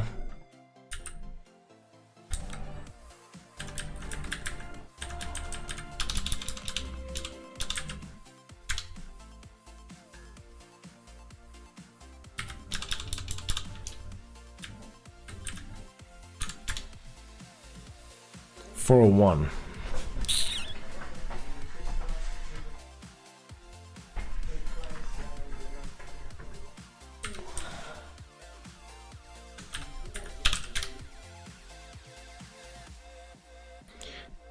Oh, this HTTPS, right?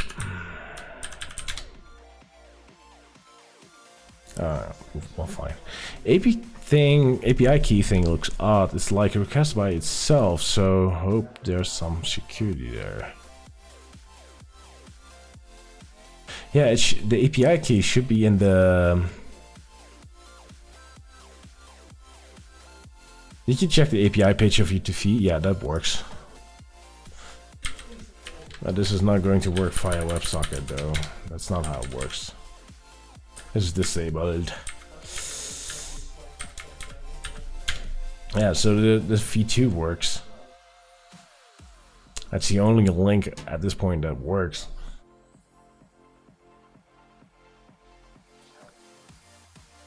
This is 8001, so I expect this should be 8001. WebSockets is the default, but if I use this configuration, it will just die out. That will not work. So one thing I could do is maybe look to the menu with 1, 2, 3, 4, 5. I did, and I enabled it. I enabled developer mode as well, and that doesn't work. So I should probably disable it. Maybe? Again, good night, Frank. Good night, Docs. Doc. See you later, man.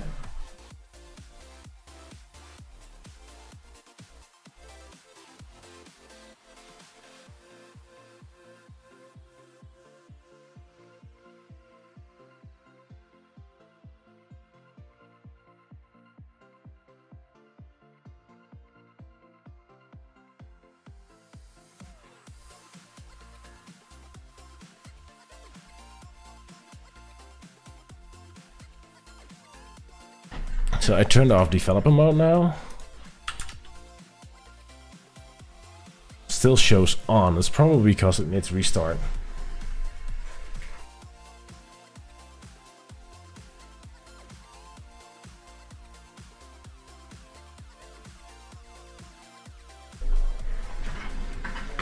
So restart that. Yep. And it now refuses connection. Probably the operating system needs time to start though. Let's wait for a second. You can do minus insecure, I think. Probably. There it is again. So it's up and running. Now developer mode is off. So that's a... I don't know. Is it a step forward?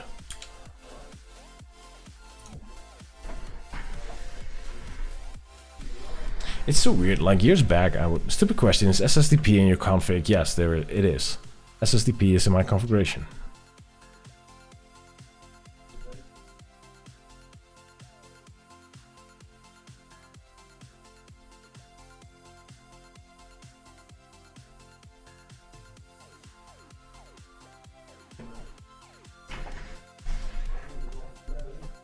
Nothing.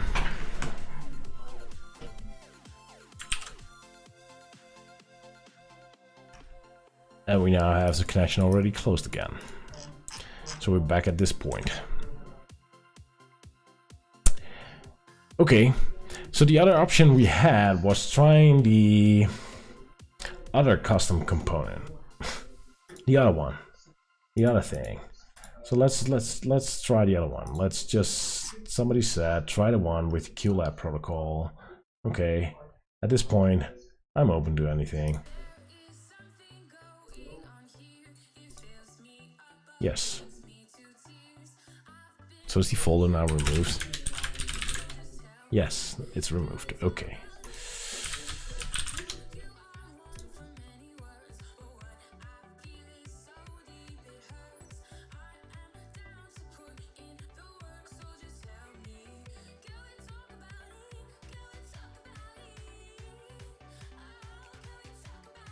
WS.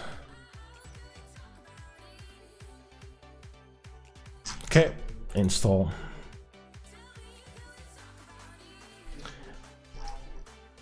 The configuration is pretty similar except for protocol. It should be protocol there. And the protocol should be QLAD, somebody said. Maybe.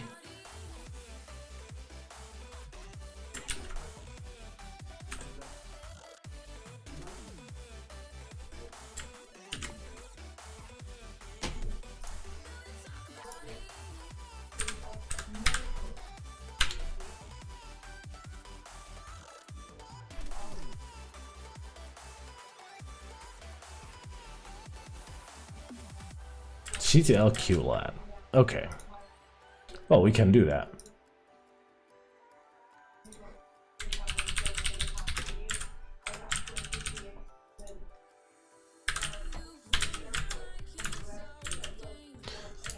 Let's run a config check to make sure it works. H8 core check.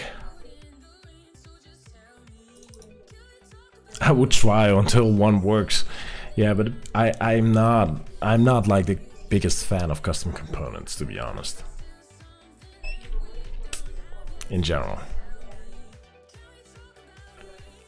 Still processing, come on. Oh, Samsung Tyson not found.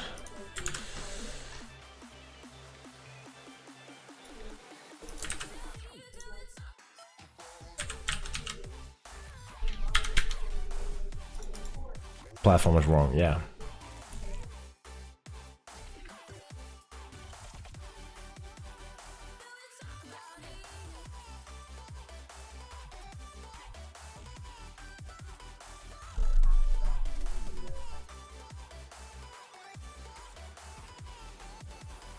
Yes, completed.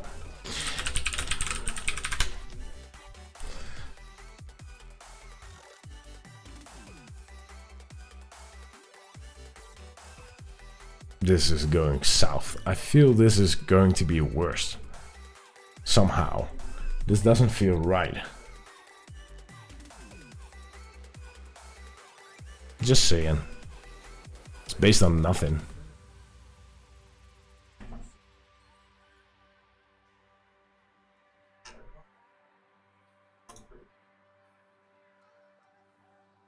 Invalid close-up code. Yeah. Same problem. Nothing. This is kind of nice, right? It's throwing the exact same issue here.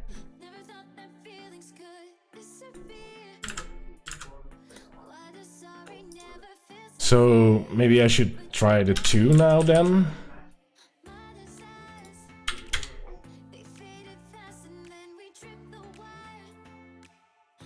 Must be 8002. Okay.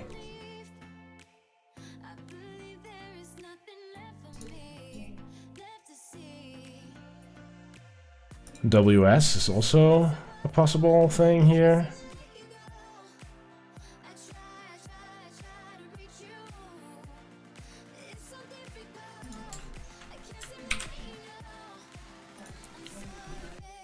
Local variable mute before reference and assignment. That's a different message. Keeps popping up. But did it do anything?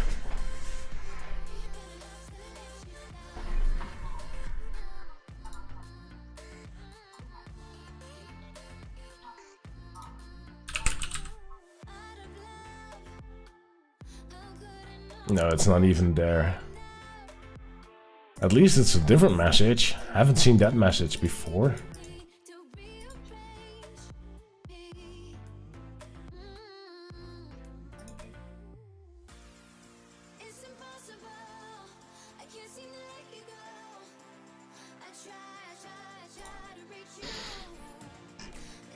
Try WS in that case. Yeah, why not?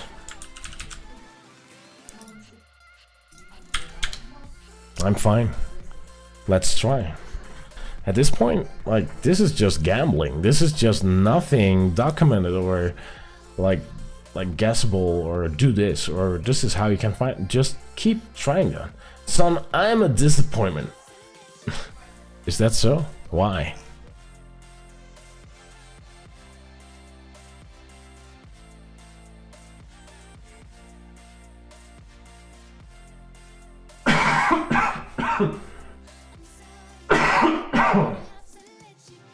Well, the TV is showing nothing.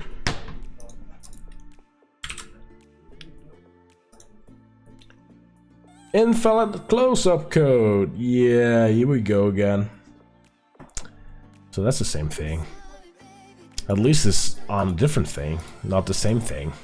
Like the error is not completely like the same path. So maybe it's like, I don't know. And then we have like even multiple variants here for CTL beta and CTL. Sure, it's not a broadcast thing. Why should it be a broadcast thing?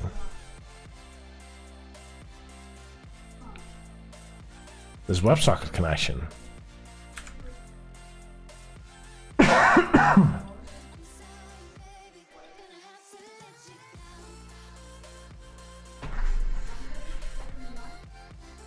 Well, nothing there. It is not in the error log.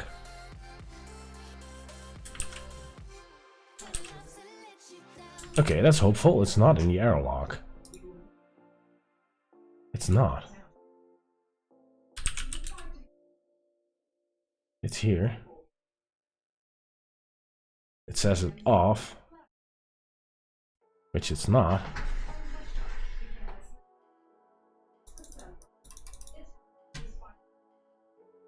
It doesn't show shine, it's just like broken now. At least it doesn't crash. That's better. Nope.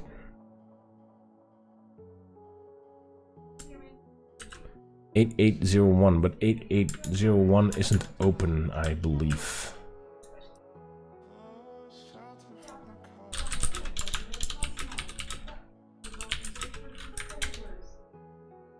closed, so that's not an option. That port is not open. That's why I give up so much and haven't touched my HA since last time I messed it up. Yeah, but these are the kind of things like I never got working properly. Like, okay, so I can try CTL, I can try CTL beta at this point. Apparently. CTL beta, that's what's left, right? But CTL is just doing nothing, because, well, it's not doing anything.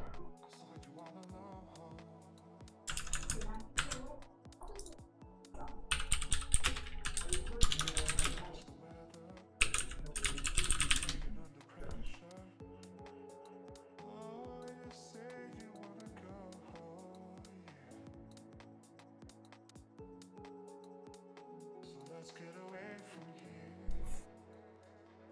Let's get away from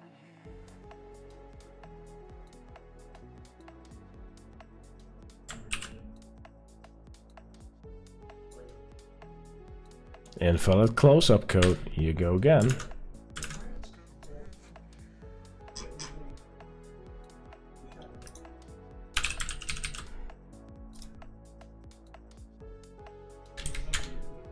I'm almost past all the options, you know that, right?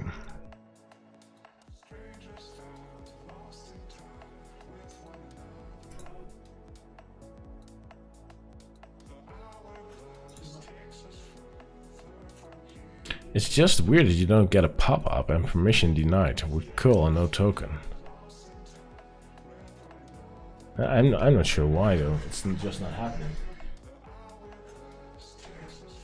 Nothing happening. No pop-up. Connection already closed. Still using the WebSocket though, although I set CTL, but okay.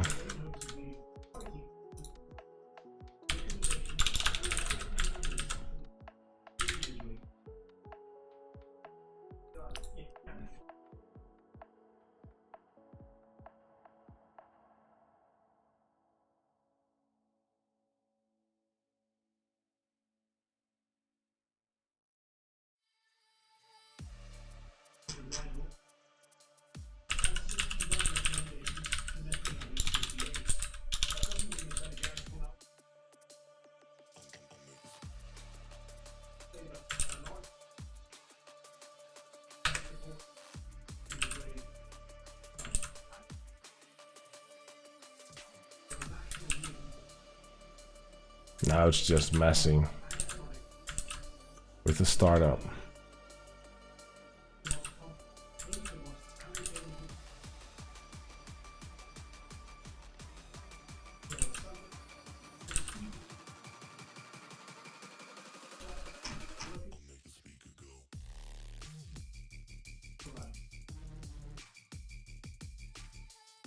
That's not good.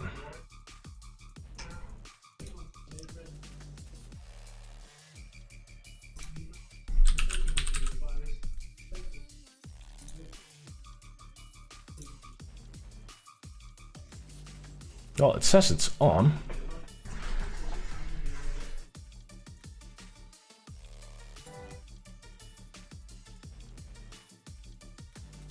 And just crashes the hell out of things. It doesn't do anything.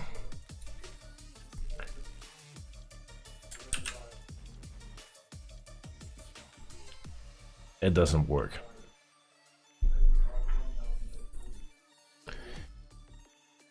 It said somewhere that the token was provided by you and PFP. Do you have that on? And does that pass VLANs? That's a good question.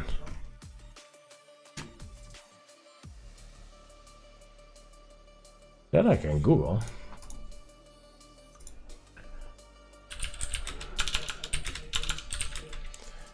No, SSDP Edge router VLANs.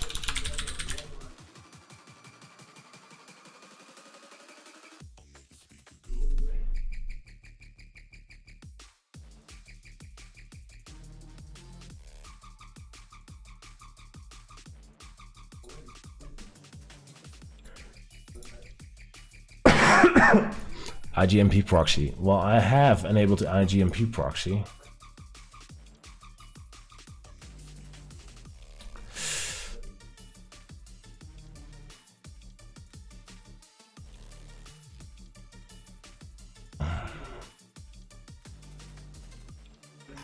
Because I need IGMP because I have IPTV which uses it as well.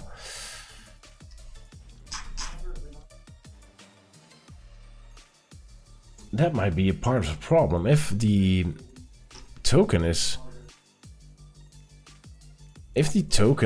distributed via SSDP, which would be weird, but still.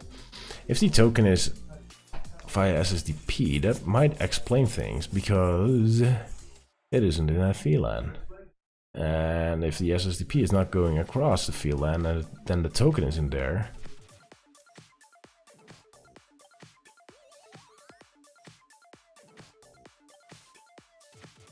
Remove provision from TV and device list. Already did that, mate. That's not like the solution.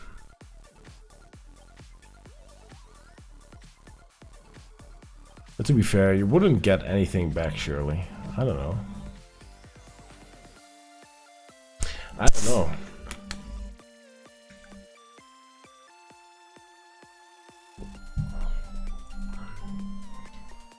This is basically the same question here.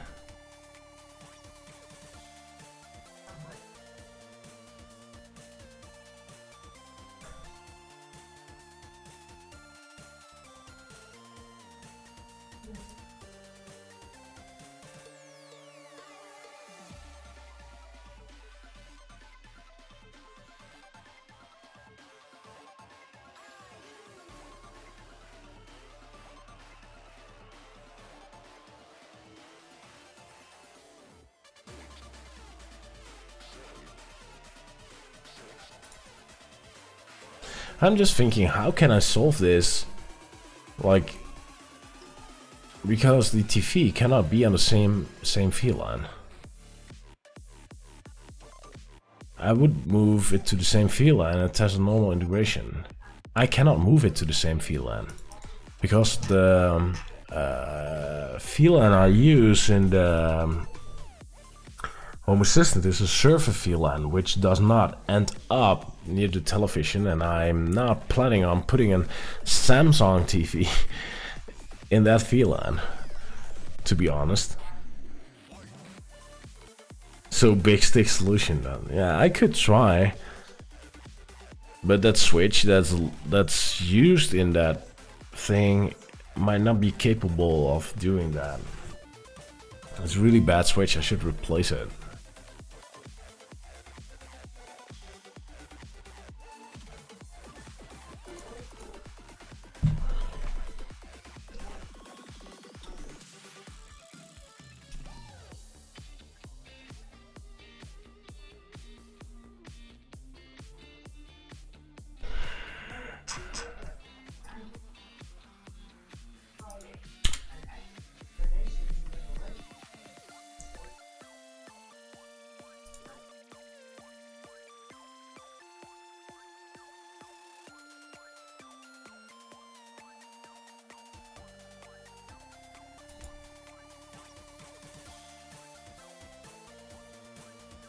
But this is just a switching.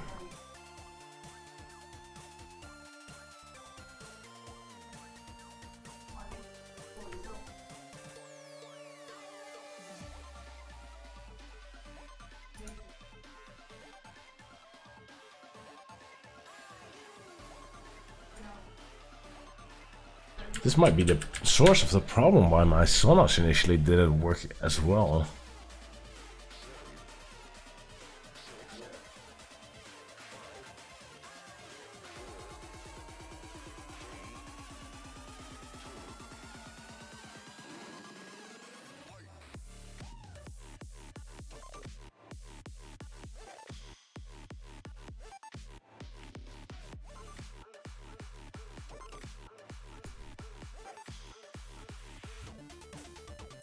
Oh, that I can do.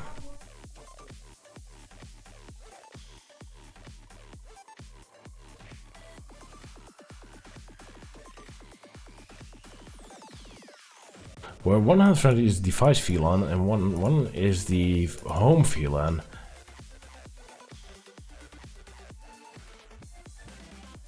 Okay. So this is the device which is downstream and upstream to here for the IGMP proxy.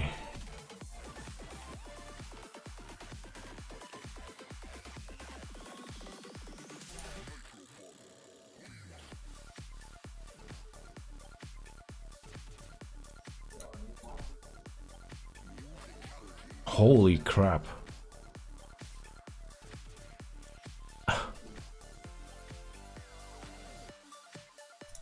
That's going to be a pain.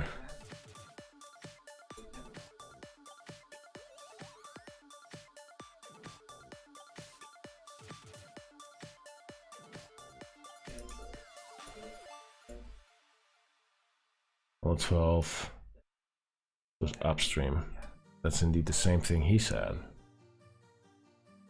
No. Okay.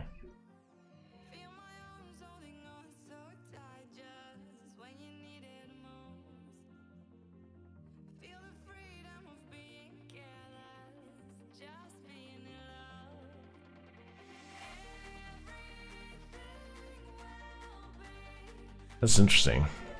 I could do this, but not now. What about sniffing some packets between TV and HA? Can be done, but not sure what I would win with it. Like, it's not complete, right? What Samsung TV model do you have? It's the UE55 MU7000. Decided to give Samsung 1000 code myself. Now no dice. Okay.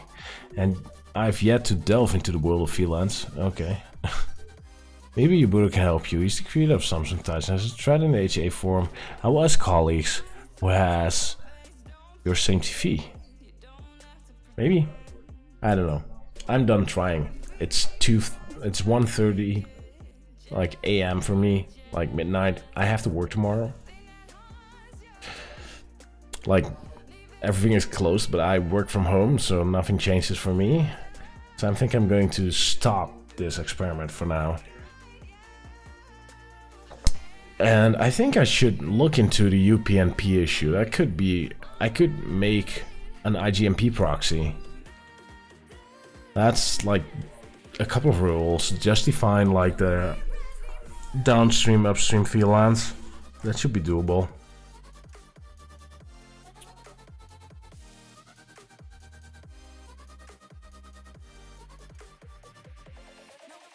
Six series, yeah, I have the 7 series. So that's technically you're working and beta testing right now. Don't put in too many hours. Right, but I still have lots of stuff to do and I do not consider this technically working. I have a lot of things to do, so no. Is there any disadvantage by using the 64-bit version of Hasio? No. It's not really adding to stuff, like not that I am aware of. Let's put it that way.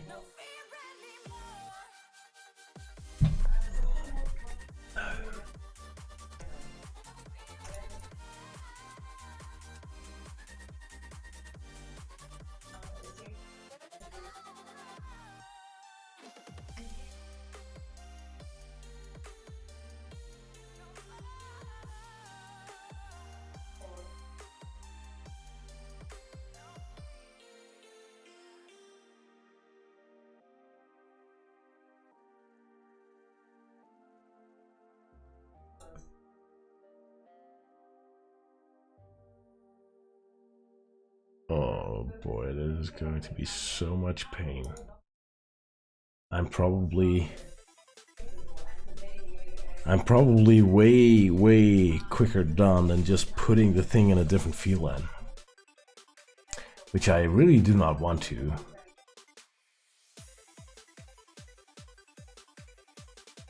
Like, look at this, mate. Come on. Here's how I got this to work. 3 important sources, local area, and an IGMP proxy setting LAN as upstream and media as downstream. Add firewall rules on media to LAN. Add firewall rules to all from LAN to media. All from LAN to local.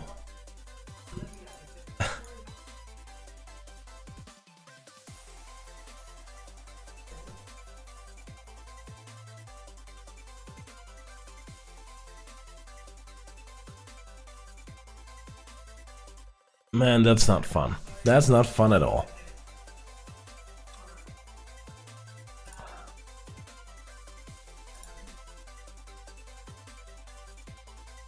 Here's some Samsung TV composite component, seems to be okay.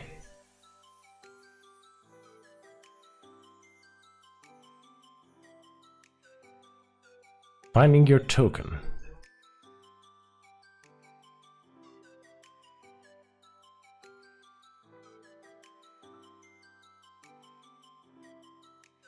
That's really old, by the way. May 2019. This is probably the original code that was in the old Home Assistant.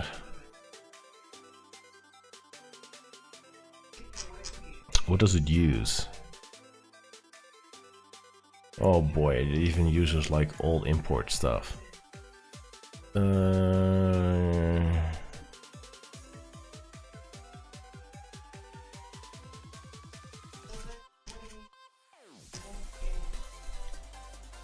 Where's the dependency used?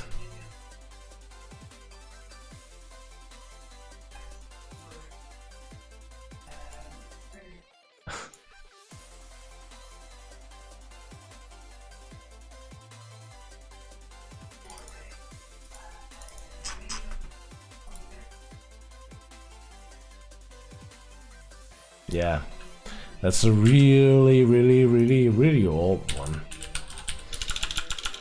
I know that one doesn't work because I tried. What I actually did myself is like, okay, in 1.80 it worked. So, sorry, in 0.80 of Home Assistant it worked on my TV somewhat. So let's roll back Git all back to 0.80, fetch that component, make it work somewhat, like upgrade the changes that were missing, and then try again. But the TV doesn't like swallow it anymore because, well, it's just like it changed. Wait, did the Python index change? Or is it the mobile interface that triggers? Or I simply didn't hit enter. That's it. This is the really old darn one. It is.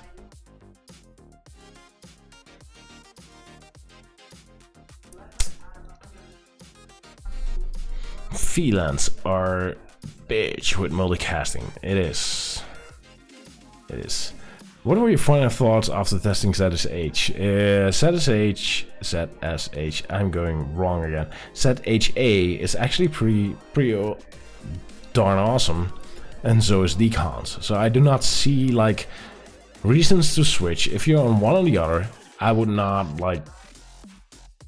There's no reason. Like both are like equally pretty much great. I think if you're new to Zigbee, Decons is a little bit more friendly because they have those like nice interfaces if you try to pair and stuff. But yeah, in general, man, I don't know. I cannot decide actually. I'm on. Hey Rasmus, thank you so much for subscribing, mate. So I'm running on Decons, and I do not see a reason to switch to ZSH, but probably ZHA. But if I was on ZHA, I would not have a reason to switch to Decons as well. So running both, yeah, I currently run both still somewhat, but not like actively in use. Like ZHA is not actively in use for me.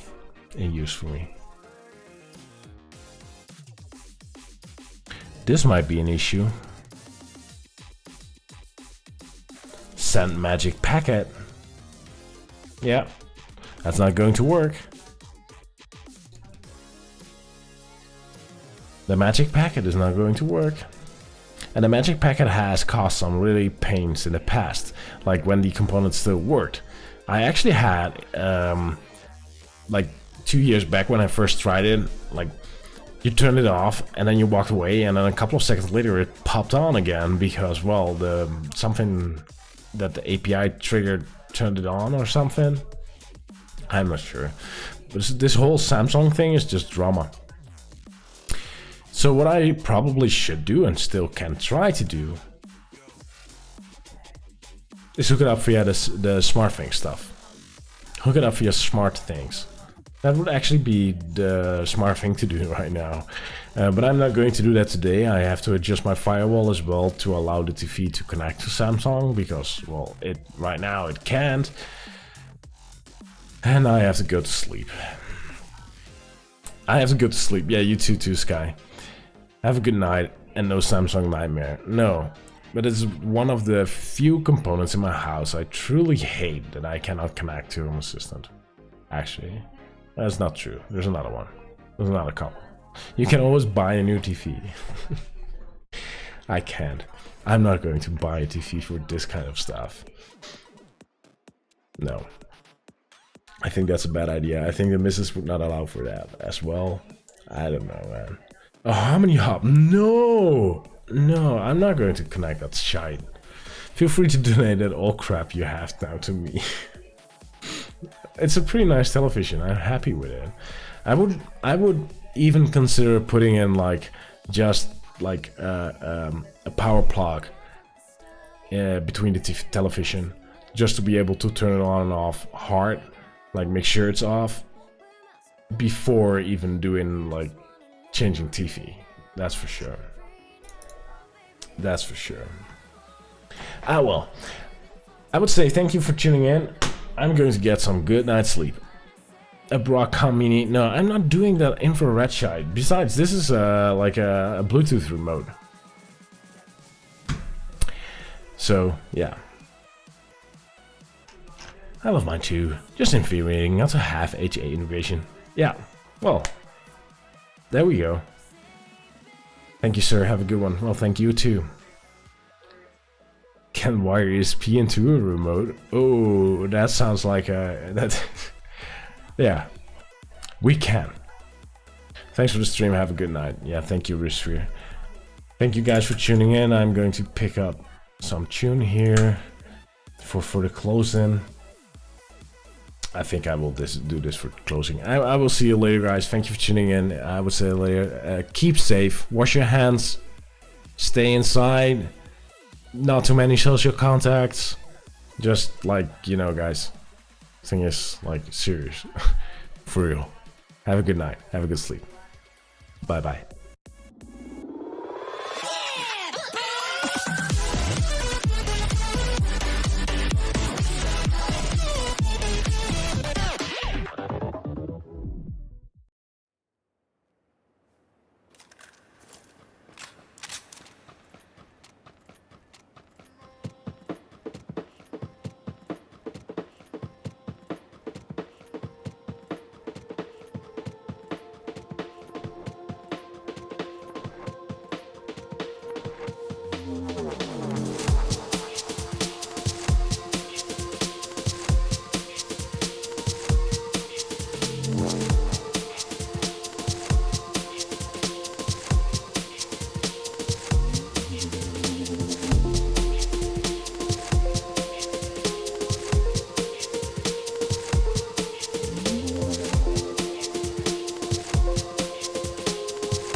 As I walk alone in amongst the strangers, as I float along, ghost upon a hill.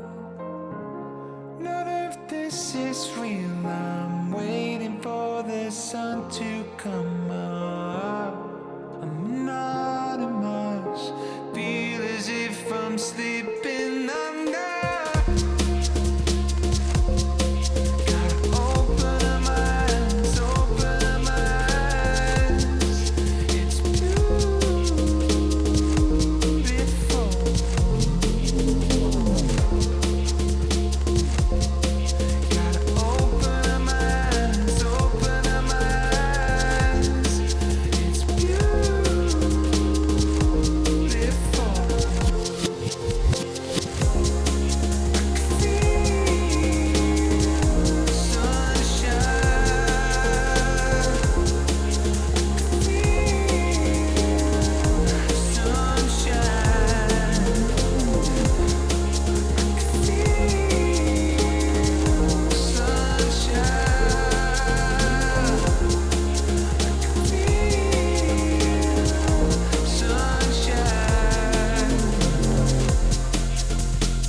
is lost, walls are closing in.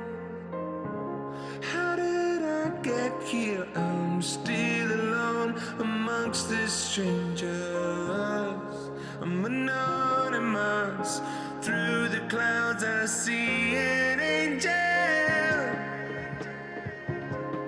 Gotta open up my eyes, open up my